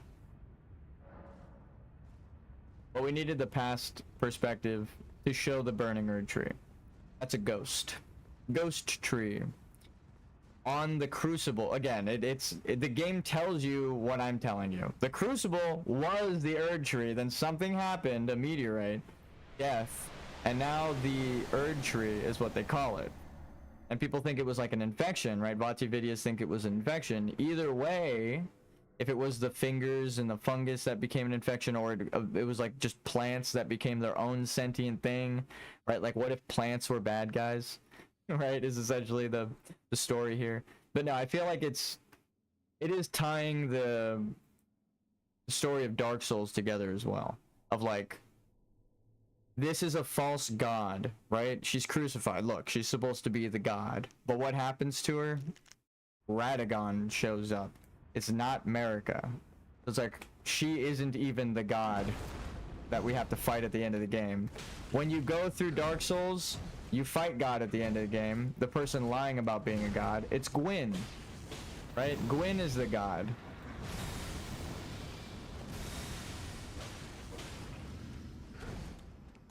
So why aren't we fighting Marika? If Marika's golden order is her age, why aren't we fighting Marika? It's like, well, you kind of are.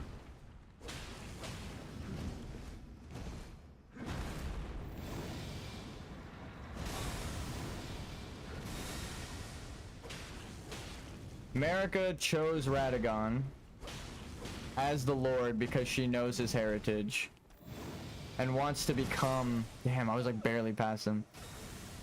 And wants to become the true Golden Sun, right? That's their... Maybe they didn't even want to lose their identity. They just wanted the power. But then again, the whole point of the Golden Order, convergence and causality, consequences for your actions, right? So there's an eclipse, which is the cause, or the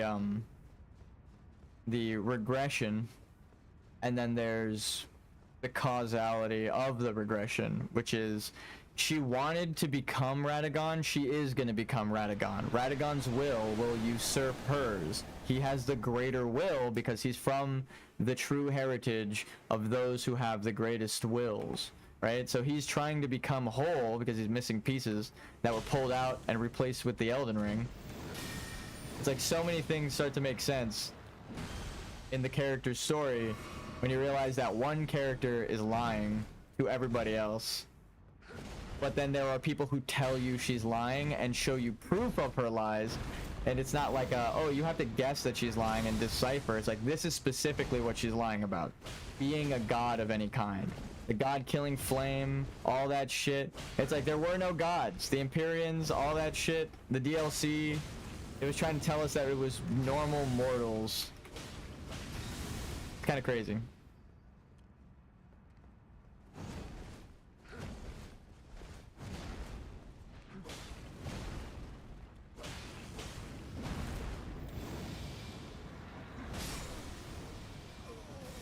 Oh, and he wouldn't have blood to bleed if he was a construct of Marika. And if Marika was the puppet, like I assumed, right? Like we've trailed back to, then bleed would not work on them. Even though the puppets bleed red blood and all this stuff that we just deciphered, and the giants being truly mortal, it's like, well, they're fusing with a fake life form, right? So the fake life form doesn't have blood, truly. She's just a mimic tier. And it's like, again, with the whole Red Queen, or Red King, White Queen allegory.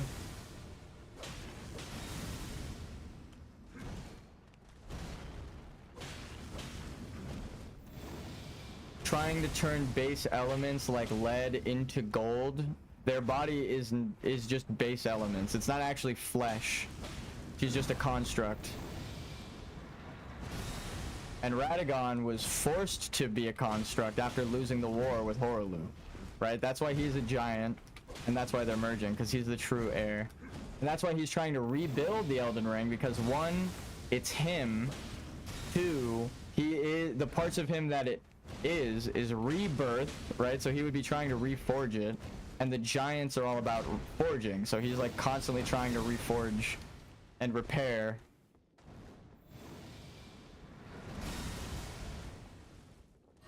While she's trying to destroy and kill the Elden Ring, because she's the Glowmite Queen, the manifestation of death. Like again, it loops back in on itself. That's why Marika is constantly in it. They're in a cycle, by the way.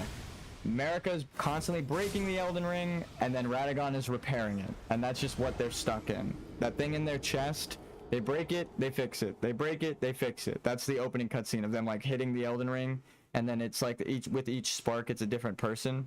Radagon hits it, he's fixing it. Marika hits it, she's breaking it. So she's trying to kill the Elden Ring while he reforges it, aka rebirths it, right? So they end up creating the natural cycle of life and death within themselves as a curse for what they did to this land. Kind of crazy. I keep saying that, but I mean, it's a little crazy. But I mean, you have to be for writing these stories. God damn. Okay, I was in fucking way behind and under your mace, sir. The hitboxes are a little wild, but it's fine.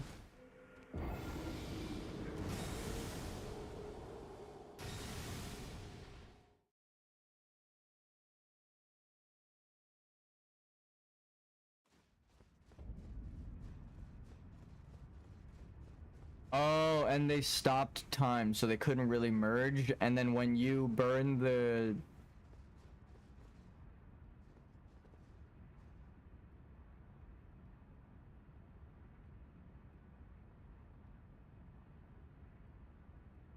The reason I'm confused is, I was like, who put these seals up?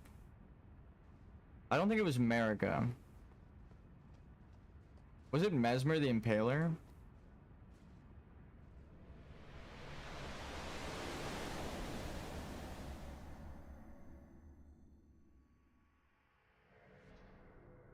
It had to have been Reichert, right?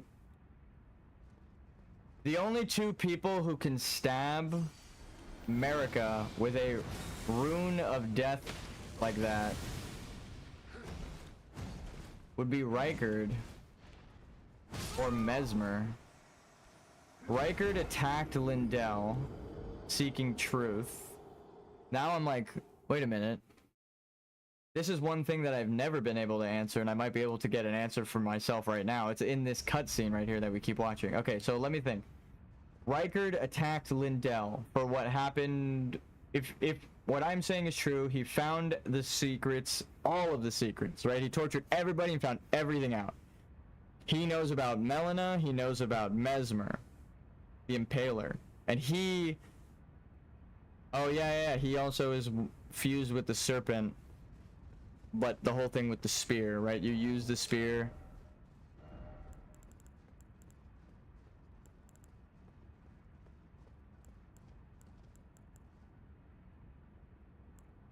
Oh, and dragon slaying is spears, right?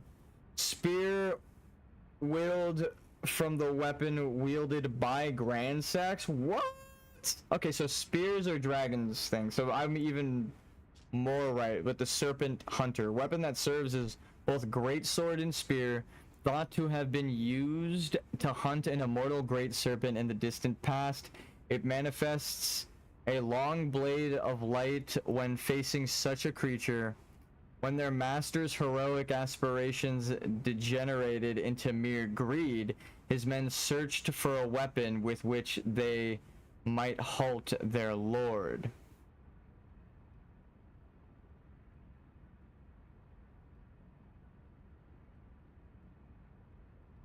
Oh my god.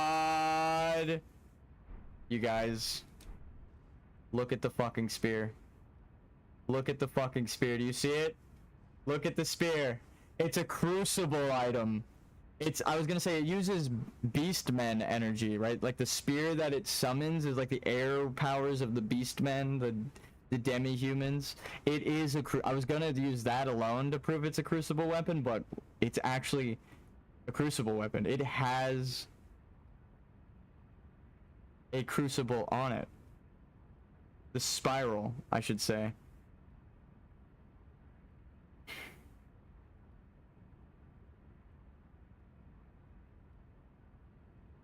I'm like looking at the base for any more symbolism. Yeah, these are all flowers and leaves on the bottom, guys. What the fuck? How did I not notice that? And then you find Bernal in crumbling Farum Azula, the land of dragons. So I was right. Reichard is a snake because of the dragons, and it's only blasphemous because dragons are fire. And fire rose against the Erd tree. And they don't actually want people with strong wills like dragons.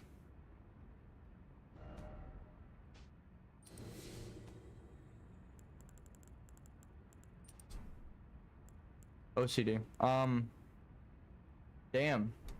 We're really piecing this shit together.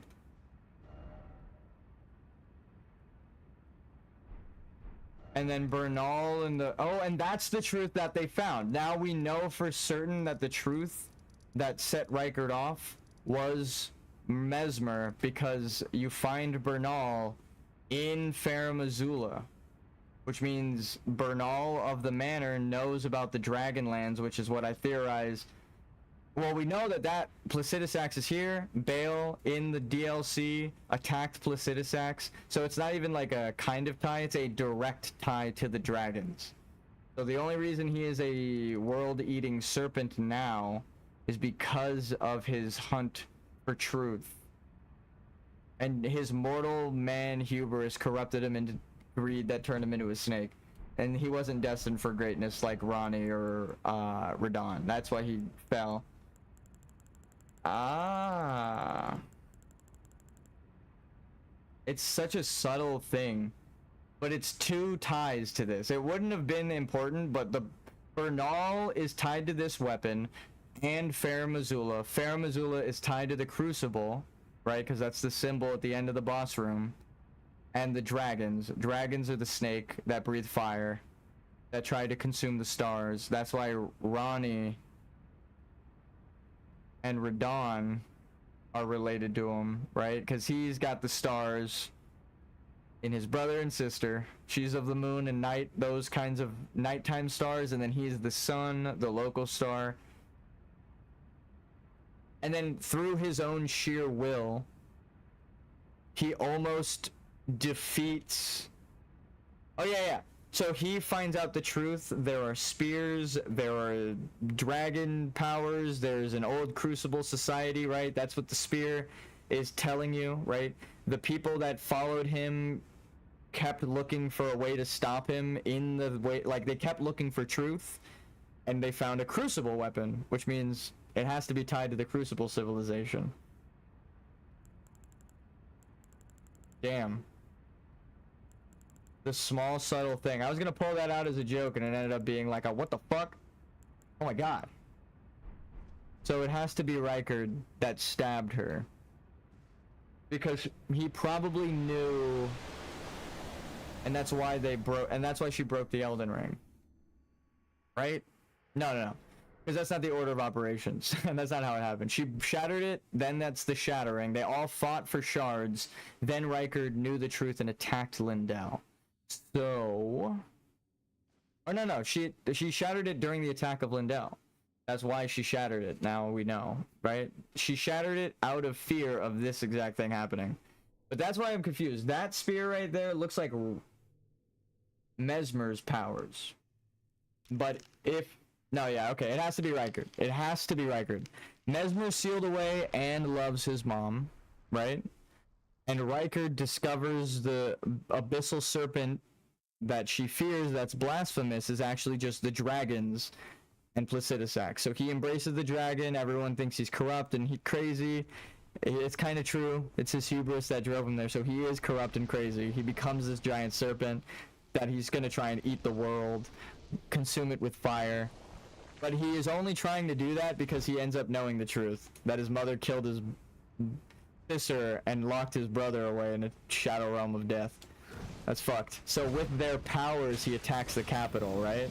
The Glomite Queen's powers.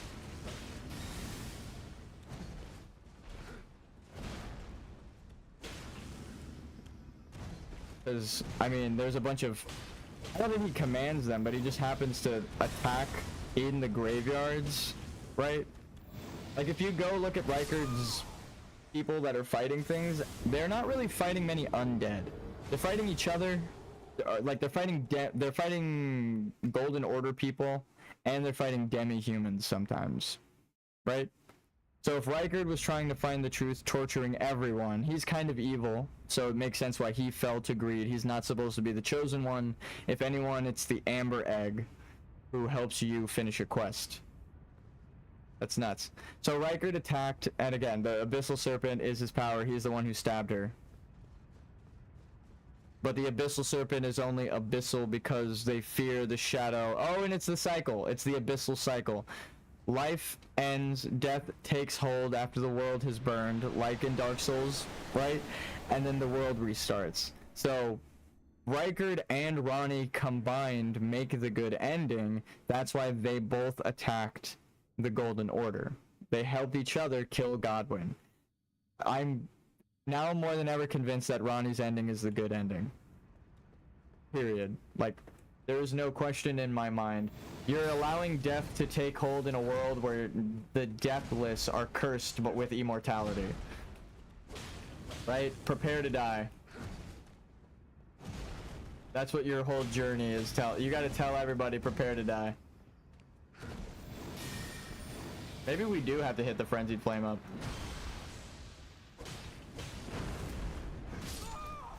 Motherfucker.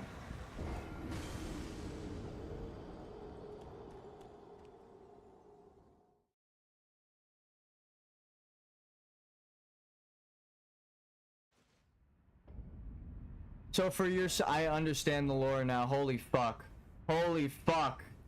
I don't think they would put a secret ending there, but for yourself to be the true hero, yeah, obviously you would have to do everything, but it's a certain order that they force you to play if you don't take Melena's Accord. You can't beat the game per se, but you're forced along the path that I'm talking about.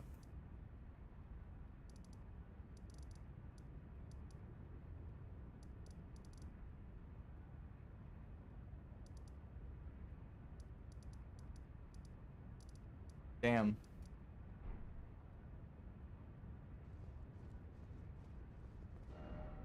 If you go around and collect every rune, like all the great runes, and empower them, and you encounter everyone, I dare I say, like we did. I fucked up like one little minor step, but we did everything that we needed to do for every ending in the game, right? We have them all. We have all 3 of the mending runes. We have Ronnie, Frenzied Flame, normal. That's all 6, right? The three mending runes, and then the 3 normal end. That's 6. So I think not a secret ending, but that is what I'm talking about with like the design and layout of the game. You are forced to understand the story when you play through it as a level 1. Because of the way you would probably have to pick up things like upgrades and where it tells you to go with the upgrade stones. Is you have to collect them all before certain points, and the places that they're hidden are caves with lore answers. Like the crystal mines under Raya Lucaria and shit. Like things that they need you to see, you would have to go do in order to get done with the game. 100%. Like if you wanted 100% the game in not one run, but on your one character. Can you technically 100% the game in one run? I guess I just did, huh? I could go get the talismans. I rolled too early. I'm like, now I'm thinking about other stuff.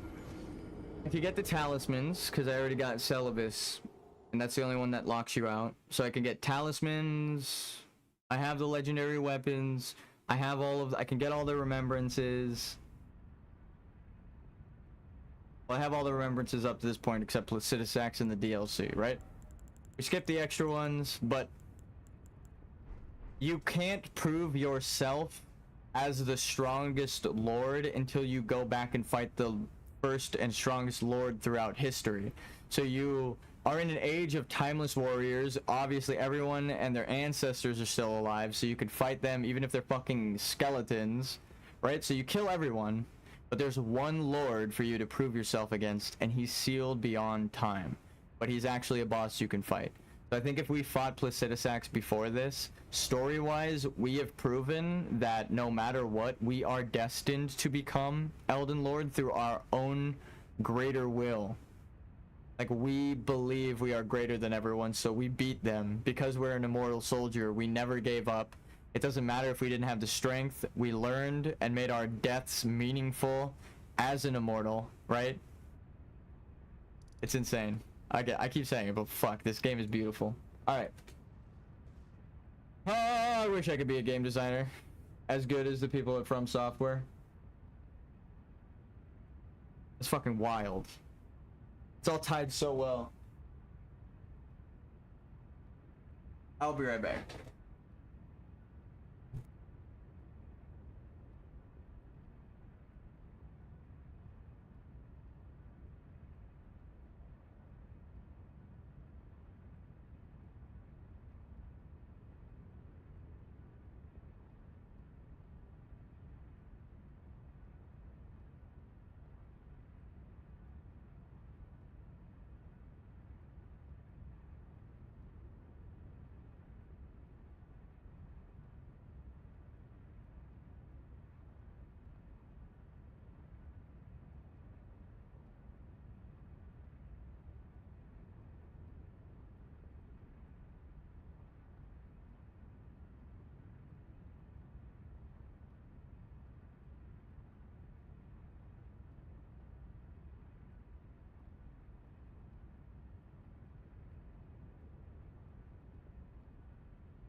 We are going to now force the algorithm's hand.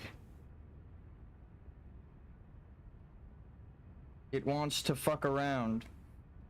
I have a computer that has nothing to do with mine. Different accounts, different everything. And it has an account subscribed to my YouTube channel. When I go to YouTube and I'm streaming, most of the time that account will see me on the homepage. When I'm not on that account's homepage, I know the algorithm isn't pushing me. That is a surefire way to check if you're being pushed to people that only watch your content. And I'm sure YouTube does not want me saying that, but it doesn't matter. I'm a programmer and I can send it out to other websites to have people check out my stuff, like Discord, where I have friends and family. I like that they're trying to limit my community, and I'm like, I actually have friends and family that watch my stuff, so, you know, recommend it to them.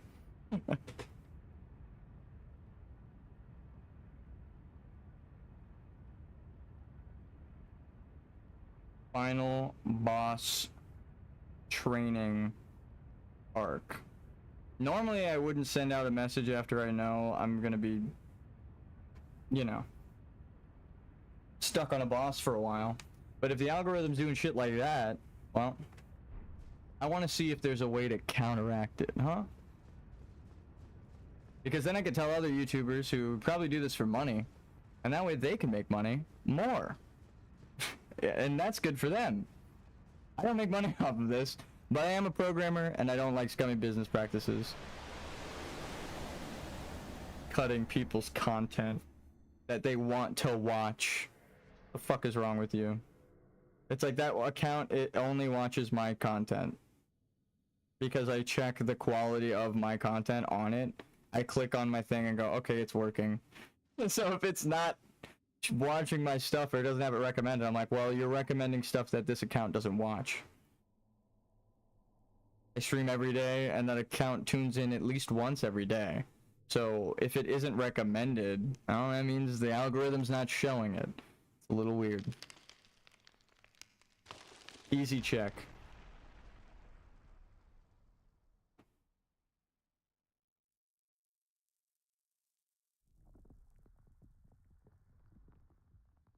Did somebody tag me? What the fuck is this?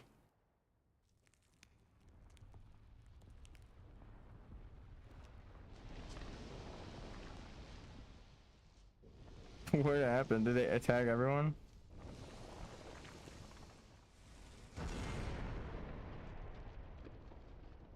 Announcements?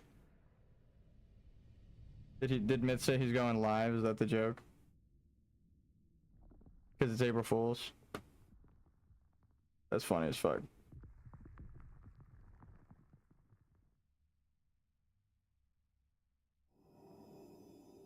I'm also gonna send it to people on Instagram and be like, hey, the algorithm is specifically not pushing me anymore. Come fight the algorithm. Just leave me on.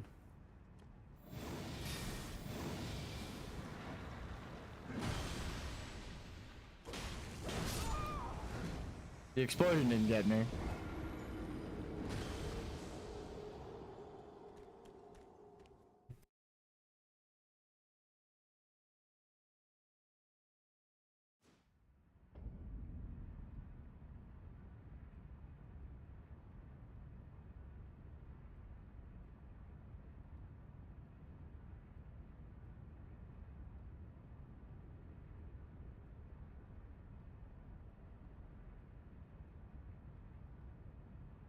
I need... That's funny.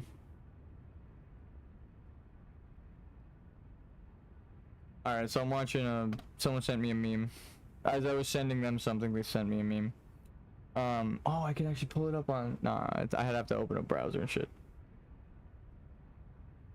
Your boy.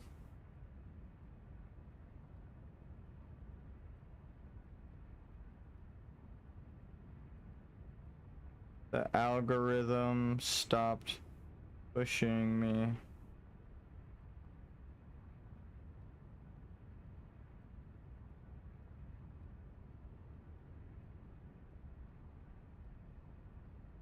Paste.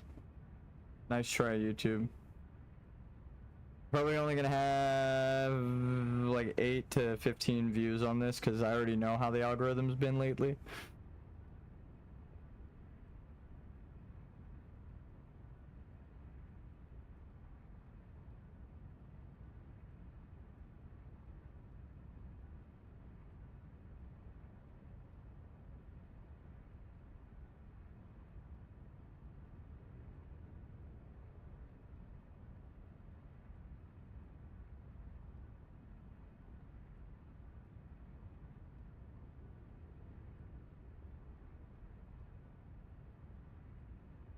Yeah, boy.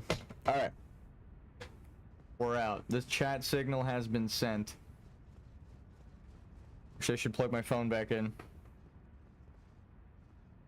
And put the camera on.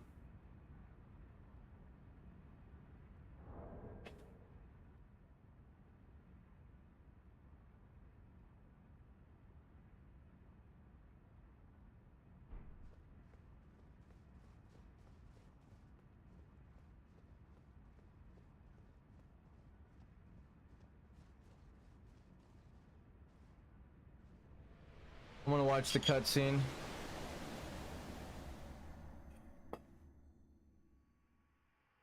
I'm gonna look up who put the Briars up for America's Boss Room. Who put the Briars on America's Boss Room?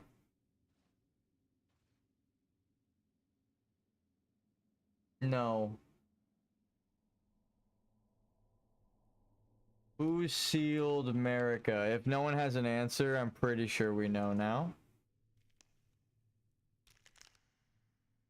In Elden Ring lore, the Elden Beast, acting on behalf of the Greater Will, imprisoned America within the Erd Tree, crucifying her on a rune arc as punishment for shattering the Elden Ring. But Radagon was there.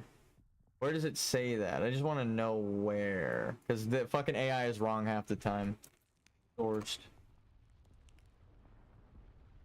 In Elden, yeah, yeah. See, it's like, it doesn't know what the fuck I'm even asking. That's why I'm like, I don't trust Google answers. Let's find out ourselves. It just compiles a bunch of stuff and then comes up. Like, half the time we ask it shit, we know it's wrong based on in-game text. So we're like, okay, it just doesn't even know what it's talking about with Elden Ring lore. Do not Google an Elden Ring question. Google literally has no fucking clue. Like just now, it gave me 2 different answers for the same question, and one was Malekith, which we know is not true. Malekith is trying to find all of the pieces and is loyal to America. So it's like, that is not who sealed America. Like, so again, don't trust Google. We proved that directly just now, that the answer it gave is wrong. So just don't. When it comes to Elden Ring lore, don't Google it. The Malekith himself tells you that he likes America. So if you think that he's the one, right? It's like he tells you that the rune was stolen from him, or the shard was stolen off of the rune from him. And when you're fighting him, he's like, I'm never letting it happen again. You know, he's like, I don't want America to be hurt. I can't betray America. I need to protect the rune that she left me with. So like, again, he is telling you in his dying words, right? Why are you taking the rune of death? Like, what do you want to do with it? Why? You know, like he doesn't even conceptualize why you would want that, because it's such a bad thing. He's just supposed to seal it away, right? With America's orders. So, again, Google's answer just now, wrong. But the game expressly tells you that multiple times with with NPC actions and items and direct, like you see that, which is the most important thing, I think. Garank is only trying to get the death root because he's trying to collect it all, because they apparently didn't expect Godwyn to separate his golden lineage and the death root lineage. But I guess in death he would learn the secrets. Maybe that's it. Like he's dead now. So he's a ghost. So maybe he just goes to the afterlife and he already knows everything. So he's like, alright, well, fuck. Like, I'm not physically dead. but I'm spiritually dead. He died a spiritual death. His body refuses to die and grows throughout the roots of the Erd Tree. That's not just told to us, but shown to us. And Ronnie took the other half of the centipede kill, right? The death rune. And she died a physical death, but not a spiritual death. That's why her ghost could inhabit the puppet.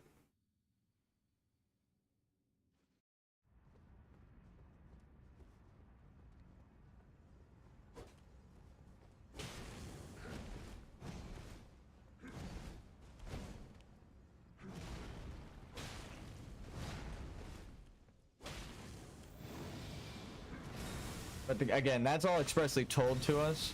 I forget where, but I know a lot of people... I mean, you see it, because we never see like a spiritual, conscious ghost for Godwin, but we find Ronnie's body, and her spirit's still intact. So it's like Godwin died one half, and Ronnie died the other half, right?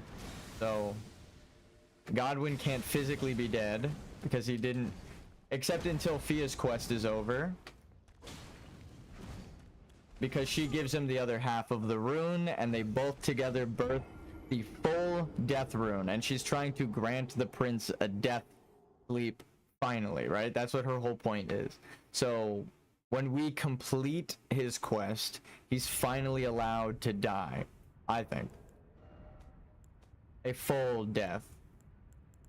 Which is why now there's like flies at the rotting corpse, which also explains the significance of the fly village sealed away, because she knew that like flies would decompose corpses and be their only bottom feeders for corpses. So if she sealed away any trace of death, then flies have got to go too, right? It's again, it starts to make sense, all of it. Even the little sound effects that they add afterwards, it's like, why did they put that there? Like, they want to add meaning to fucking everything. At least 2 meanings. That's what I should say. At least 2 meanings to everything, if not multiple looping meanings in one.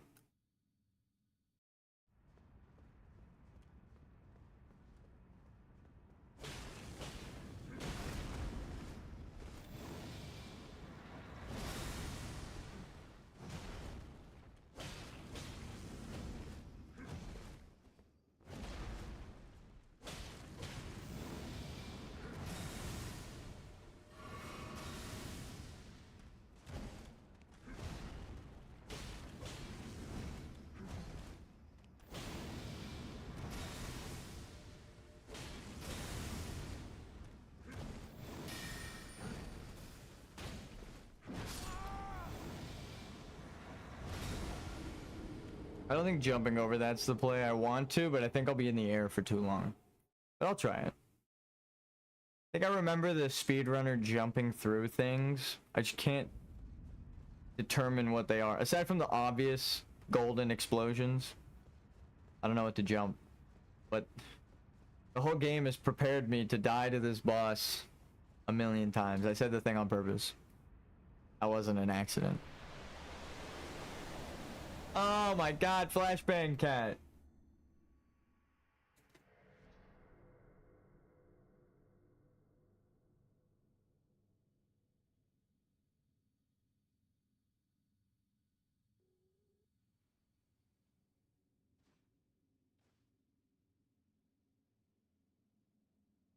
This is me in the cutscene.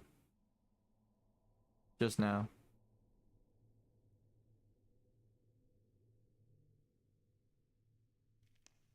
People clicking in because they think I'm playing Genshin.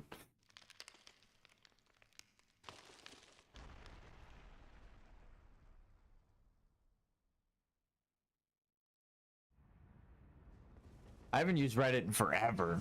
That was crazy. I think that was actually my Reddit account logged in. I didn't know that shit was still logged in. I wonder how much Reddit karma I have.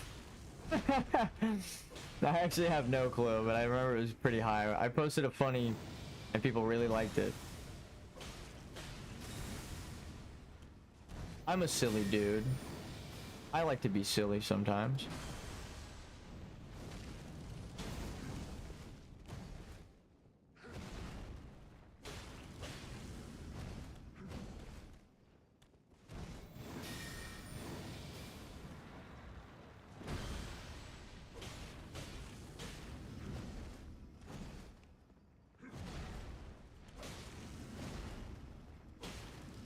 Is this it?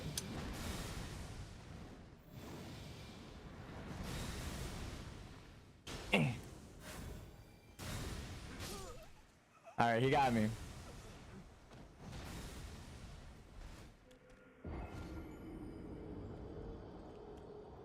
Oh my god, it really is a fucking Ultra Instinct reference, isn't it? That's so stupid. He thinks his brother thinks he's Goku. Brother thinks he's Goku. It's like a pompous British knight.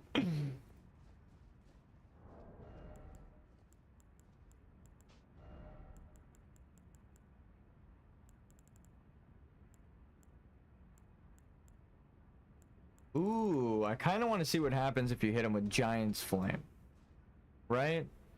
Because if my theory is correct, this should affect him somehow more than fire.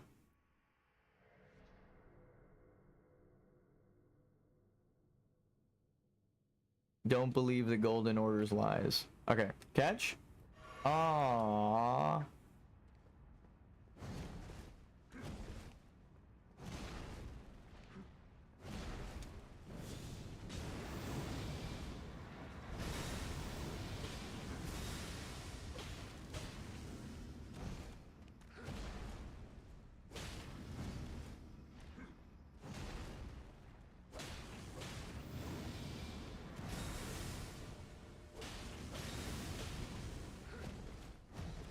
Fire didn't seem to matter much to him.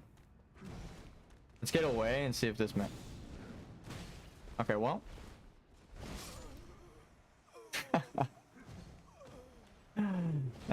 It's more for science, but...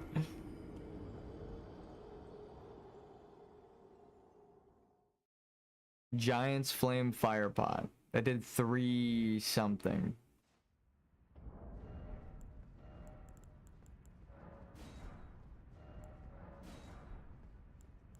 If my theory is correct, that the Giant's Fire Pot should do more damage, right? Oh, well, you use F key. Of course it's gonna take more damage. Wait a minute. Oh, and it scales with faith.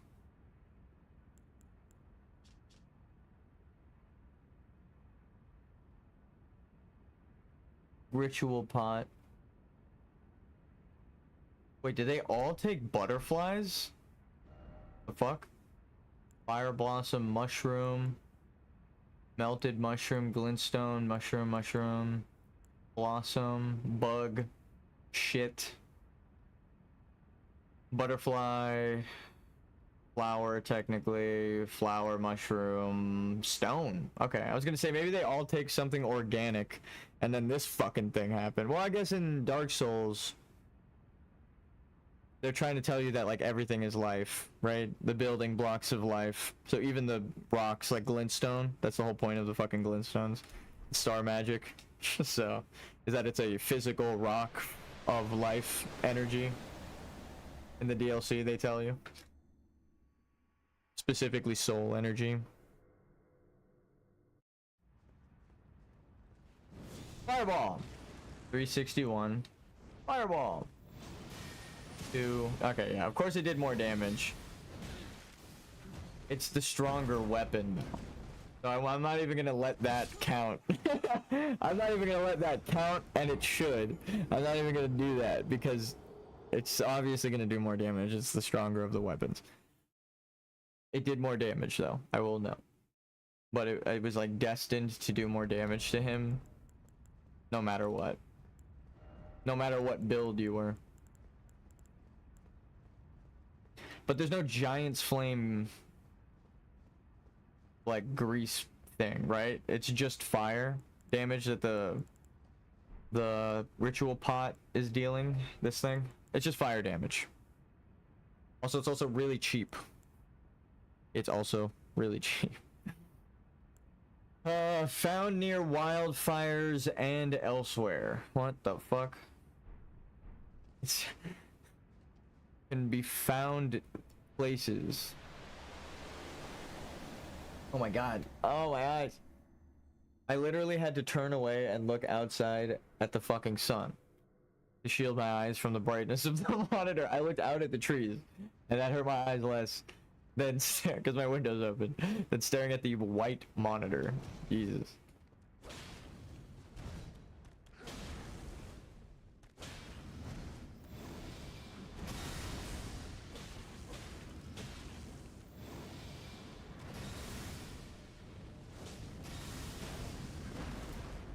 I didn't want to step into the explosion, so I like really hesitated there.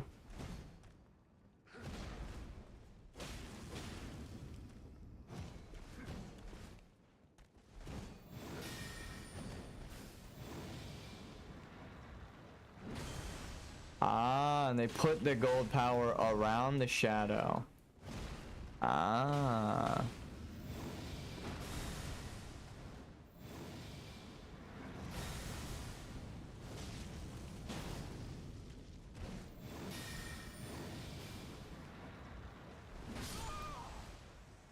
He held that shit for a long time. I was probably gonna die on the teleport. Be real. That's the thing I need to learn.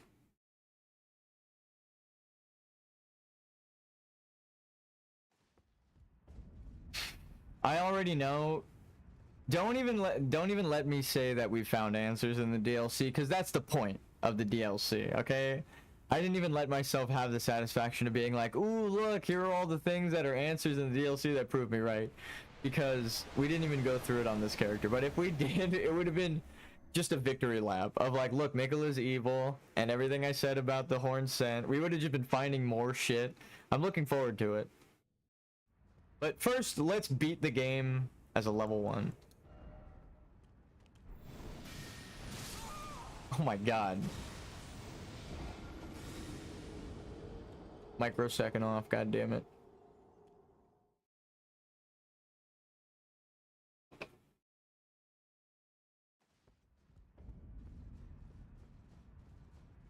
We were distracted by the heads of the snake. Oh. Now I know Vati videos and all of them are wrong. They're counting the heads of Placidusax as if those are supposed to be the fingers, but Placidusax has 5 fingers. The heads are supposed to represent the snakes from the alchemy imagery, because the 4 snakes are like, or the 3 snakes are mind, soul, or body, spirit, soul, and then the 1 single snake off on the other hand. All of them are part of the same star-eating serpent, right, from the first picture. And eating runes would be like eating stars. So it's a dragon that's eating the stars. Placidusax. And then Baal rose up against him. Yo, is Baal the Gwyn except good in this world? Baal kind of did the best thing for everybody and then fucked off because he was mortally wounded. He just like went home and rested. And then we went and killed him because he's crazy. That's fucked up. Oh, we're the bad guys. Just leave the dragons alone is what I'm getting from all this. All of the story is telling me that like Placidusax didn't deserve it when we went in to kill him. I'm glad we didn't kill him. Because he was just attacked for being, well, he kind of deserved it. He deserved it from Baal, but us going there and killing him, he didn't deserve that. I don't think. I guess maybe.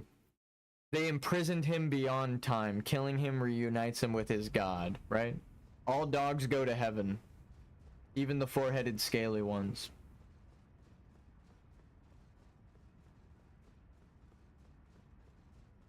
Huh. You sneaky snake. Oh, and the ripping off of the heads from the dragon man would represent that man is now beginning to conquer those aspects of humanity. Oh, you're fucking smart, dude. Not me, the people who wrote it. Because that has to be the symbolism if the origin is. I gotta ask. We gotta fucking write a letter to George R.R. Martin. I'm writing that down. He's never gonna read it. Write a letter to Georgie. Hello, Georgie. That's nuts. Actually, how I'm sitting is nuts. I'm definitely not locked in. I'm sitting here admiring the lore. I'm like, wow, you really made this game? Damn, it's so good, bro. It's not gonna From Software. Even though the boss combat is crazy, you're not trying to make an easy game for people to just beat. You want them to be stuck and think about things. So I respect that. I couldn't put people through that emotional suffering. Again, I like happy stories like Star Wars, where it ends with the good guys winning in the original trilogy, right? If you go back on the traditional, they rise against the Imperial, before Disney bought it, they rise against the Imperials and turn gray, right? They get rid of the Imperials, but they know that the Jedi before them were also problematic. They analyze everything and just form their own new thing, unifying the universe. Love that. They didn't do that when Disney had it. It goes back to Dark Souls, why I love this. It's pretty much saying that version with the Greys and the extended universe of before Disney was saying analyze religion and question your origins respectfully. Nowadays it's just saying like blindly trust religion. I think that's why people are upset. They don't even know it. But like the whole theme is thrown off. But I always hear people like complaining about a bunch of things, to be honest, with Star Wars. I love Star Wars, but it's never actually about Star Wars, like the content of Star Wars. And I'm like, if you analyze like what the original is about and now what it's about, it is not what the original was. They've changed it. Because there are no Greys, there are no like Jedi. She wants to be the last Jedi, right? That's the name of the movies. I'm sure she doesn't, right? Maybe? Question mark? She takes the Jedi text, so she technically is. It's again, it's like promoting religion. I really like Dark Souls. I respect it. And Demon Souls. I think Demon Souls does it concise and clearly, but they cut off the giant origin, right? They leave it very ambiguous and mysterious. So when I played through Demon Souls, I didn't know any of this extra shit. I was just like, wow, Demon Souls is so cool, and King Allant is an asshole, right? And now going through all these other games, I'm like, well, Gwyn is clearly the bad guy. He caused all this, and he's the King Allant of Dark Souls. Marika's clearly the bad guy. She caused all this and is the King Allant of Elden Ring, right? And then the more you dive into that, it's like, yeah, Marika's definitely the bad guy. It's like, again, the sins of the father. Even if they meant to do it or didn't mean to do it, they caused these terrible things. Are they at fault? They did it because they were tortured, right? Sins of the father. It's their ancestors and the sacred right that they were tortured by. Marika and all of the shaman women stuffed into jars. So it's like they're the sins that they're punishing people for, but then they're getting punished for the way that they're going about it. It's, again, it's all allegorical for religion, and they went back to the most ancient religious allegory that predates Christianity. Mesopotamian runic cuneiforms. It's actually really cool.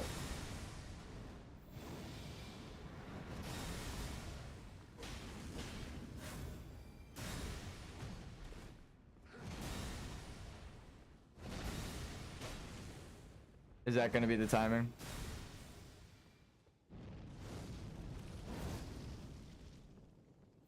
Nope. No, he sprinted. That was just a fuck up. You saw him turn completely to the left. That was a sprint, even with the shield up. Oh, I fucked up. I held it for like a half second too long.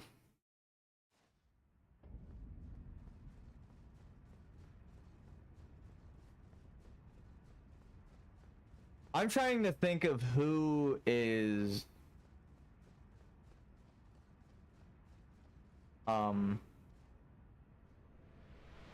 the original hero of Mesopotamia. What the fuck was his name?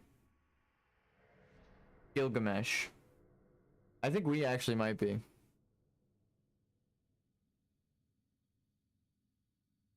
If not us, then Horaloo would be my bet. I don't know Horaloo's story too well of how he met Marika. I'd probably have to like analyze the fuck out of it.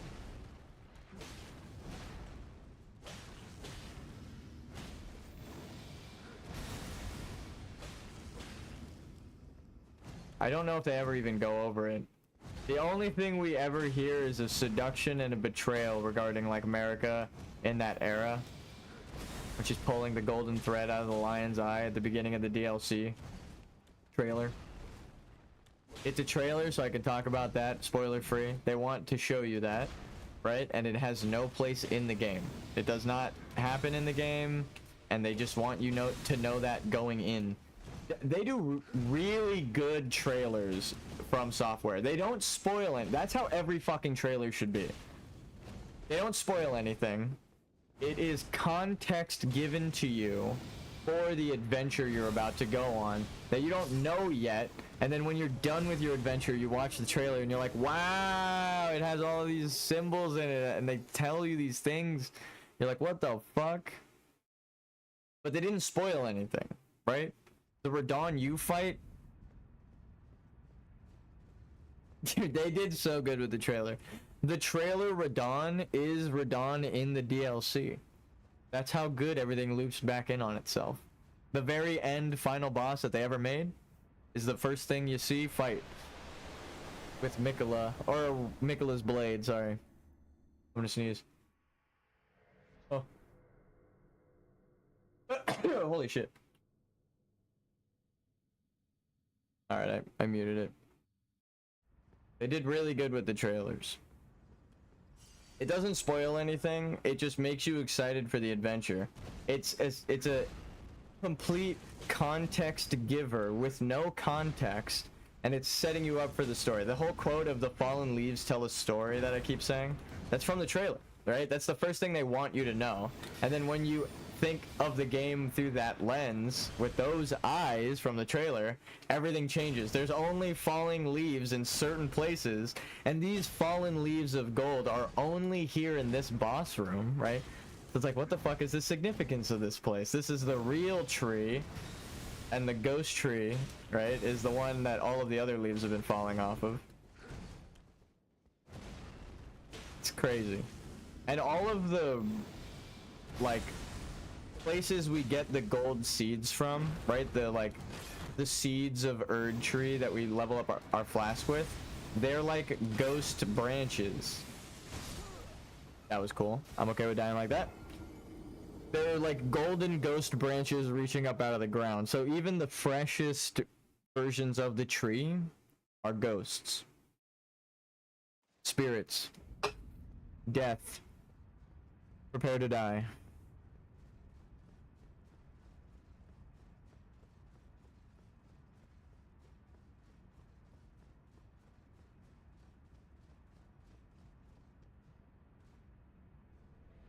The way everything ties is so crazy. But I think they wanted you to see that visual so that you can know that Demon Souls and Dark Souls also loop in. I'll say it.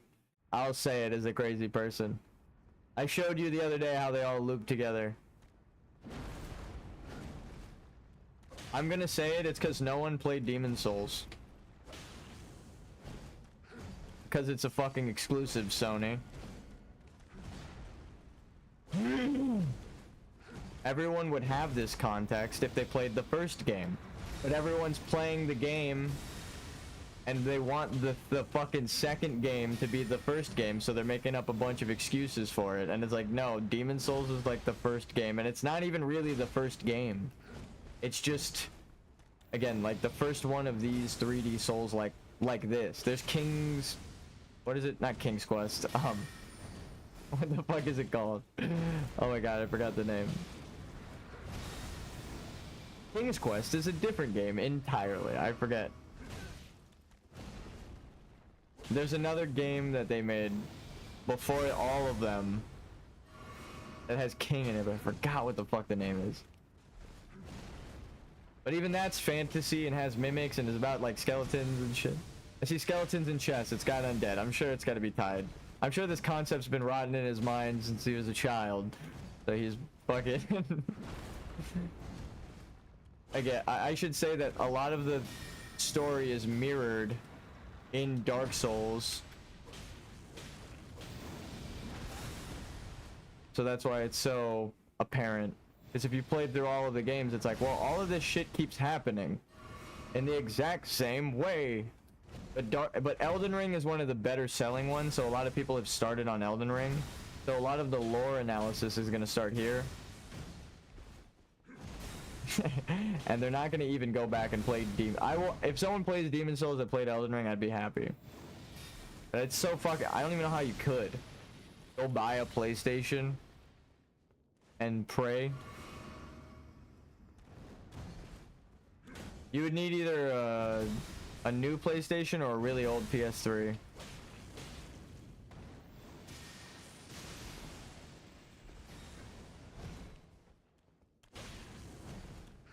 Not a PS2 though.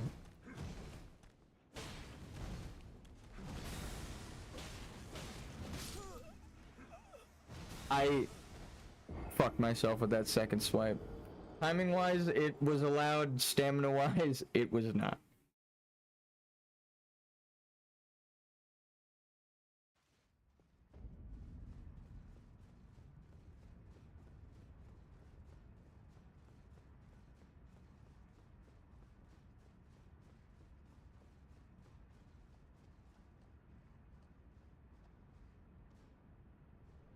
I'm surprised they didn't use like any Egyptian symbolism.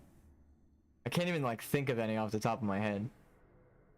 There's like zero Egyptian symbolism in this game.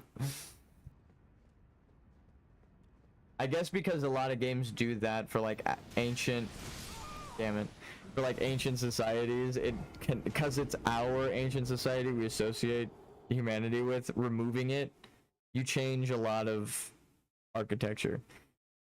I have like 0 pyramids in mind, which is weird. They even go Aztec with the like sacrificial serpent snake daggers, local deities, right? Mesopotamia, local deities. The Mount Gelmir local deity was probably the dragon, and we see Baal, the dragon, mountain, volcano. I wouldn't doubt it, because he's also the same thing that Riker did. I would put money on it. Yoink.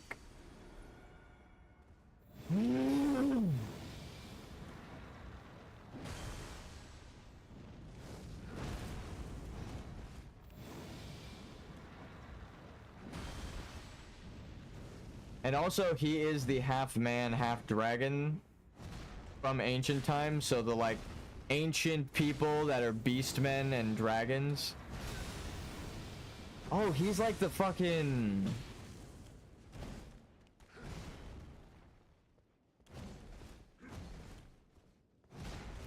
I just swallowed in fear. Like, oh, holy shit. He's the half dragon of the DLC. But instead of snow, he's fire. Holy shit. There's a half dragon woman in a painting, sealed away in a painting in Dark Souls. And they talk about how dangerous her offspring could be. And I always wondered, how dangerous could a half man, half dragon really be?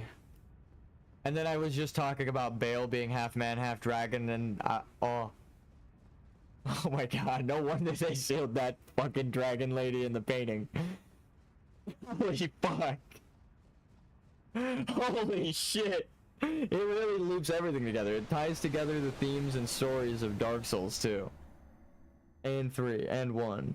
Holy fuck. Oh my god. Oh my god. Holy shit. One character like Bale tying together everything. I made a joke about them sleeping with dragons, and I was like, wait, that actually it happened in Dark Souls. What am I talking about? Oh my god. And then they're talking about how dangerous it could be in Dark Souls, the mating of humans and dragons. And I was like, Bale is like a half human, half dragon. And the whole serpent, immortal serpent, right? He's an immortal serpent. You eat his heart, he comes back as you. Dude, that's wild. The Mount Gelmir serpent is Bale, and he rose against the original Erd Tree in Placidusax the Crucible. Rykard rose against the Erd Tree in Marika with its power, performing the same sacred ritual. Holy fuck, Rhea is like a Bale.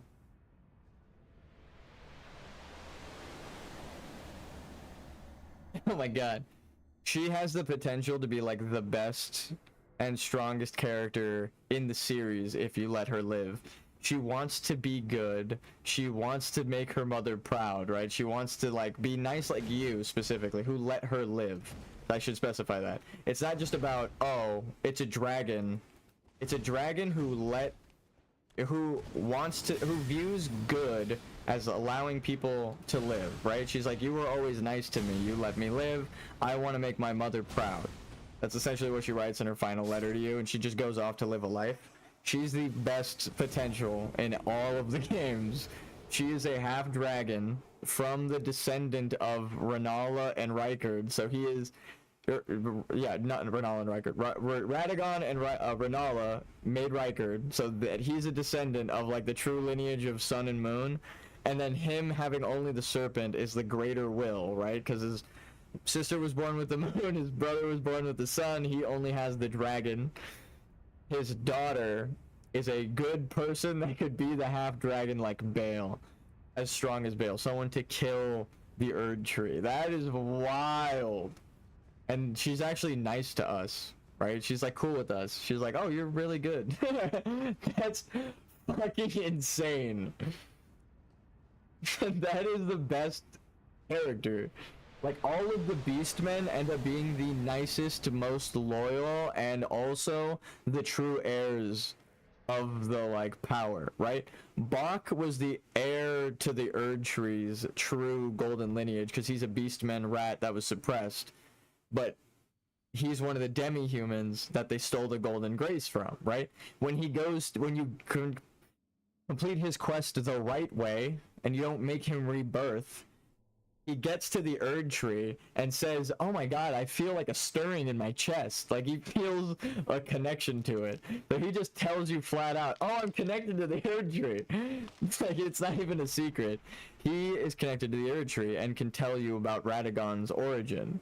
And the thread, right, Radagon's golden thread, ties to Bach, because he's a demi-human who was taught by his mother to sew the demi-humans, or the demigods, right, the half-gods, the demigods' clothing. So he's actually a tie. Like, all of the half-humans all end up, or all of the beast people who you can give a good ending or betray and kill, if you give them their good ending, they have the highest potential. Bach is the true heir of the Erd Tree who you let loose in the capital. A beast man with all of the realm to conquer, right? He's your friend, the strongest lord in the land. He's your seamster, right? So he's your friend, but he is now in the noble capital where he belongs, but he was subjugated, right? The rats are brought up. I tried to backstep to see. So like because he's one of the rat men that were subjugated originally, are now up to live in the capital. Same with the snake people.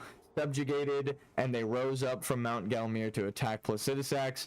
You let Raya live, and she's a friend to the new Erd Tree Lord. So the snake people are now friends with the Erd Tree. Everything, if you allow people life and the chance to live and breed, which is what Melina's whole thing is, you give everything the good end. We found the good ending. Raya's alive. She's going on to become the half dragon that's friendly with the Erdtree that we just talked about. Bach is a seamster alive here. He made it. Oh, what the fuck? Hayet is alive. So I guess if I never embrace the frenzied flame, everybody lives. I just forgot about it. This is the ending that I've been trying to get. I don't have the achievement for it. Huh. Blythe is alive. Watch Iggy be dead, though. He just upgraded all my shit. So Blythe is alive. Celavis is dead, but he's a puppet. Hydia, the puppet diddler, is dead. Because he tried to betray Ronnie. He deserves to die because he's a weirdo. Makes sense. But he ended up dying to his own volitions. We didn't kill him. We can't be blamed. The blood of our... Yo, he's still alive. What the fuck? He upgraded our weapon to full. Which one was it? Yeah, Serpent Hunter to 10. So he upgraded a weapon to 10. He helped us, but the Black Knife Assassins still haven't killed him. He upgraded it after the Black Knife Assassin. So we talked to him, and we upgraded everything, and left and came back, and he's still alive. We found the good ending in Elden Ring. Literally everyone is alive and happy. Selin, I'm not gonna lie, I'm horrified to go back to Raya Lucaria. We did Selin's quest up until helping her invade Jaren in another world, which is very Dragon Ball Z. If you know, you know. So we don't go to another world to fight Jaren to end his world and kill him, right? But Selin was... Well, last time we teleported here, Selin was here, and then when we reset the area, it said Renala. So I was like, oh no, I think Selin turned into a... We didn't know that she was gonna turn into a puppet. She wanted to replace... This is where we left her originally. This is, again, where I think if you don't kill Jaren, you leave everyone alive, you get the good ending. Jaren thinks he killed the witch, but he gets to live in his lie until the truth comes out. Because he's a witch hunter, you know. Who knows what's going to happen when the truth comes out that the witches aren't bad. Glintstone sorcery is the same as incantations. That's why you have to cast Law of Regression with intelligence, right? The game forces you to know that. I know it, period. So, the witches he hunted, it's a bad thing. So Selin needed to live. If you give Selin life, but don't kill Jaren, everyone's alive. Selin is your friend who you marry Ronnie with the goodest boy ending right now, right? So, you are going to be able to allow Selin to rule over Raya Lucaria. Because you are taking the princess of Raya Lucaria and moving her to the actual capital of the sun, her new kingdom, right? And you guys are going off into the stars, and Renala, Queen of the Full Moon, right, left behind. Right? She is subject, she is okay, she's gonna do anything that Radagon tells her, right? That's sad, but that's the whole point. She watches the egg because she was entrusted her child with Radagon. So that's the thing. You beat Radagon, there's really only two things. You're also marrying her daughter. I wouldn't be surprised if in the sequel Renala attacks you, and then as I said that, I realized the sequel is called Night Rain. She's the queen of the moon. It would be the reign of night. Anyway. Anyway. Aside from that, maybe that's why she can't die in this game, too. She has to live to the sequel. Anyway, while you guys are off in the stars, she's like doing the Limvel shit. Yikes. That's horrific to think about. We might have found the villain of the sequel on accident, because we kill Radagon for love. Or we're trying to right now. And we will. I'm not giving up, I'm just loring before we're over. Whoa, what the fuck? Oh. I guess you could just press that to go back to you. Okay. I meant to press this. There's nothing underground here.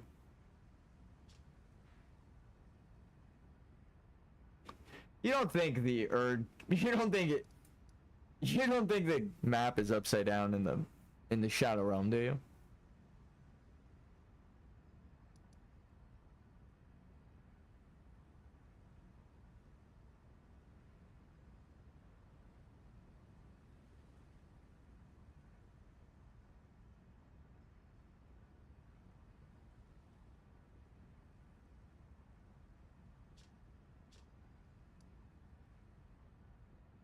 Oh my god. If this is where I think it is. So this entrance is where I think you are in the DLC, right here. Okay? So right around Radon and Moog's area, right? So we go to the DLC. That would mean here, wait. Lore, this is very, very, very, very, very important. Oh, it's actually called the Farum Bridge. What the fuck? Of course it's Farum Azula over here. Holy shit, and that's also tying it together. Oh, and duh, there are Beastmen fucking statues here. Well, yeah, okay, this confirms my theory. I'm a dumbass. Environmental storytelling. Just look with your fucking eyes. How did I miss this? The thing that I'm jumping around and dying around the whole time is the thing that connects the place with the thing I think it is. I was saying that Crumbling Farum Azula is from here, and this is the only place we see these statues. Okay, so which way is the Erd Tree from here? It is north.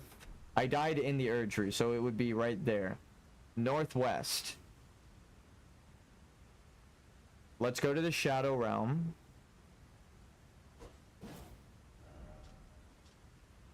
And look northwest, right? Because if we are like a little bit to the right of Midway, right? That's where it is. It's not just Midway, but a little bit to the right. Well, we're just kind of moving around. All right, this is literally Farum Bridge, so we'll just go to the Grace and not move. Yeah, it's kind of on point. What about inside the Bestial Sanctum? Is it? Because this is the end of the road. This is where it should be, right at the notch. Yeah, it's pretty much right there, right? So northwest, or just pure northwest actually, because that's not northwest. It's like northwest, dead northwest.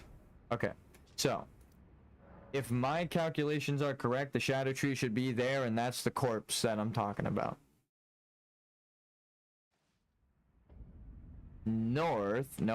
Northwest.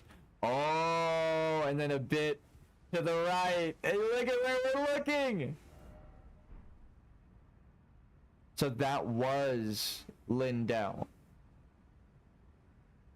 If what I was saying was correct about the map placement with Farum Azula, and you enter the Shadow Realm, and then you are physically pretty much in the same spot, but then it changes realm where you're at because of the hand of Miquella and the way that they have to both journey from here through the Spirit Realm. That would be where the Erd Tree is. This is a different tree, but if they had multiple trees for local deities, right, there would be a shit ton of fucking trees. Oh my god, am I really about to run through the DLC for answers? At the end of the game, I'm actually getting pretty far with Radagon. I got like halfway. We're halfway done with Radagon, but I need answers. I bet you anything we're gonna find. Oh yeah, they're all shadow trees. That's why you constantly find shadow fragments in all of the places. All of the shadow tree fragments, instead of Erd trees, were local deities that they banished. That's why the demigods have their heads cut off in base game, but not the DLC, because everyone, it would be redundant to cut their heads off in the Shadow Realm. They're already banished to the Shadow Realm. No one with the golden lineage would ever step foot here unless they transferred their blood. They had a blood transfusion. And that's what really happened between Miquella and Moog. It looked like incest, but it was actually a blood transfusion so he can get rid of the golden lineage blood and have horn scent blood, because that's these guys. Look at the horns. Lore! Wow, I can't believe we actually found the answer. It's not even just like answers. It's like, that's the answer. That's why everyone's here. That's what's happening. What the fuck, dude? The whole world just changed now for me. All of these guys with horns being ghosts banished to the Shadow Realm. Right, again, it all makes sense. The deities look like them. They have horns. So the one deity from the Albinorics was a swordstress civilization, right? To further prove my point. Wow. So where would this be? It would connect all of this like I thought. It would connect a loop. Oh my god! Oh my god, we're dumb, you guys. It would I said that out loud. I said that out loud. I can't believe that. You guys are fucking stupid. As a community, everyone's wondering where it is. Of course it's over here. It's a fucking loop, you guys. Oh my god, we're stupid. If this is Farum Azula, here, you look northeast here towards the Erd Tree. It's helping you calculate. This is where the ruins of the civilization are, right? Then this missing area... Look at the map shape in the map. You're going northeast. That's why this is to the northeast.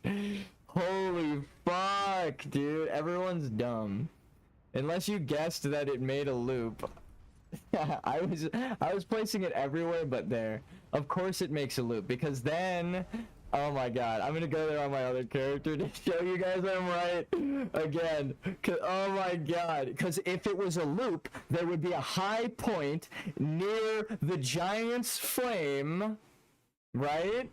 On Altus Plateau that has a crucible, or not Altus Plateau, the Shadow Altus, right? The Shadow Altus Plateau on the right side next to the fire giants, pointed that way, right? If this was the loop to the right, right? This is the northern peak. This is the loop to the right, right? And this is the northern peak. What's here but a big fire crucible? The Shadow Tree Chalice. It's the shadow view. It completes the loop. They took part of the loop away and completed it in the DLC. There's not going to be any more DLC, guys. I'm sorry to break it to you. Unless the DLC is like another loop. It could show us. Or more trees that were tarnished. Oh, that's sad. I was hoping it would be a bunch of branching loops and stuff coming off of it, but no. This is very evidently the Crucible civilization that they were trying to hide.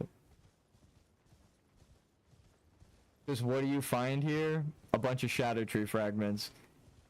And sunflowers aiming towards what used to be the sun. So all of this would have been the antithesis, right, this way, of Mount Gelmir. It's showing you that the whole world, right, it's a loop. It loops all the way around. Because it's the volcanic activity of the world.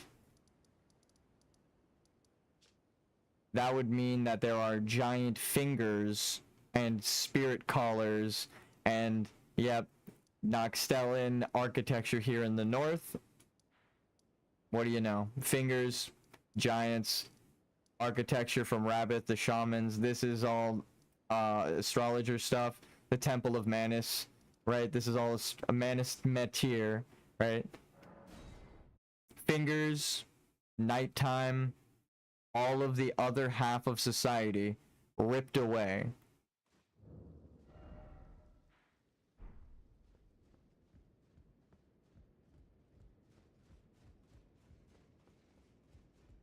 Wow, it's beautiful. Now that I see it, I'm like even more impressed. This is I can't even analyze how much all this is. I would need the whole community to fucking realize this all at once. God damn. But look, that would explain this, right? This is just a flat land, right? An unrecognized land, and then it goes up to the Shadow Altus. Damn.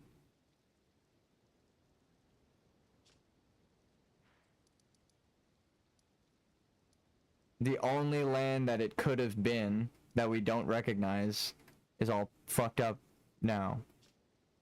This is showing us what Caelid would have looked like. Scorched Ruins, Church of Benediction, Church of Consolation, and then the Suppressing Pillar. If this was the center of the lands between, this would go up to the north, this would go up to the north, this would be... Where do you start? Like right here. So if the dragons were off to the bottom right,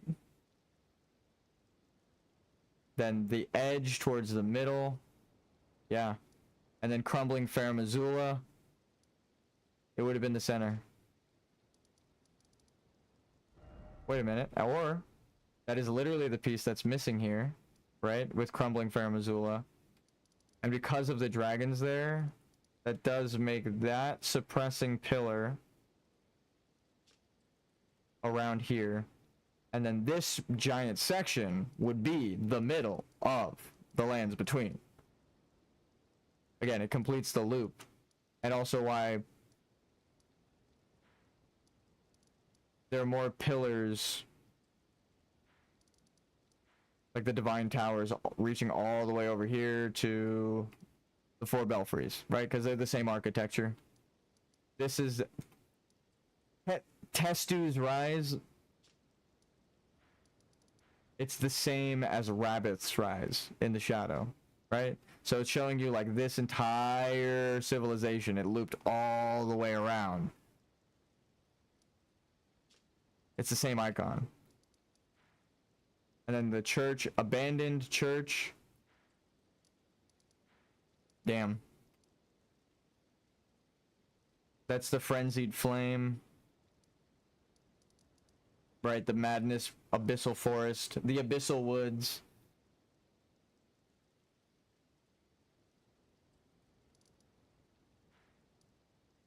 So the southern nameless mausoleum would be...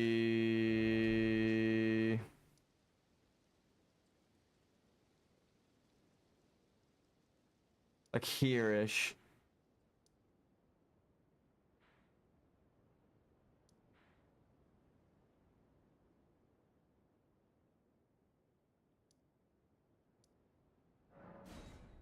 I got the boss halfway down and I used that as an excuse to go find more lore. I'm sorry. This is my only chance. I need to check the hillside over by their castle. I was gonna say, does it look ripped up? Oh, there are giant heads here. I guess the War of the Giants raged, yeah, down the coast. Yeah, this... Oh, so they warred with the giants from here all the way down, right? So that's this all the way down, and you can tell, because if you go to the beginning... Well, we would actually need to go here on my non-main character, because I killed the thing, but then there are giants, like, what the fuck are they called? The fire Bernie dudes that they used the fire Western Nameless Mausoleum. It's even further south. This is the start right here. So this is the start. Where I'm standing is near where Radon and Caelid. So this would be Caelid. How can we check?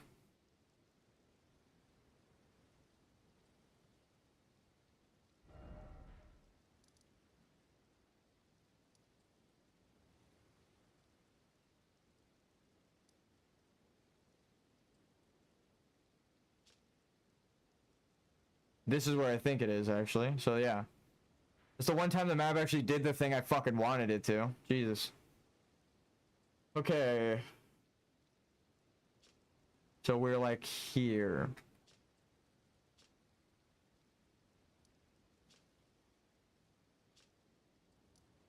Yeah. It's like, it actually all overlaps. The missing chunk of land that is Radahn's boss room is this missing chunk of land where the war took place. That is why it's missing, because she banished it to the Shadow Realm, erasing the history. Lamenter's Jail.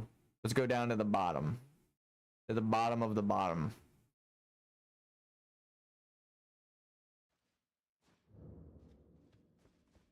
But come outside. We need answers. Red flowers.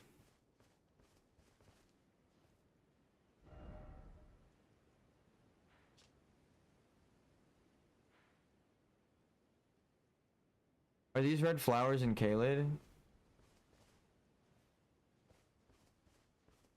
Oh, well, we know that those... Huh.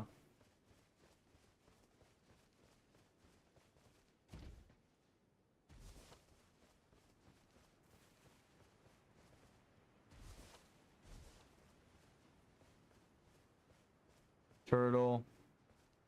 Cages. Okay. Cages.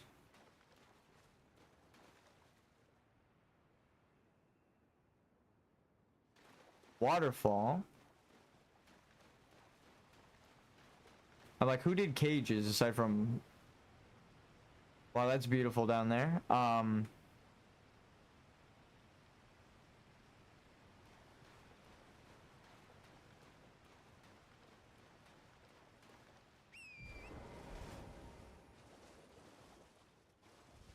Aside from Rykard.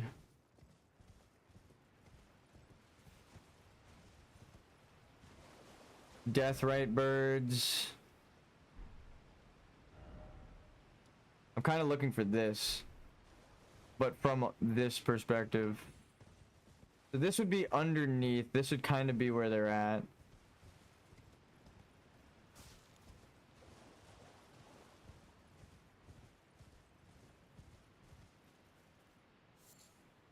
Grave cricket. Okay. Not what I was expecting to pick up. What's that blue thing?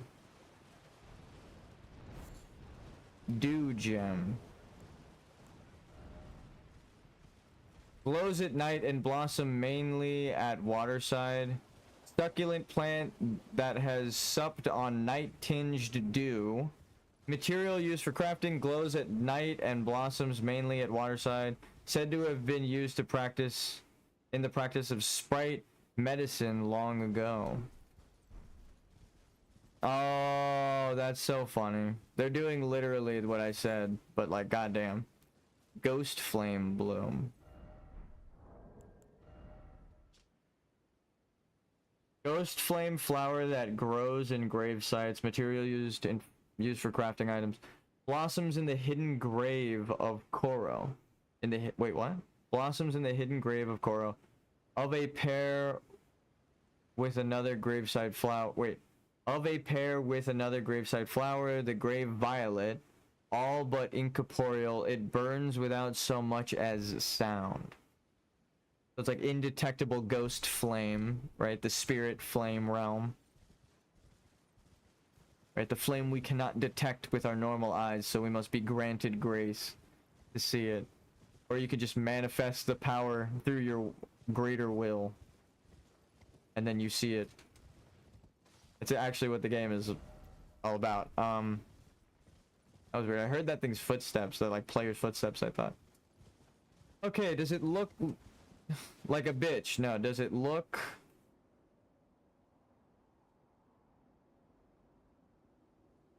Where have I seen those before? Aside from the DLC, in the base game.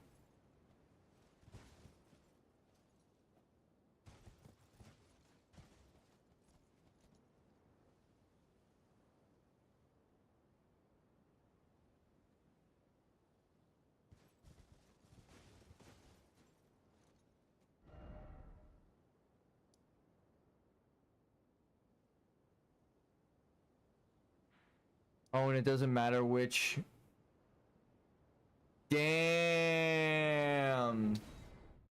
So it doesn't matter where Bale ends up, because he's immortal, right? If you eat Baal's heart, the ever-beating heart, right? I don't know if I ever ate it. Priestess's heart.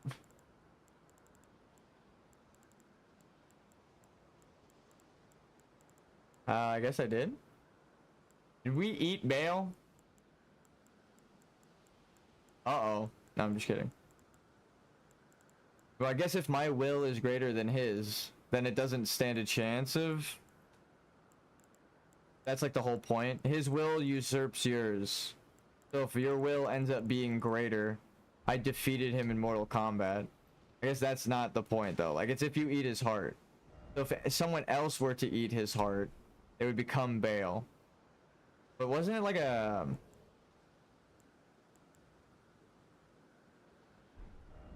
Dragon communion time. More lore. Where that shit at?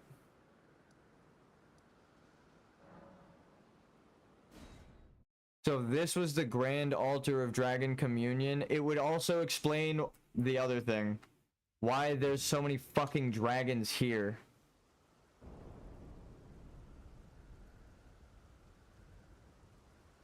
Because if this were the lower, right, the southern east part of the map, then that means the southeast part of the map connected to it has all the dragons.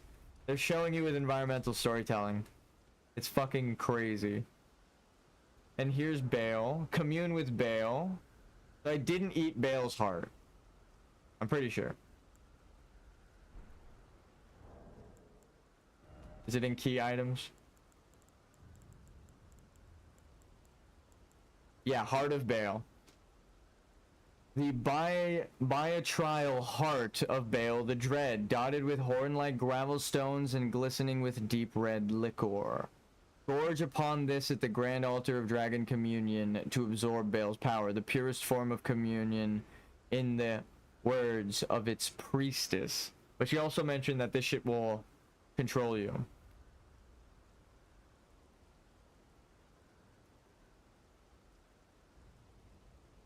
Okay, there it is.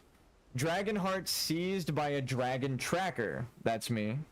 Riddled with gravel stone, this grotesque organ continues to beat vivaciously. So it's alive, right? Baal is alive within his heart, despite me slaying him. If someone were to eat this, they become Baal.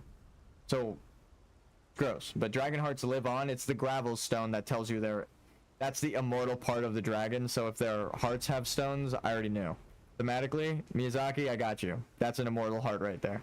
So, same with this. It's got horns on it, so they would have viewed the horns like the dragon's scales and hard, like granting immortality from nature, the gods, right? So I'm understanding the Dung Eater's stupid bead said, a seedbed curse.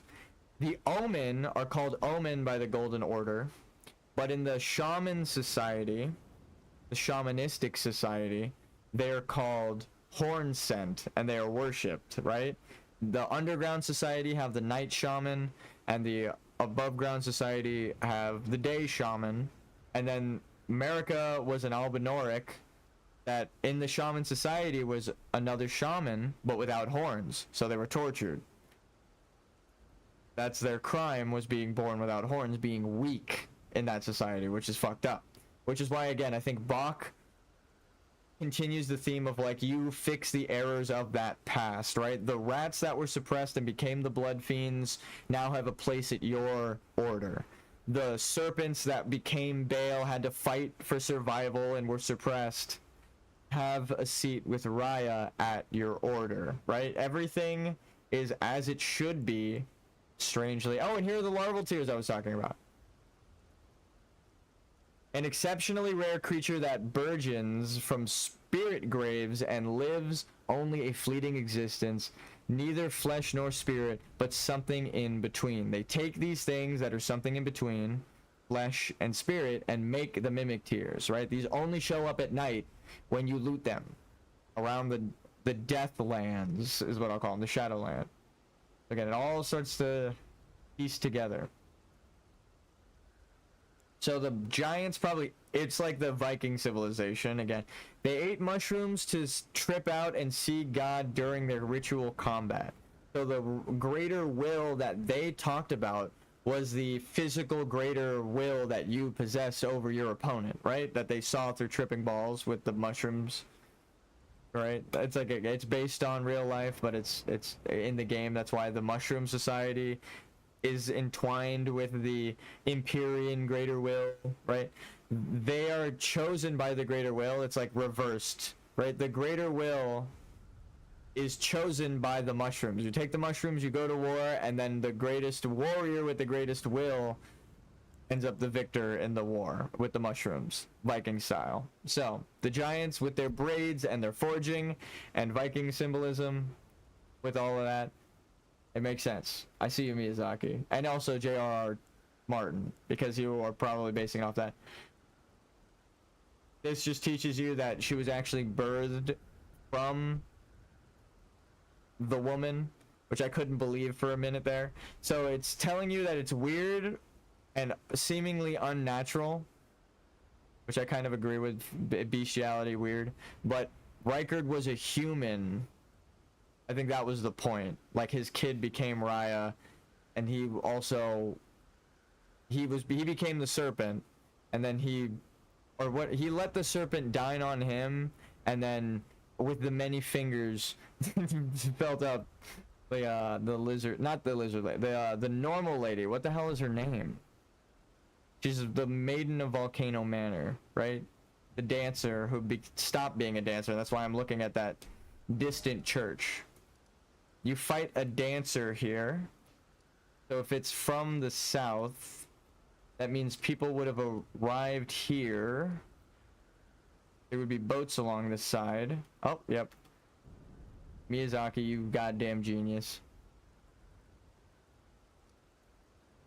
So people sailed up from this side of the border, right? As seen by this. They're sailing to the lands between, and a lot like Roderica, people coming to the lands between. The person that came for Rykard, the one that I'm talking about, Raya's mom, she's from outside the lands between, but she's a human. She's just a normal human. That's what this is trying to tell you. It arrived on the same coast. Because you find 2 dancer tracks that way. Oh, it's like a ghost ship. That's cool as fuck. Or like just a storm is taking these ships. No one has ever sailed north.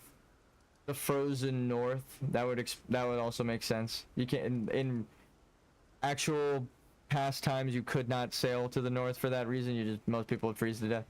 And then this is treacherous waters, not a frozen boat, but the sails are blowing off because of the storm, because of Horlu having the wind powers before the golden lineage was stolen right before this war, where they sealed them away in the Shadow Realm.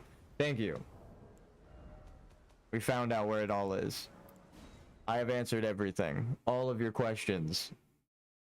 Now let's kill God and claim this world for ourselves.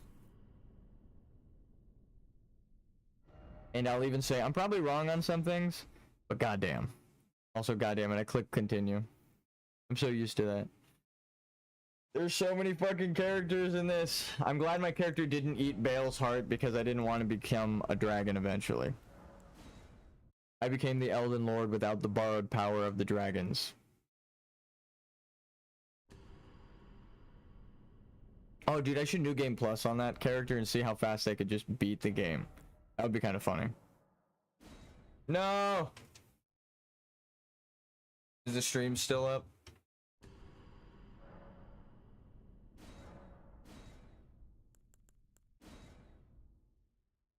His internet's up.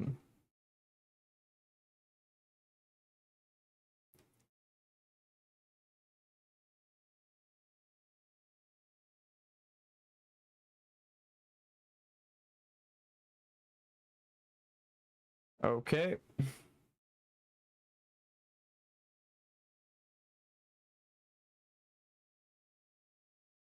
Did the server maybe As soon as I found the answer, they kicked me off the server. They're like, you know too much. You've found the answers. You need to go. I was gonna say, I'm probably wrong on some things. But goddamn, have we found the trail? And of course it's a fucking ring! Of course the map is a ring! The fuck is wrong with me? Actually, there's one way we can solve it, but we have to go on our level 1 character anyway. It's funny that I'm running around mostly on a level 1 character to find lore answers. That's like the exact opposite of most people. They're like, oh, I'm gonna make a broken character who can fly around. I'm like, I am the broken character who will fly around. Through sheer willpower alone. Okay. Under.